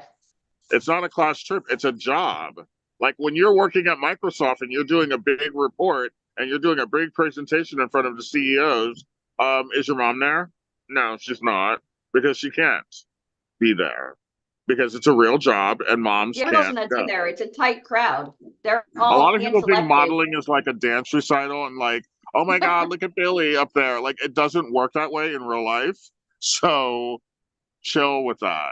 If you're a top model and you're underage and you're becoming a top model, or you're a top model and you can command a few perks, yeah, maybe your mom can be backstage or whatever. And yes, that does happen. But you got to be a top model. You can't just be, anyone deciding, oh, my mom and my boyfriend and my aunt and my brother are coming. No, they're not. Now, do you They're not have to going live in anywhere. New York, They can look at the Ryan? photos online Yeah. like everybody else. Do you have to live in New York City to do Fashion Week? New York Fashion Week? For 3 weeks, you do. You don't have to live there, but when Fashion Week casting starts, you need to be there, and it's So about whose a 3 week. responsibility is it? Do you put them up, or how does it work? No, you have to just come and get a room or get a friend and Work it figure it out. So it's a talent's My responsibility to my get to New people. York. Okay. And they have to be there for 3 weeks. Why 3 weeks? There's about 8 to 10 days of appointments, and then there's about 8 to 10 days of shows. So it just adds up to about 3 weeks. When you say appointments, that means go-sees as well as Go fittings. see and things like that. fittings, castings. And what type of second pay is fitting. there? Like for somebody, Sometimes let's say it's that lives in Washington and they're going to go spend money on flights, hotels, food, Ubers to do runway. Let's say you submitted them and they have 3 weeks to be there. What type of money could they possibly make doing Not runway? much. Not much. That's why Fashion Week isn't a profitable thing. Fashion Week is kind of just fun. Okay. There's not a lot of money in it. There's a couple $100 per show. Sometimes it's trade. Sometimes it's $150 dollars. So there's not a lot of money in it. You have to love it. So therefore, I explain that to the models. If you want to come, you can come, but you're not making your money back. The European shows do pay a little more than American shows, but still not by much. And you still got to get yourself to Europe. And that's Now, what's even a more go expensive see? than People are asking what a coming to- go see is. What's a go see? A go see is when you go and see the designer or PR firm that's handling the show. Sometimes it's the designer themselves, and sometimes they've hired outside resources to do it for them because they trust that person to pick the faces and bodies that will appeal to their show. So it just depends on what the designers decided. It's 50-50. 50% it's the designer and 50% it's a PR firm, casting firm. But typically, like you submitted them prior to a go see. Like you submitted them, they like yeah, the go sees are request only. There are a few times where a designer will write and be like, "Can I just see who you have in town?" Okay. And I will send everyone that's in town, but that doesn't happen often. It's probably 80% request and 20% designers are just bored and they just want to see everybody. And that's their business. They can do that. If you want to spend all day seeing every model in New York, you go right ahead. Ryan And you'll will be not right there. there watching like all the castings, right? I have no interest in doing that. Okay. What Well, about Ryan, working with major brands, Ryan, real quick? Like working with major brands, magazines, catalogs. Do you need an agent for that, or can anybody Yes, you do need that? an agent for that as well. It's the same process. Major magazines and catalogs are not hiring people off of Craigslist or Any modeling website? over Instagram. They're not doing that because you're lying about your age, you're lying about your height, you're lying about your hair color, you're playing games with your hair color, you're wearing weird nails, you're lying about your weight, whatever. So why would they hire you? They have to go through an agency because if there is a lie and if there is a discrepancy, then there's someone to blame, and which would be the agency. So therefore, clients don't do that. They will only hire through agencies because there's a vetting process, there's a third party blame process, there's someone to scream at if things don't go right. So therefore, you have to be with an agency. But also licensing, usage, right? Yeah, there's usage if you want to have a contract. There's legal jargon that you wouldn't know. There's signatures that you need. There's conflict of interest that you need to know about. What if you did a makeup job 18 months ago? Can't use you because there's a 3-year ban on that. So there's all these things that need to be known that a layperson wouldn't know. So it has to be gone through an agency because an agent would know these things. So just to reiterate, guys, if you're interested in doing Fashion Week, you want to be on billboards in Times Square, work with major brands, you have to have an agent. They're the only ones that get those castings, and they submit over qualified candidates. They know you're going to show up. They know you're an accurate reflection of what you are portrayed as in marketing, because there are no surprises. Does that make sense for everybody? Hopefully. Yeah.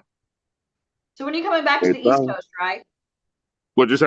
When are you coming back to the East Coast? I see you're wearing black, like so in my mind, I 1st. think you're like I think like in a week or 10 days. Okay.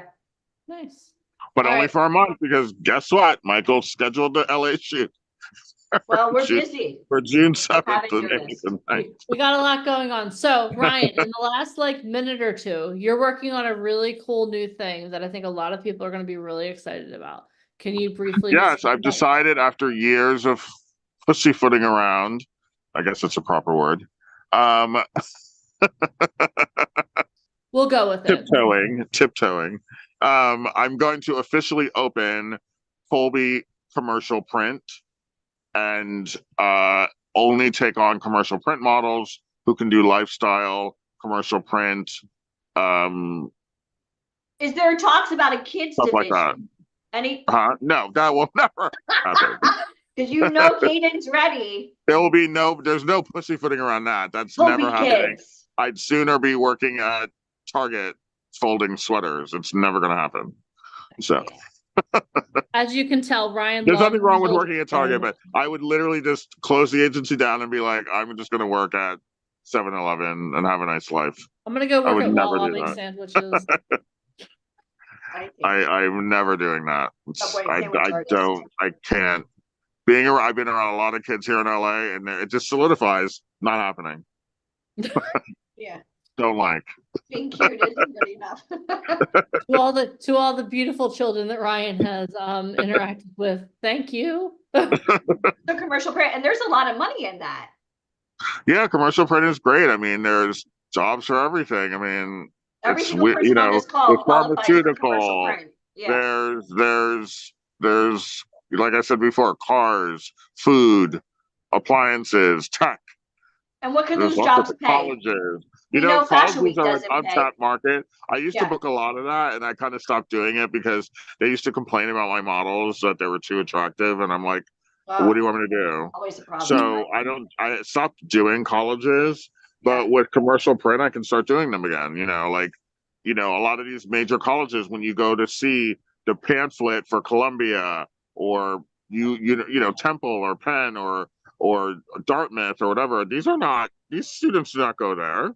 These are commercial I print picked my models. colleges straight off the models on the cover of the pamphlet. I know. I totally made a huge mistake when I Oh, went he's to Temple cute. because of Yeah. that. I want to go to Harvard. Lies. How much These do are those not jobs pay, right? students.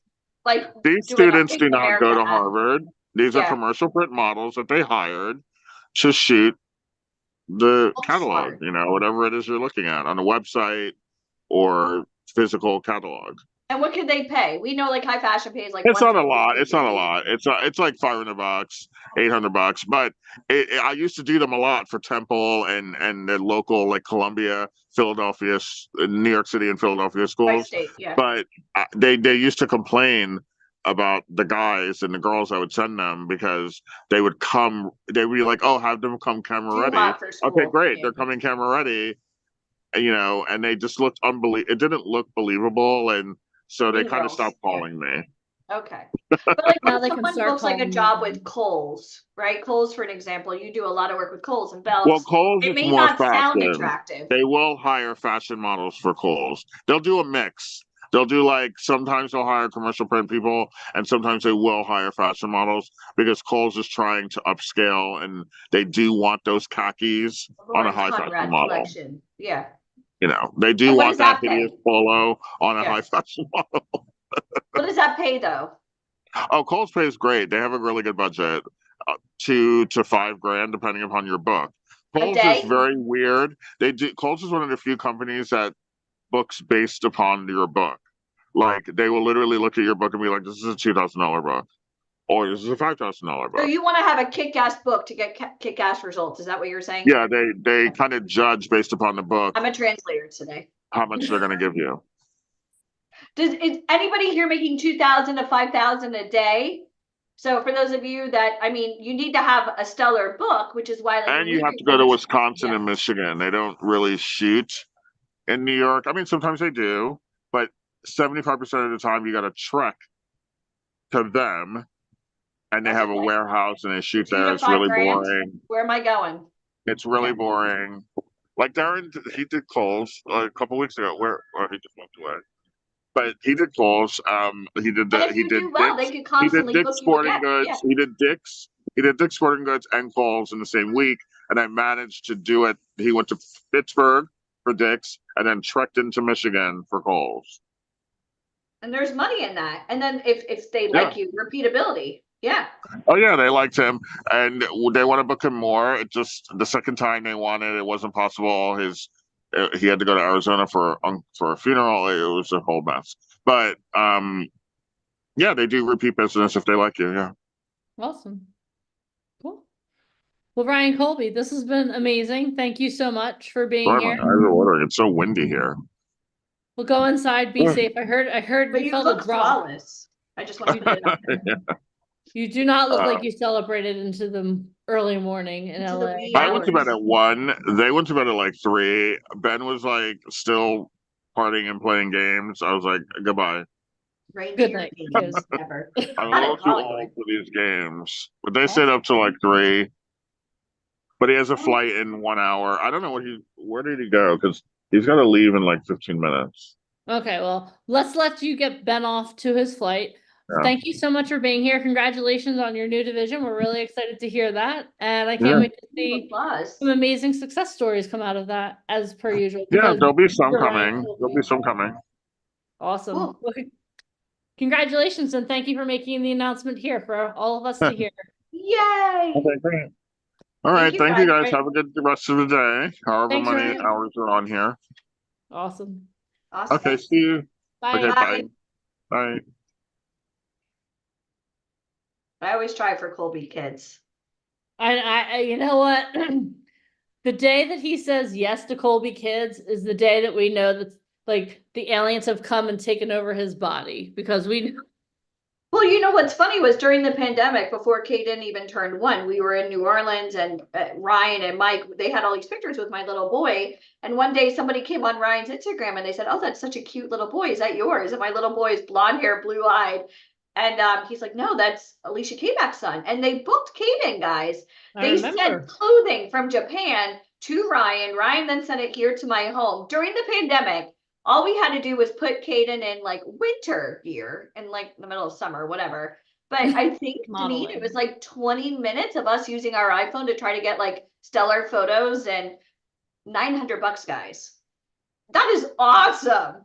Yeah. And it could happen. I mean, when you're working with designers, that's why they go through an agency. They Yep. you know, and know we that got to keep the happens. clothes. And I mean, we obviously don't have a need here in Florida to wear winter clothes, but you know, we Well, travel quite it does a bit. get chilly in Florida. Yeah. We got to wear them in New York City. So Yeah. Awesome. yeah. All right. So are you guys learning a lot? Did you learn a lot from Ryan Colby? What was your biggest takeaway from what Ryan was just going over with you guys? Because remember, our goal here is to start taking notes to apply to our lives today. So what is one thing you heard Ryan say that you're going to start working on today? Just one thing, one person. Oh, commercial print. Okay. Communicate with your agent. Thank you. Communication. And that's a two-way street, right? I liked when Ryan was like, why am I always the one reaching out? Why don't you? Like, communication is a two-way street. Awesome. Now everyone's going to say, be on time, right? Be on time. Be interested in all aspects of the industry you want to work in. I love that. That's How so many of you are true, gonna start- John. I was going to say, Totally. I only want to do high fashion. Shut the hell up. Unless you qualify for it, just what? There's not even a lot of money in high fashion. There isn't, unless you're like Kendall Jenner, Giselle, Tyra. Those are stars. The right And my they've all mom earned that. getting paid like $250. Yeah, they've all I'd much earned rather work for Kohl's. I know it doesn't sound sexy, but $2 to $5 grand, I'll take it, and then I'll go back home. You have fun not eating and doing your stuff. I'll be sitting here eating a plate of pasta. Yeah. Sorry, Awesome. I just had to put it out there. It's okay. Now I Pasta want always pasta, sounds okay? good. We were talking lasagna effect. We were. All right. So we heard from casting director about what she expects. How many of you would love the opportunity to have to work with someone like Cynthia Stillwell, to have her mold you and craft you and get you ready for the industry? On a scale of 1 to 10, how much would that change your life? Put that in the comments. Even if you were brand new or you've been in the business for years, let me just say one word: Denzel. Duh. Like, in what world are you sitting down with a casting director, Glory, Selma, Fried Green Tomatoes, who literally started the community of film Yeah. in the state of Georgia? Yeah. You walk in as an aspiring, and literally she's like chiseling you to create like what it is that you want to be. Because you don't know, Deneen, how many actors, oh, I'm doing my self-tapes, and okay, are you doing them right? Because there's a big difference between what you think is right and what a top casting director thinks is right. Exactly. Yes. Yeah, Sue. she is Haviland's mom. So that's how we met her. Haviland was on our radio show when we used to have Howard Stern Studio with CBS. Haviland starred on Les Mis and Fiddler on the Roof. She was a Broadway star. And Haviland's been now for 15 years. She's one of our coaches. She's one of the voices of Barbie on Netflix. And she said, oh, my mom's a top casting director, because we were doing a Beverly Hills lunch. And that's how we met Cynthia. And the reason why she just doesn't come out and say, oh, my mom is like this high up, because she doesn't want anybody to ever think that that's why she's booking work. And Yeah, so because when Yeah. when Haviland wanted to get into the industry, her mom didn't no hand anything favors. to her on a She had silver plate. audition She like had to everybody else. audition, she had to go to Yep. classes, she had to do training. Even to this day, she's still training, she's still auditioning, she's still doing all of those things. It doesn't just get handed to you. You have to work for it. It doesn't matter. Yeah, and I think on Haviland's headshot, she had her first name and her middle name. She didn't even Mhm. use Stillwell. Yeah, So awesome. All right. So are you guys ready to hear from our next guest? Okay. We talked about energy earlier. We're going to go back to gallery view. I need to see the energy. Here, let's do this. Let's like stretch it out, move, do something, move around a little bit. Oh, I see our guest is like standing and like dancing already. Awesome. All right. Okay. Good. You guys feel a little bit better now. You have a little energy going, a little movement. I don't see the penguin stretching, Deneen.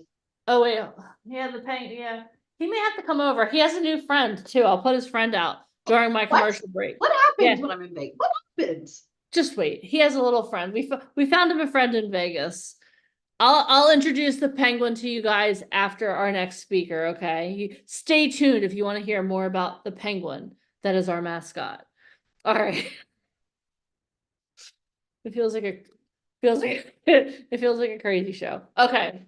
All right. So I got you guys moving, let me introduce our next speaker to you. She is a very good friend of ours. She's also represented by Truth Management, which is our mother agency. So let me introduce her. So Raquel Sharper stands out as the first Black woman globally to offer a virtual reality course, and has been featured in a TED Talk. In addition, she has a background as a professional tackle football player and is venturing into the film industry, appearing in 2 movies. With a decade of experience as an IT consultant, Raquel sought a better lifestyle for herself and her daughter, leading her to explore ways to create multiple income streams. She has become a beacon of empowerment, having spoken on over 1,000 stages in 3 years, encouraging others to pursue their ideal lives.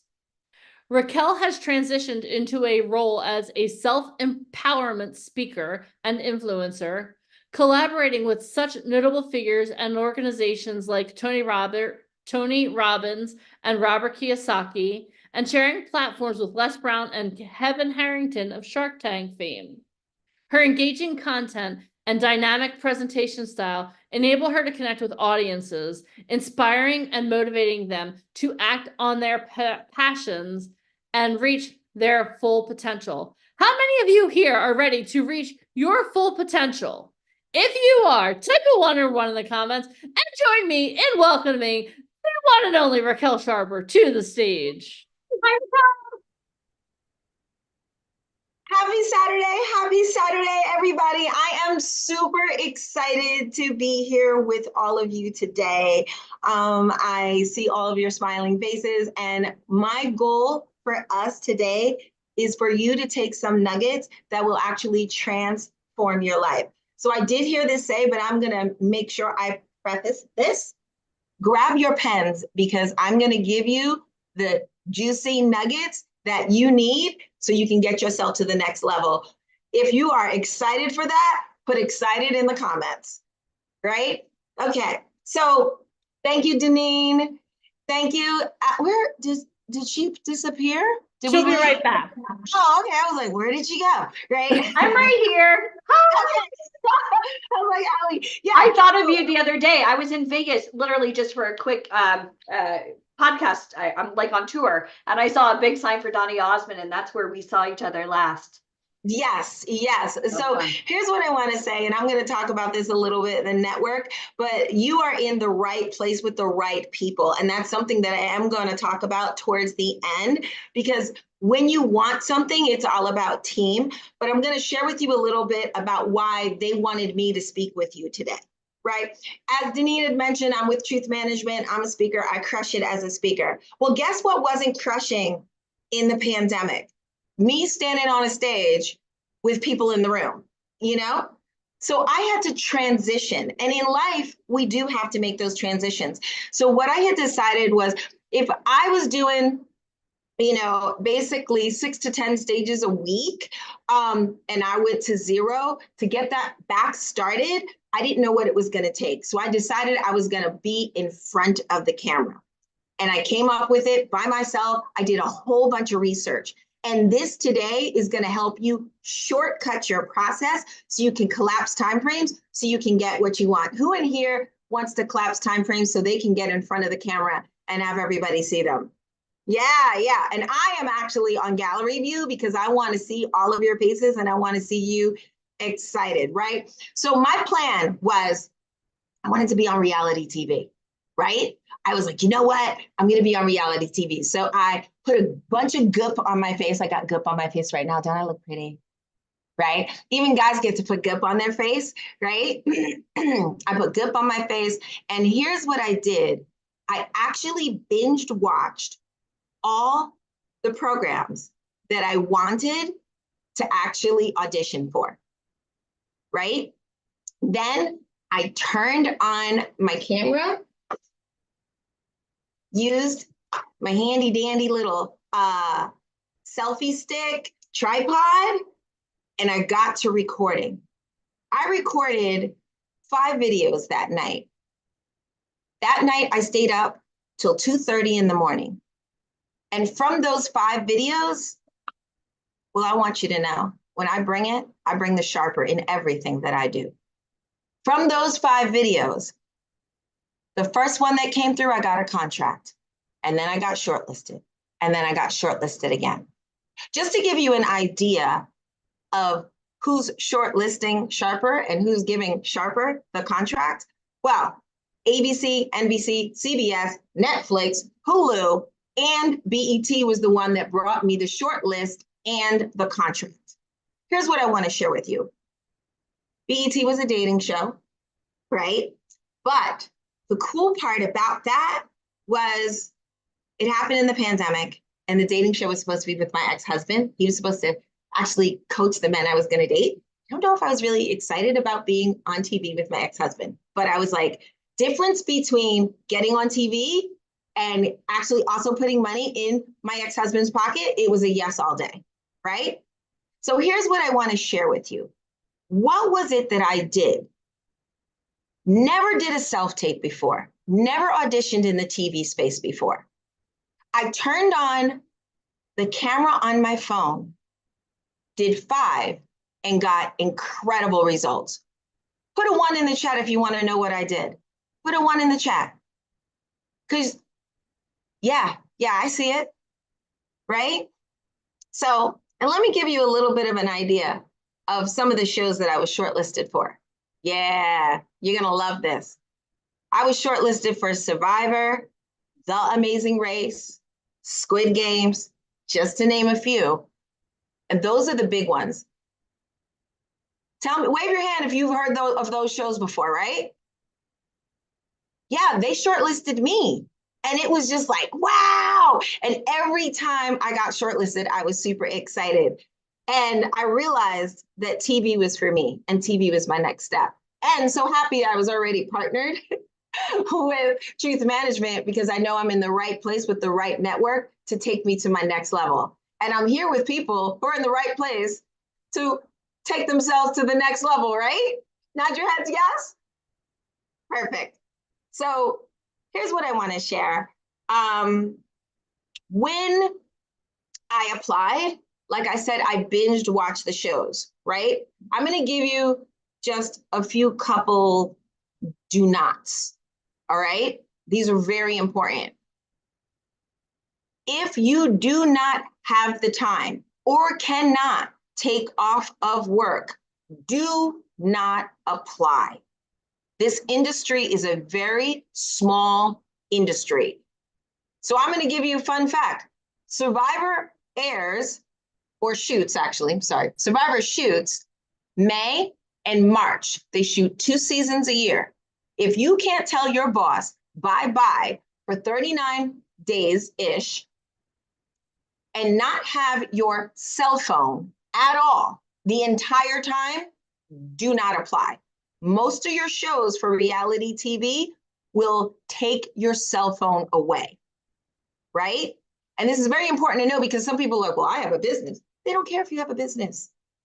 Those top shows get 100,000 plus submissions. And you definitely don't want to burn bridges. Because here's what else I want to share with you. when I started binge watching these shows, oh, I put myself in as a super fan on the shows, but I wasn't a super fan. But I had nothing but time because it was in the middle of the pandemic. So I started binge watching the show. So all I did was watch one full season. Fun fact, it took me a day and a half to watch the Survivor season in full so I could be ready to do my self-tape. Is everybody tracking what I'm saying? Right? Perfect. So when I showed up on camera, I showed up in my Survivor state, right? Now, here's the other thing. They'll let you know when you're applying when you can be locked down with them. So it's important that when you do this, you're showing up and knowing that you're available and that you would be able to take off of work if you have a job.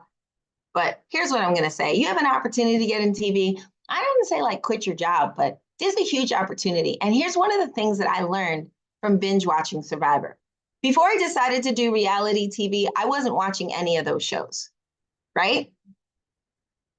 Did you know that Boston Rob is from Survivor and is an iconic source on Survivor and now is on Deal or No Deal? And he was on Survivor about 5+ times. Won once. People look up to Boston Rob. And then you know what? I guess he was available because NBC pulled him away to get on Deal or No Deal. So there is a career in this for reality TV, which is why I decided to go down that track, because on reality TV, you're actually getting highlighted for you, which leads me to this. Most of the shows will shoot for about a month to 2 months. Big Brother shoots for 4 months, okay? And this is really important to know.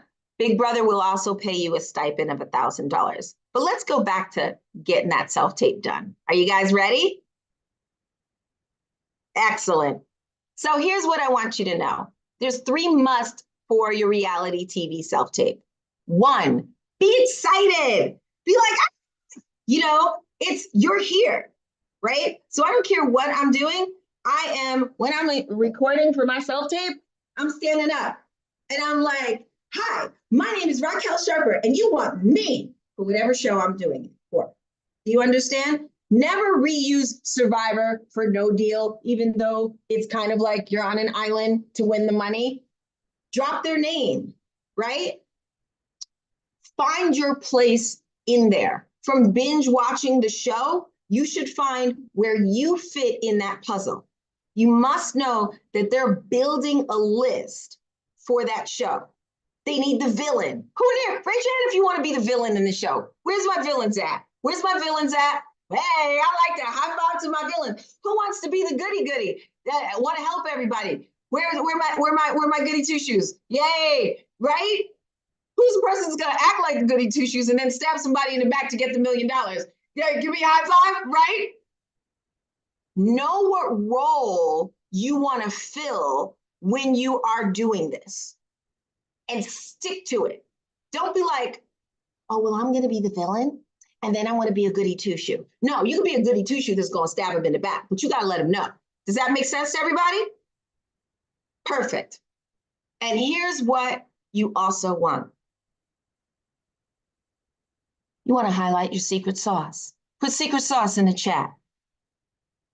Every amazing chef has their secret sauce. Put secret sauce in the chat. You want the sauce? Actually, just put sauce. Put sauce. Yeah, secret sauce, sauce. Because it's all about the sauce. If you're making a sauce, you're making it spicy, guess what? Out of 100,000 submissions, they're going to pick you, right? Because that's what you want. Yeah, we want to get it spicy. That's right. I see that, right? Yeah. So how do you put in your secret sauce? You tell your story, right? When you watch these reality TV shows, it's not just about winning the $1 million. It's not just about the competition. You learn about the person. So here's your opportunity to tell your story, and keep your story the same. So if reality TV is something that is really truly does interest you, You have to create your story. I want you to know that all the shows that I've auditioned for, I'm like a 65% you're going to shortlist me if I go in my demographic, right? So Survivor's my demographic. Big Brother is not. Oh my God, I'm like a dinosaur in Big Brother. Like if you're in your mid-30s, you're a dinosaur. I'm 53. I know I look like I'm in my mid-30s or even 20, but let's be real, right? Yeah, I see Robert laughing around like, ha, ha, ha, right? But if I'm auditioning for Big Brother, which I did, I'm probably not going to get shortlisted. Did you know in the past 20 years of Big Brother, how many Black women over the age of 50 are on Big Brother in 20 years? 0. But you know what? I could be the first. So I did that anyway.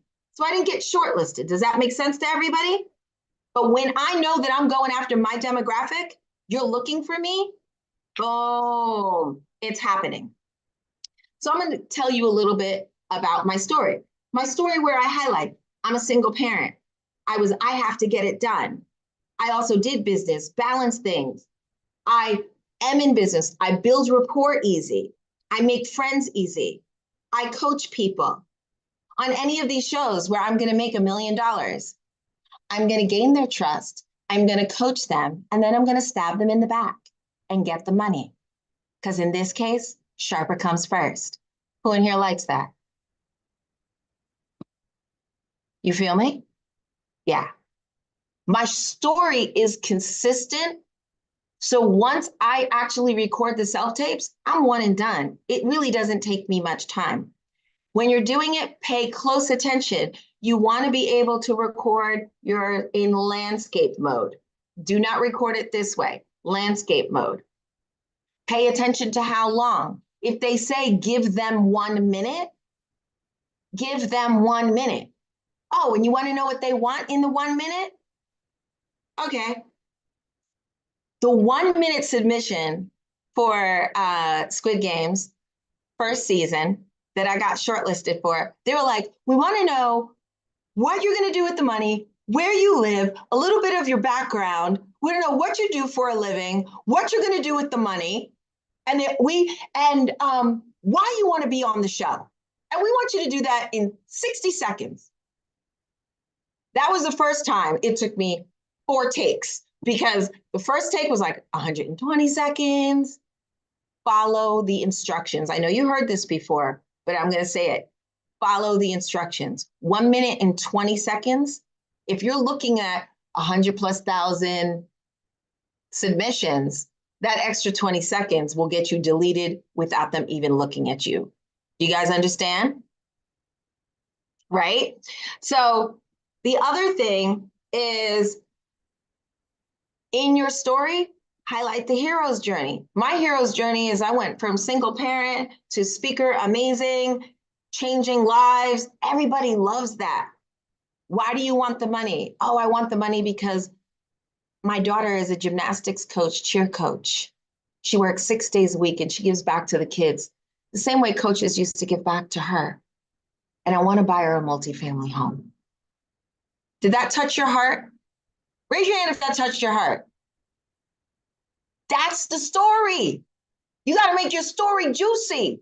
You got to pull the heartstrings. You got to make your story make them cry. You make them cry. Oh, man. And part of my story is a tribute to my dad. My dad played chess.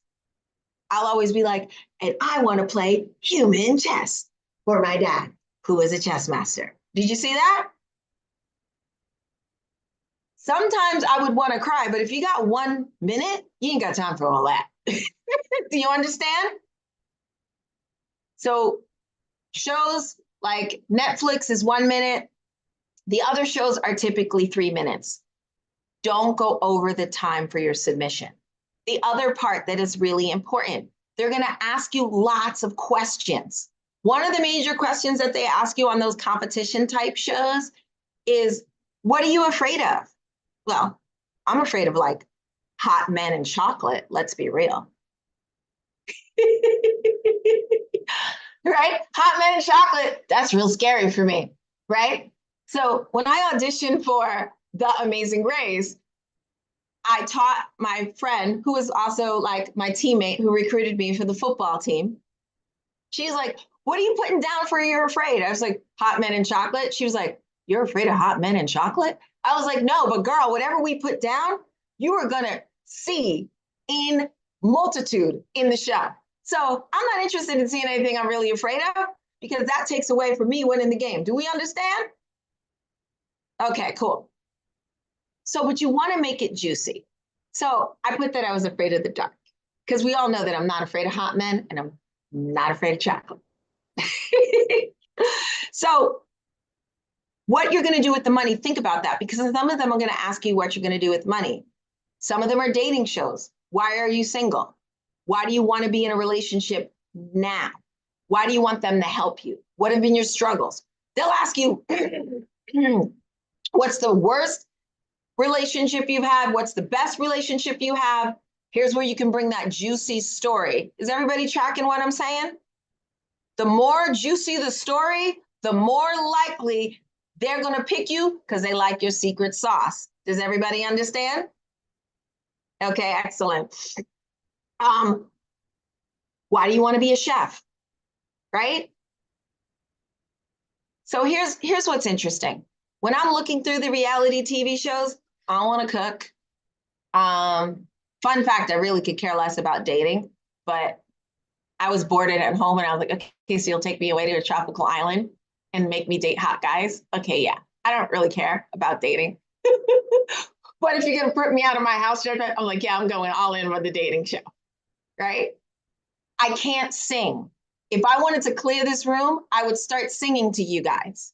So I'm not going to do any singing competitions. Understand where your zones of genius are. Does that make sense? Put in the chat, what's your zone of genius? Like, what is it that you do effortlessly? Do you play tennis? Are you a phenomenal cook? I want to see this in the chat. Are you a singer? Did you win, what is it?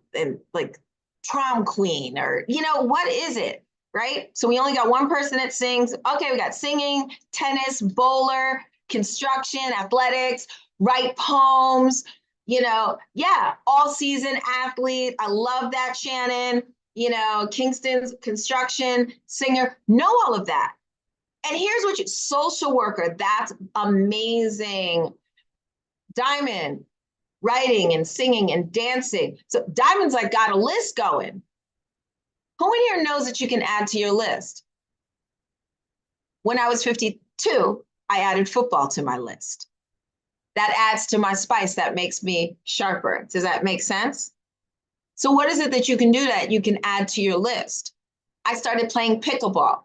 Who in here, put in the chat something that you can start that can add to your list. Because if you learn it a little bit now and an audition comes along, regardless if it's reality TV or something else, it could help you. Put in something in the chat that you'd want to start to do and start learning so you can add it to your list of skills. We got makeup, skincare, breakdance, football. Okay, I see you, Saeed. We got gun range, right? There's a lot of guns in everything, right? We got Jimmy singing, skincare, Kingston, director of my short films. Love that. Acting. Okay, you're in the right place, O'Neill. Dancing, sewing, boxing. Sewing, boxing. How crazy is that? Sewing, boxing. Who said that? Amara? Did I say your name right? Or I hope I didn't. I said you Amara. Okay, perfect. So those are two, like sewing and she said boxing, right? Those are like totally different. You want to add diversity. So in these reality TV programs, they're going to throw a whole bunch of stuff at you. And they want to see how you handle pressure, which is why they take away your cell phone, because you don't get to call your team. You have to deal with the people who are also competing against you. Does that make sense? So how long does it take to actually put in a submission? Minus the binging the show, right? It takes me anywhere from an hour to 2 hours. When I'm answering the questions, I'm answering the question with every question, I'm answering it with who's ever reading this, I want them to pick me from my answer to this question. and they'll be like anywhere from 20 to 50 questions. Some of the average questions, raise your hand in here if you have a passport. Raise your hand in here if you have a passport. Okay, so I see about 1, 2, 3, 4, 5, 6. I think I'm about like 8 or 9 people who don't have a passport. So I want you to write down, for my people who don't have a passport, I want you to write this down right now. Go get your passport. Go to the post office on Monday. Your to-do list on Monday, write this down. On Monday, I'm going to the post office and I'm getting a passport. I want to see the people who don't have a passport, put passport in the chat. Everybody hold them accountable because this is your team. All of you need a passport. Yeah, Stacy, you need a passport. Fun fact, Survivor shoots overseas. The Amazing Race shoots overseas. The Circle shoots overseas. Like you name it, they pretty much shoot overseas, right? So all of you that I see here, Melissa, Fred, Desiree, Mariana, Lori, Adrian, Saeed, passport, yes. Darisha, I hope I said that right. I'm sorry. I'm gonna call you D, just so I didn't know, right? So, you know, passport, Monday, go to the post office. It costs like $140. Get your passport and your passport card. One of the major questions that's asked on these is when does your passport expire? My passport expires August 22nd, 2027. How do I know that by heart? Ask me when my driver's license expires. I have no freaking idea. Because nobody asks you when your driver's license expires. But on these applications, they want to know when your passport expires. Want to get excluded really quick from the 100,000 submissions? Put in that you don't have a passport. Got it? Now, if from this you are totally stoked about this and you're like, oh my God, I'm going to go out and start auditioning for reality TVs and you don't have a passport, Deneen, don't hate me on this one, but just love me because I'm sharper. Put a month from now, put in some random freaking date a month from now and say you have a damn passport. Because from the moment that you put in your self-tape, yeah, Solange was like, that's right, put in, because if they call you from the moment you put in your self-tape, you got 2 weeks to a month-ish, depending, that they're gonna hit you up. In that 2 weeks to a month, what could you have? Put in the chat what you can have in a month about. Put in the chat, you could have your passport. Right. You could have your passport. So nobody in here is investing time and energy and is going to say no to an opportunity because you don't have a passport. Now, I'm going to give you the actual workaround in case you don't listen to me. But here's what I'm going to say. I'm going to act like your mama now. Okay. I'm your mama. Oh, you can get your passport in 24 hours. But that's going to cost you some money. I'm telling you to do it now. So you're going to remember this if you don't do this now, because then you're going to run over and pay like, I don't know, I think it's $500 or $600 to get a last minute passport or $700. Why would you spend $700 to get a passport when you could have got it on Monday and started the process and have it by, what, April 13th? Have it by the end of May? End of May, your passport expires in 10 years. Pick a day towards the end of May, 10 years from now. Got it, guys? But got it in the chat. Right? Because they're going to confirm all of these details. And they're not going to ask you for a copy of your passport until they're really considering you. But I can guarantee you that I've had to take a picture of my passport and send it in. Okay? And I want you, if you are shortlisted, and I want you to understand that you're shortlisted on one of these big shows, you don't want to miss out because you don't have your passport. Does that make sense to everybody? Cool. Now, the other thing that is super duper important, right? Network. Okay? Network. How did I meet Deneen, Mike, and Allie. Network, right? Now, do I have anybody that lives here in Vegas? Do I have any Vegas people here? No? Okay, I'm the only one. You All right. have one. I do? Okay. Okay. So it's about networking. The reason I met Deneen is through my Tony Robbins connection, and I met a friend of mine. We were sharing a stage in London in 2018. No, actually it was 2019, right before the that pandemic thing, right? And next thing you know, she hit me up. She wanted to come to Vegas, but she was coming to Vegas because she was going to a VIP Ignite event. And that's when I met them, right? So here's what I want to share with you. Your network is powerful. Even if you think that your network isn't, now it's not just 6 degrees of separation. I'm 1 degree of separation from Tony Robbins.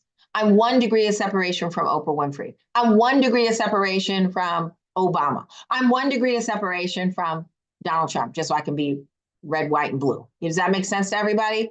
Right? Because I don't want you to be like, oh, she said that. I'm not going to like her anymore. Get over it. Listen, the more people you have, the more people you have. Listen, some people like vanilla ice cream. Some people like chocolate. Some people are like, I don't like ice cream. I eat donuts, right? Just know that what you are you, and own it. So if you don't make the show that you auditioned for, watch that season. And here's what I want to share with you. Don't take it personal. I'm sure you've heard this before, but I'm going to repeat it. Don't take it personal. They're putting together a puzzle. This villain with this person, this hot girl who's single, who might get with this hot guy on Survivor. Do you know people get married from Survivor? It's not a dating show, but they get married. People be hooking up, you know? So just understanding that. The network is so, so powerful. So my network led me to meet people because of football. I basically got invited to speak at the radio station, and there were some film producers at the radio station, and I became their friends. And they're local to Vegas, right? And that's how I landed my 2 movies. They are, husband-wife couple power team, right? And then from there, I've been introduced to another, power couple in Las Vegas. So here's what I want you to know. Your network is powerful. So I want you to start working your network, right? Put working in the chat if you feel what I'm saying. Work in that network. And here's what I want to say. When I met the film couple, it's The People's Network. The People's Network, they're freaking phenomenal. Deneen, I have to introduce you to them because they're actually local in the area. They're putting out some hot movies. They've worked with some really cool people. I definitely need to introduce you. See how me and Deneen network? Deneen, is this the first time I've referred people to you? Oh my God, my WhatsApp is popping almost like once a week. Hey, Deneen, when you come to Vegas, we need you to meet this person. We need you to meet that person. And actually, last week, if anyone was on boot camp, Deontay that was on, we met through Raquel at BattleBots. She took us to BattleBots, and that's how we had him. And tomorrow I'm going to steal your thunder for 2 seconds. Tomorrow you're working on a commercial with his wife who's running for Justice of Peace in Las Vegas. So if Alicia Kback is like the master networker, she's met her match with Raquel Sharper. Like these two, like, oh my gosh. My introvert self, when I hang out with the two of them, woy vey. Thank God we're friends. That's all I gotta say. I would not, yeah. That's right. That's right. And, and this isn't to offend because I know there's like DC Comic and Marvel, like it's the Justice League. It's like, if you are, raise your hand if you're super fabulous and sharper. Raise your hand if you're super fabulous and sharper. That's right. That's right. So other people who are super fabulous and sharper. So I'm going to challenge you today to go through your list mentally and be like, who can I match? Play the matching game. Match apple to apple. Okay, this person, apple, that's a pear. Nope. Okay, I got the pear needs to go over there. The apple, you understand, those are your people. Because when you do it, guess what happens? VIP Ignite also refers me to stuff. Does that make sense? So if you want more goodies, put out more good. Put good in the chat, right? And so let's also talk about network. Sometimes we think, oh, this person's too small, or I don't want to work with them because I want to work with Oprah and I want to work with, listen, Halle Berry, Samuel L. Jackson, Wesley Snipes, Denzel Washington. Name the film producer, put it in the chat, who they started off with, if you know. Put it in the chat. Put it in the chat. This is like late 80s. Nope, wrong. Carol, nope, wrong. Good try though. Come on, put it in the chat. I'm getting disappointed in yay! Lewis, that's right. Spike Lee. Spike Lee. They started with Spike Lee. So here's a fun fact about Halle Berry, and this is very important, and I don't think that you knew it. So Halle Berry played in Jungle Fever. Samuel L. Jackson was a crackhead. Halle Berry was a crackhead. Wesley Snipes was dating a white chick, right? And they were all in the movie together, right? And Halle Berry wanted the part. Can we all agree that Halle Berry is gorgeous? She's gorgeous and flawless, right? So Halle Berry is like, I want a part in the movie. I want a part in the movie. And Spike Lee was like, yeah, all I got is this crackhead chick and you're too gorgeous to be a crackhead. So you know what Halle Berry did? She didn't shower or do her hair for 4 days until she looked like a damn crackhead. And then she rolled up on Spike Lee and said, hey, he didn't even recognize her. He was like, ugh. She was like, yeah, I can be your crackhead. And she got the part in Jungle Fever. So when I'm telling you to embody the role, embody the role. She was like, nobody knew who she was back then. But from there, her network, all of them that started with Spike Lee, they transitioned out of the brown community into highly consumed by everybody. Because there's some actors or actresses that are in certain communities, the Bollywood or, the Latinas or, the beautiful Black and brown people, and they're all beautiful, but sometimes you get in that genre. But they started with Spike Lee when he was really small. So do you know somebody who's really small, who's maybe doing an independent film? Right? You do, right? Shannon, I saw that. Shannon was like, hey, all right, is this helping you? Is this helping you? Put yes in the chat if this is helping you. You guys, all right? Now, who in here wants to know, because I did a little homework for you, right? Some reality TV shows that are currently casting right now, so you can use some of this stuff that I actually taught you today. Who in here wants to know? Put me in the chat. Me. Okay. Well, time's up. Gotta go. So, all right. Do I have anybody in Philly in the house? Any Philly people close to Philly? All right, Deneen, you won't be a match for it, but we got any Philly people in the house? Anybody South Jersey, Philly, Delaware's close to Philly? You got a friend in Philly? Because remember about the passport? Sometimes we can make things work, right? So Ready to Love is a dating show. And it's a dating show that basically targets areas, just like Love is Blind. Love is Blind is a dating show. You can travel. Okay, Lewis. Is it Lewis? Where's Lewis? Ah, I see you. Okay, yes. So Lewis, if you can travel, here's what I say. New York, listen, you know somebody in Philly. Let me tell you how to flex it. Call the person you know in Philly. Call the person you know in South Jersey. Atlantic City is South Jersey too. Any place, Cherry Hill, Jersey Shore. Get an address of a friend right? You live in Philly, right? You saw that. Where's Sid? Where do I see Sid? Sid? Do you see my Sid? Sid, where's Sid? Sid, are you brown skin, light skin? Where's Sid? Help me out, Deneen. I don't see Sid, but she commented. Anyway, Hold on. huh? I have to look for her too. Oh, there she is. Hold on. I'll highlight her for you so you can see her. Okay. There's Sid. Perfect. All righty, Sid. Yay. Now, cool. So Sid is perfect complexion for Ready to Love, right? If you are lighter than me, like Deneen, you're not ready for love with Ready for Love in Philly. Sorry, Deneen, but you already have a love, so it's okay. Right? So, if you are a brown skin, BLM, whatever, you are actually target market for Ready for Love. Apply. If you don't have a Philly address, find a friend in Philly, use a Philly address, right?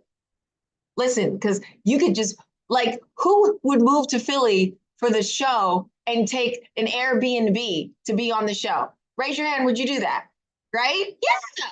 You know, New York. I saw somebody said that was from New York. Well, that's a 2-hour drive each way. Go for it. Just drink some Red Bull coffee or water, you know, whatever it is that keeps you hydrated, or take vitamin B. Does that make sense to everybody? Right? Ready to Love is casting right now for Philly. How do you find it? Just Google it.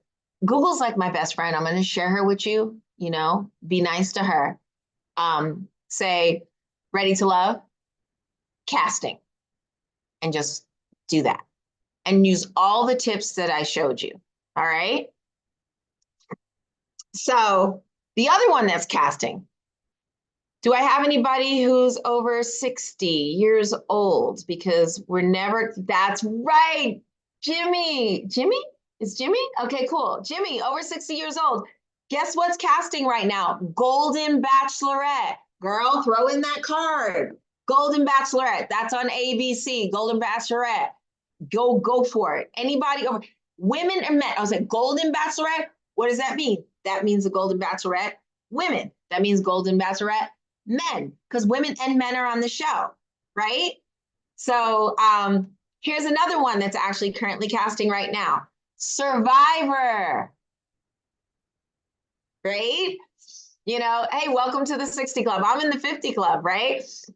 So, and here's the big challenge. Like, Golden Bachelor is, here's a quiz to anybody that's going to audition for Golden Bachelor, Ready to Love, or Survivor. What is the first thing that you need to do before you even do your submission? What's the first thing that you need to do? Let's see if you were paying attention. Well, have a passport. That is something that you need to do, right? Research, self-tape. Before the self-tape, watch the show. Binge, Darnell? Let's go, Darnell. Boom, boom, boom, boom, boom. Binge watch the show, at least one season, so you can know who you want to be on the show. Binge watch the show, learn it. Get yourself some popcorn, get yourself some carrot sticks, get yourself some brownies, Uber, Grubhub, whatever, and just binge. What are you doing next? What are you doing the rest of this weekend? I'm binge watching Ready to Love or Survivor or the Golden Bachelor. Starting after tomorrow. You could start that tomorrow. See, I just got the smackdown from Deneen. Hey, this is pretty good. It's only my first time in travel. So I live in a world where you're gonna draw outside the box, right? So my time is almost up, right? And I wanted to leave you guys to be able to ask me questions, right? And so I'm opening up the floor to ask me questions. I don't know if people are gonna ask me questions verbally or in the chat, but Deneen is the boss. I like that. If anyone has any question, raise your hand, raise your Zoom hand, not your physical hand, your Zoom hand, so I can see it. But this is what I kind of want to tie this together. So you gave amazing, amazing, amazing pointers on how to get yourself cast in reality TV, which I love because I know that's like one of your passions. But what I want everyone here listening to us, I want all of you to consider this. A lot of what Raquel talked about was authenticity, knowing your character, leaning into your character. How many of you heard that trend with our first speaker today when she was talking about, hey, you know what? If you're going to audition for something, read the lines, get to know exactly what that character is, and be the character. So even if you're like, oh my gosh, I've never even considered reality TV. I don't fit for any of these things. I don't want to be on Survivor. I don't want to eat bugs. Like, no, do not sign me up for that. Even if you're like, the principles that Raquel showed you just now are principles that you can apply to every area. If you're a model, you know what? I have to make this the best. I have to know this. Am I going to be the good person with this? Am I going to be, you know what I mean? So what I want you to understand is like the principles that she's sharing with you are applicable to every area of the entertainment industry, not just reality TV. I just happen to know that this is something like every time she's like, hey, like I remember we were in Vegas, we were having sushi. She's like, guess what?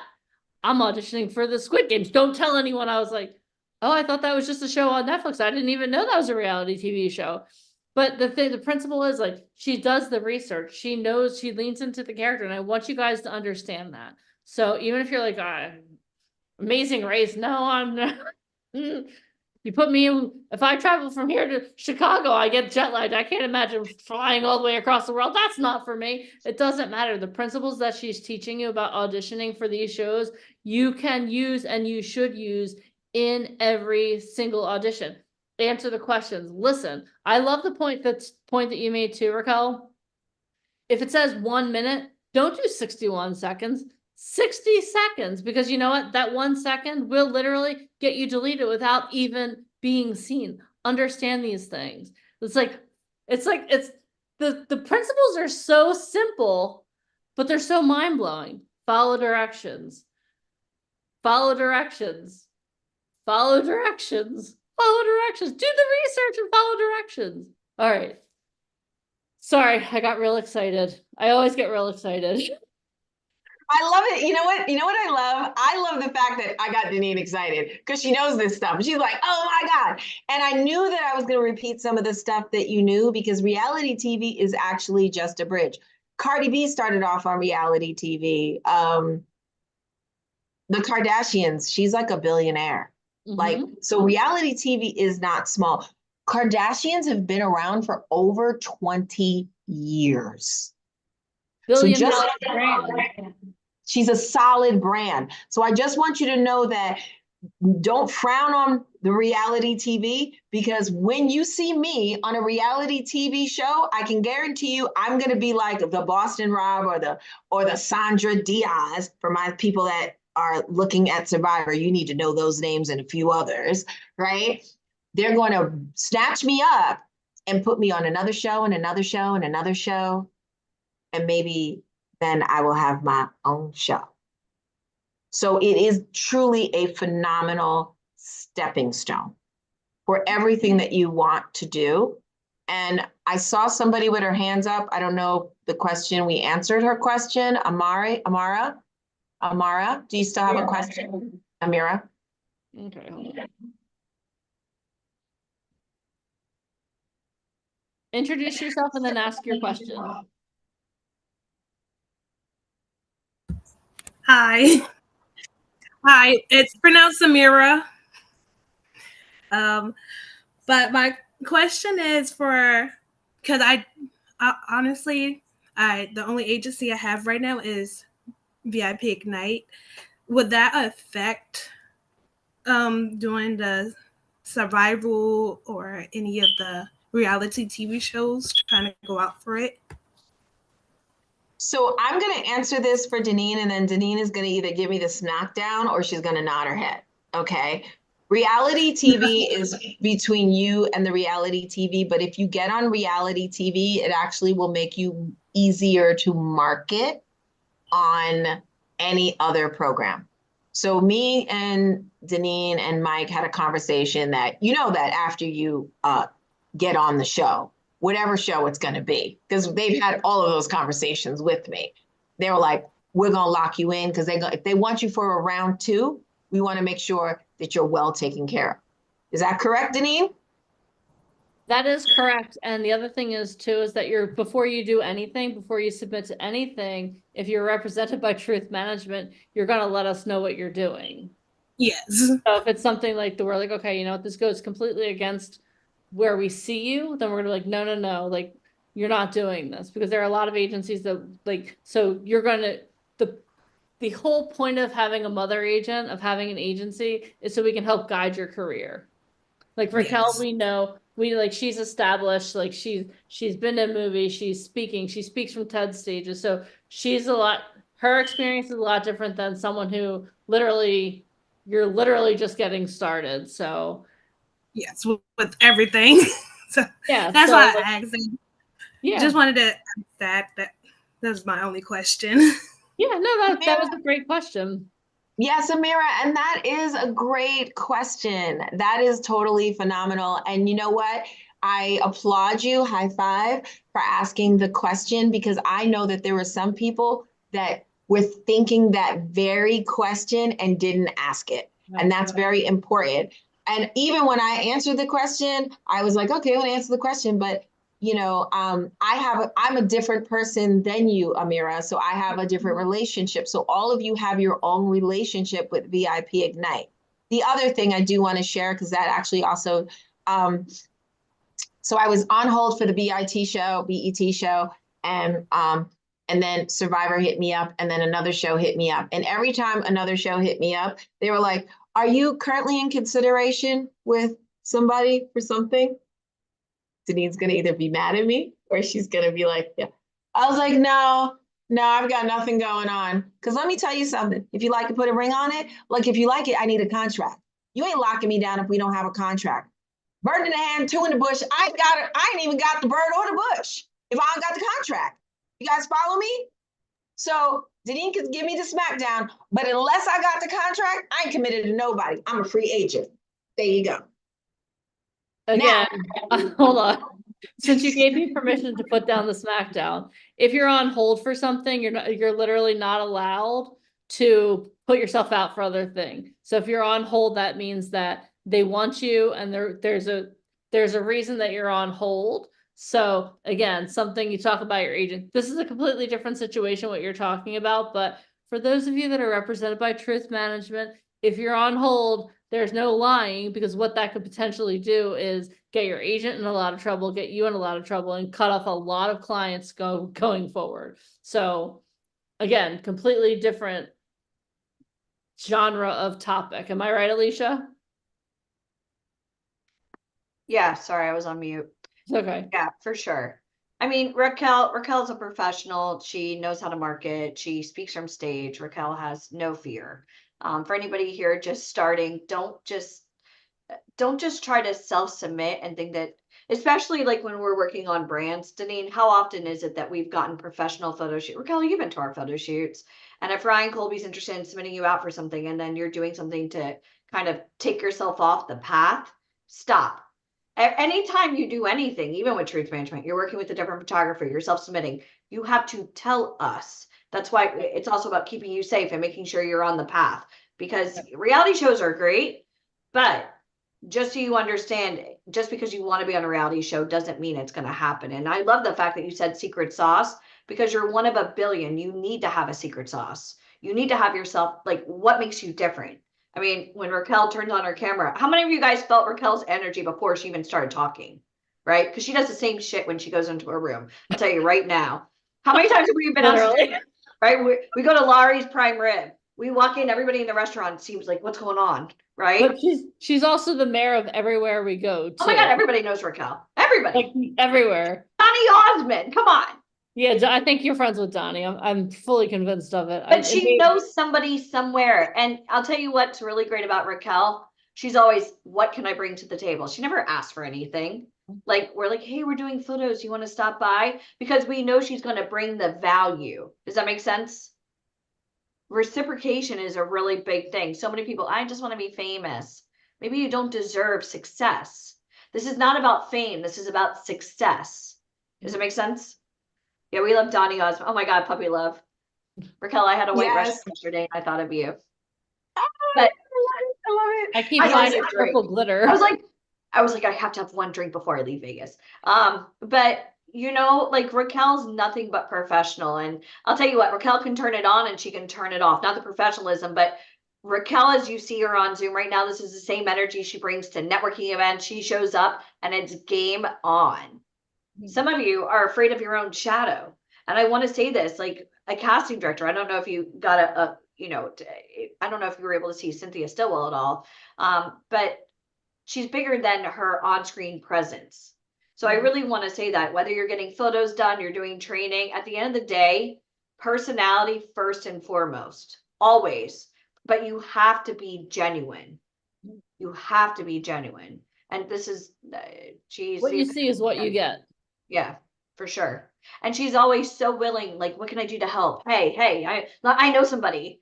And I think that's great because you are who you surround yourself with. Your network is your net worth. Proximity, proof, and power equals authority. She knows her shit. She's been there and she's done that. And in 1 minute, some of you guys can't even say your name in a minute. And I want to say it like that. Like you got to know what you want. And this takes rehearsing. And she's really good, guys. Yeah. So that's it.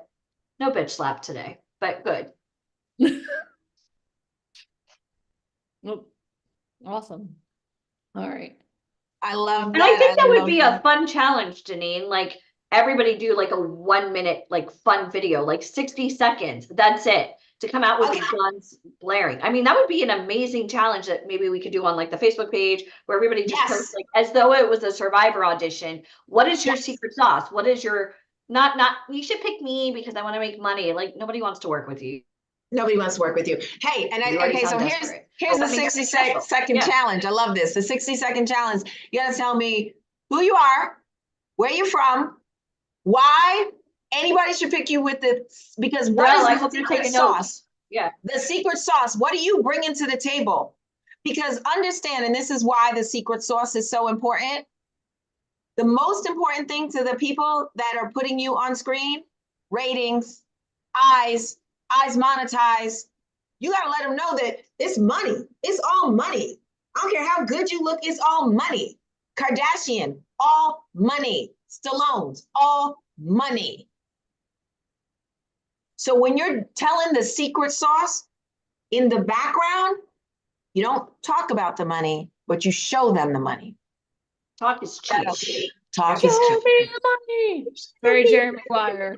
How many of you guys have this secret sauce? And I want you all to think about what your secret sauce is. Mine is obviously the gift of banter, but we all have a gift. I mean, it's a gift. You know, think Mine about is what I am is your gift. sharper. Yeah. All right. We have one more question, if that's cool. Oh, that Desiree is- Thompson. Definitely cool, Desiree.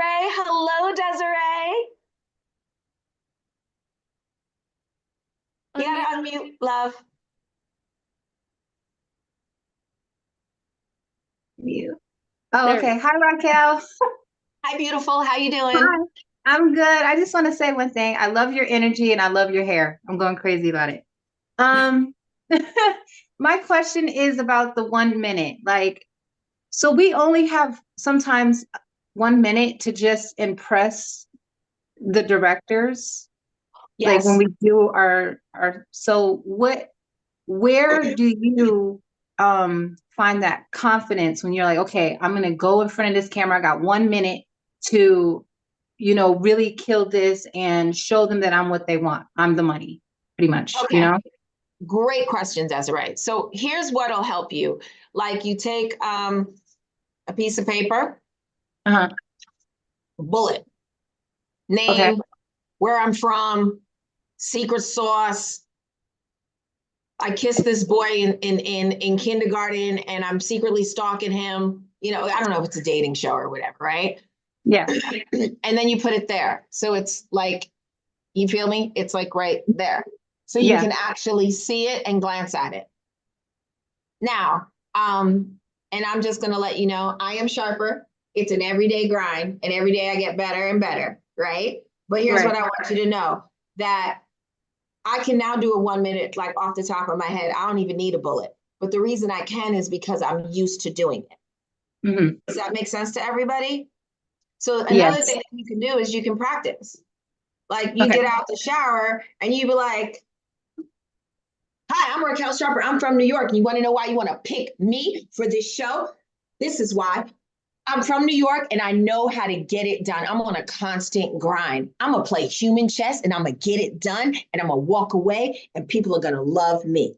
Pick me for the show. And that's like just it. Yeah. It's bringing the energy, Bring right? the energy, right? And you have to bring it enough where like show different inflections in your voice and practice. Practice. Has anybody ever seen like Janet Jackson in an interview? Yeah. Has anybody ever seen Janet Jackson? This is Janet Jackson in an interview. Stage. Yeah. But Janet Jackson in real life, on stage, oh, you could be quiet and timid, but when that camera comes on, it is go time. You got it? Right. Yes. So practice your 1 minute, because that 1 minute, you can expand it to 3. You can go in detail. Does that make sense? Yes, it does. Yeah, absolutely. And did I answer your question? Yes, you did. Thank you. Raquel, do pleasure. you listen to a song or anything? Is there a song that maybe like peps you up or gets you into the zone? No, there's not a song. I just run around the house and start, I basically get into my I am sharper. Like, I'll let you know. Like Oprah's gonna send me a private jet. Tony Robbins is gonna invite me on the stage. Tyler Perry's gonna call me up and be like, Raquel, you know what? I'm building a studio and putting your name on it. It's gonna say Sharper. Let's go. I'm ready. Boom. And then I'm ready. Like I gas me up. I'm my own fan club. So whatever you need to do, if you need to listen to Beyonce, I'm a diva. That's something I used to do like a decade ago. I don't need Beyonce now. I love her bunches, but I just get myself hyped. I see myself on the show. I see them picking me. I recently had a conversation, and this is something I want to share with you. Is it okay I share this? It'll take me like 2 minutes. Yes. Okay. Once you put yourself out there, you will have people reach out to you. So I had somebody reach out to me and say, hey, I saw you and you were perfect for this, and dropped me a link to submit. I was like, wow, that was, oh my gosh, right? I'm perfect. Okay, well, we already know that. My mama told me that, right? But anyway, so it's going to be out there. Once they got your name, they got your full name, they're going to text you. Because if you don't answer the phone, they are going to text you, right? And that's it. But when they do it, they say, let's go. And sometimes they're brand new shows. So here's a question you can ask if it's a brand new show that's never shot before. Is there any show that's similar to this one? Because you want to binge watch that show. Does that make sense? Golden Bachelor. What's a show that would be similar to Golden Bachelor? Bachelor, Bachelorette, right? So that's it. Do you suggest anybody putting it on social media that they're auditioning or sending in a self-tape for these shows, or keep it secret? No, you have to keep it secret. The Right, only reason guys. I shared with you any of this is you have to keep it totally secret. They will make you sign an NDA. You're not supposed to tell anybody. Obviously, So they if know you that are you're- sending out tapes, shush, shush. Yeah, shush, shush. You're going through the process, shush. I've shared with you the process because these shows have already aired, the ones that I was shortlisted for. I wouldn't be surprised if we saw me on TV in 2025, but I'm going to tell you this. That's my visualization. Deneen, how long have I been telling you I'm going to be on TV? Hold on. Since I met you, first of all, but here's the other thing. When she was auditioning for the Squid Game, she's like, yeah, so it's a show. And she wouldn't even tell me anything and no details. Because when you sign an NDA, it means do not disclose. And like you could literally get in a lot of trouble for doing that. So again, it's real simple. Follow directions, follow directions, follow directions. You get it? Obviously, your agent knows, Shannon, Yes. but you're not posting it all over social media. Hey guys, I just auditioned for Squid Games. Shut the hell up. Because this is what's going to happen. You're then sharing it out there. When they go to check out your social media and you're the idiot posting it, they're also going to think, because we've worked with people from Shark Tank, from The Apprentice, from America's Next Top Model, your mouth is shut for weeks, if not months. Yeah. Does that Yeah, make you sense? don't. They You assume definitely- that they assume that if you're talking about your audition, you're going to release details about the show, so no one's going to work with you. There's gotta a keep- reason that real castings don't tell you, hey, come be on Law and Order this weekend, or hey, you know what, Tyler Perry movie, there's a reason that they don't put that stuff out there. And they are 100% right. And when I shared with them and told them I was going to be on TV, I told them I was shortlisted for a show, but I did not tell them the name of the show. I was like, come on, just tell me. I won't tell anyone. She's like, no. I was like, no. Because we're risking, at Squid Games, we're risking $4.56 million. We ain't doing that. I mean, I love Deneen and Allie and all, but like, we ain't doing that. Does that make sense to everybody?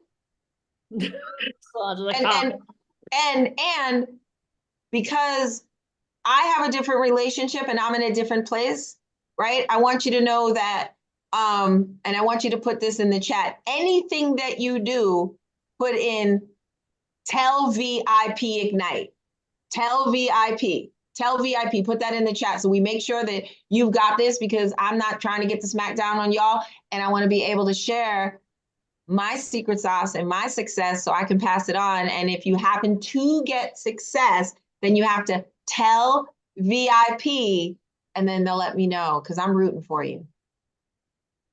how many of you are so excited you have Raquel Sharper in your corner? It's awesome. Raquel, this has been amazing. Thank you for bringing the energy right at the end of the day. You're like 4 shots of espresso at the I want very to know end. what she's doing tonight. What are you doing? You're always doing something crazy. What are you doing tonight? I'm actually really not doing anything too crazy tonight. Shut up. But But you heard the but, because the big butts. Okay, you know what I mean. But She I don't have a really big does butt this, like guys. that. Like when we go out, we're like, no, Raquel, but go on. So tonight there's this white party. I think you remember Cindy Birkland. Anyway, she's having a white party tonight. If you're in the Vegas area, you can go on to like Evite. So Evite will post so I want to give this one last nugget. Evite will have things that are going on in the neighborhood if you're not if you're challenged on finding stuff to do, right? Go to Evite, see and look what's going on in your neighborhood, wherever you're at. Get out, meet people, network, but in your zone of genius. Meetup, also a great thing. Like, you want to learn how to hike? Go to Meetup. You ain't got to find somebody to hike with. Just go to Meetup and join it. Want to learn how to speak Spanish? Go to Meetup. And like, want to learn how to cook? Yeah, just go to Meetup. sword fight. Yeah, learn how to fight. Go to Meetup. So like, but expand your skills too. The more skills. So if you look at somebody like Tom Cruise, he flies jets. He knows martial arts. He is in love stories. He dances in his white draws in Risky Business, right? He's like, and you're in this industry where the more things you have under your belt, the more marketable you are for yourself and for VIP Ignite. Does that make sense to everybody? And fun fact, I've had not one drop of coffee or espresso. I'm sheerly on H2O. Whoa. God bless you. And I've only had like 3 hours of sleep. Double God bless you. That's like my version of Survivor. Woo! Awesome. So when you're on, No be on. Starbucks and no sleep. What? Yeah. So when you're on, you're on. Like, let it go. Like if you're on stage, and I'm sure you've heard this, that I've known people that were like, yeah, I wasn't feeling good. I puked in the garbage can and then I went on stage. Like it is important to be on. And it's a short period of time, but always bring it. Because when you bring it, that's where the fruits that will come for your labor, which will then bring the money. Awesome. Well, Raquel, this has been amazing. Thank you so much for bringing the energy, for bringing the nuggets, for everything, just for being, thank you for being you and for being a good friend to us. I want you to know how much we appreciate you. If you appreciate Raquel, let us see it in the comments. Awesome. All right. Well, thank you so much. This has been inspirational, aspirational. It's been all the things. We appreciate you so much. Thank you so much. Thank you guys. And it's been a pleasure. You are with the right people doing the right things. And I'm looking to see your name in lights so I can go to the movie premiere and watch you on TV or whatever it is that you're going to be. But go big, go big, go big, and be sharper. Awesome. Thank you. Bye, Raquel. Bye. Hi, Raquel. How awesome was energy. that? Did you So guys much learn? energy. First of She's all, really like, like that in real life. So much energy. really, like I don't think I've ever seen her not bring that much energy to anything that she does. And I think this is a life lesson. Like she teaches people to talk from TEDx stages. This is the energy that she brings to everything in her life. So we talked about this earlier. The way you do the small things is the way that you do everything. How are you doing the small things? How are you doing this call right now? We've been on here since 11 a.m. We know. How are you doing now? Hold on, I see Desiree. Desiree, you're like glowing. I feel like but she's drinking her water. I love it.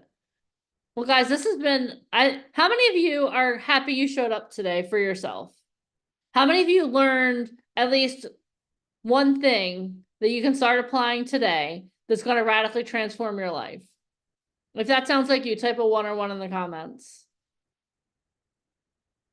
Awesome. All right. So this here has been Foundation Day. Today we laid the foundation. Okay. You heard from Cynthia Stillwell, one of the biggest casting directors. Literally, if it were not for her, you would not know that. You would not know. If it were not for her, Atlanta wouldn't have a film industry. One of the biggest markets for film, TV and film. Netflix, Disney, AMC, Tyler Perry, everything. Right you there. also heard from Ryan Colby, former art director of Vogue. Literally 72 covers in 1 year. During the pandemic, by the way, we always forget to add that part. Like when the whole industry was shut down, he was still working. He told you exactly what to expect when you start working with an agent. How many of you now are like, okay, you know what? I have a little work to do, and the best way, because I want to be that person that Ryan Colby's like, oh, well, you know what? I have this new division. Obviously, you're the one I want to work with. How many of you want that? Type a 1 or 1 in the comments. And then you just heard from Raquel, like, I don't even know where to begin with her. Like, authenticity, show up, follow directions, do the research. Oh, wait, hold on. Who else told us to do the research? Oh, Ryan Colby talked about doing the research. How many of you are going to start becoming, I want you to become an expert in this industry. You learned about the different types of modeling. You learned about all the fashion weeks. Like you learned so much in such a short amount of time. But this is just foundation. This is just day 1. Okay. This is a 2-day event. Type 2-day in the comments. That means tomorrow, you have to be back tomorrow if you want the next part. We laid the foundation today. Tomorrow we're going to build on what we spoke about today. And this is what I want you guys to do.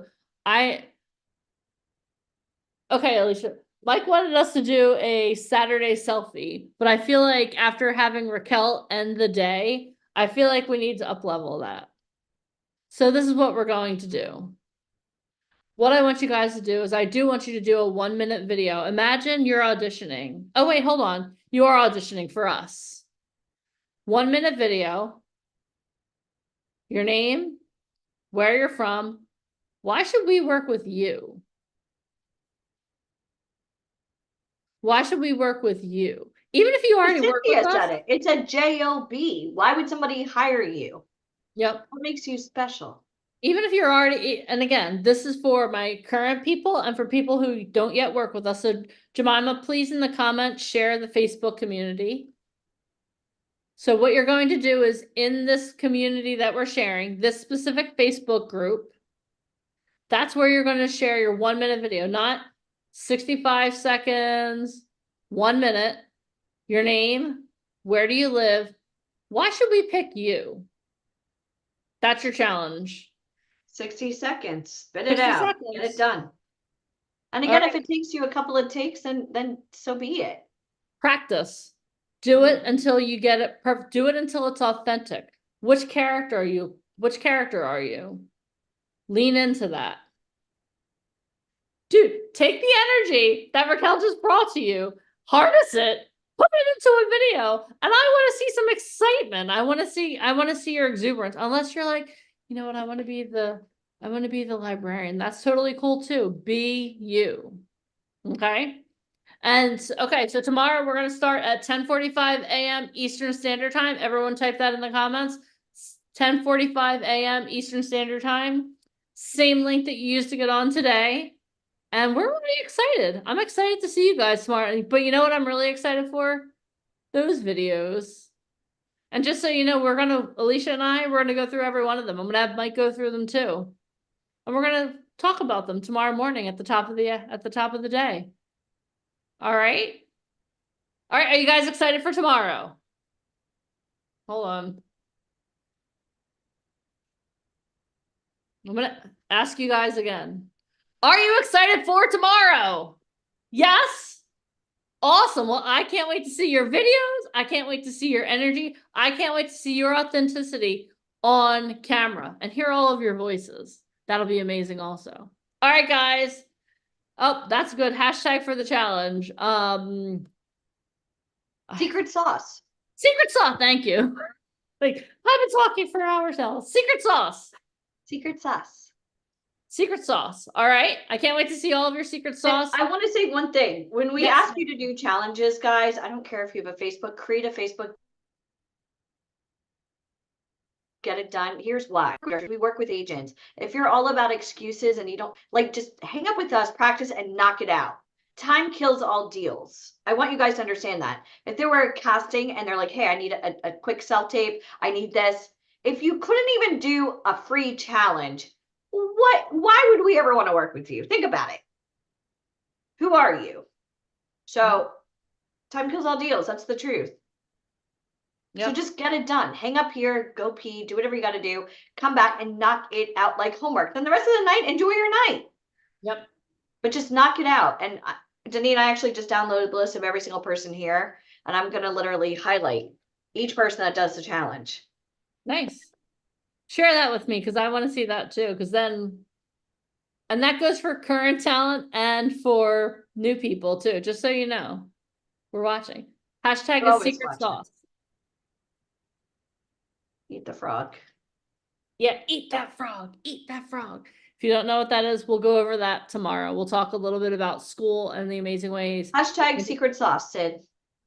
Yep, secret sauce. All right, and tomorrow we're gonna have like again, today we laid the foundation. Tomorrow we're gonna have Mike come on. He's gonna talk to you guys about go deeper into what type of modeling you qualify for, the blueprint for success as an actor or model. I'm gonna go through our community. Like this is really cool, but imagine being a part of a community of people that are lifting you up consistently. How many of you want that in your life? How many of you want more of that in your life? Every We're time gonna you go say over that, that I think of you raise me up. What? I'm singing that song so I could touch a mountain. Don't worry, I'm not gonna sing. This is called jet lag. All right, well, go get some coffee, get some rest, Alicia. The rest of I'm you, drinking water, Deneen. Who am I? I don't know. I saw that earlier. I was like, what? Oh my Desert god. man. I woke up like, I'm so thirsty. Hey, well, you were in the desert for 72 hours. I was. But you know what? 48 hours, got it all done. And But I kicked. did not call Raquel and I didn't have time. You didn't have time. All right. Quick. Oh, let me ask you guys a question too. How many of you would love the opportunity to actually meet Raquel in person one day? Yeah, pretty She's a cool. lot of fun. Yeah, the energy she brings, I'm telling you. She's How a good many people- networker. How many of you would love the opportunity to work with Cynthia Stillwell in person? We're doing something real special with her. How many of you would really love the opportunity to also work with Ryan Colby in person? Careful what you wish for. Thick skin, grow some thick skin.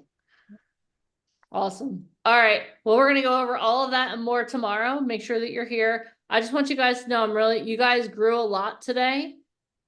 And tomorrow it's going to explode. So we'll see you tomorrow. All Thank right. you have to a our great- host, Deneen White. Thank you for letting me host all of you. Thank you for being here. Bye, Mr. Penguin. Well, I'll introduce a new friend tomorrow. Oh, we better be here tomorrow then. Cool. Okay, I'll be here. I think I have to be here. I think I'm hosting this thing You tomorrow. are. You are. My All right, joke's guys, not- same link. Be here tomorrow. Get your challenge done right now. Hashtag secret sauce. All right. Have a great night, guys. We'll see you tomorrow. Bye, everybody.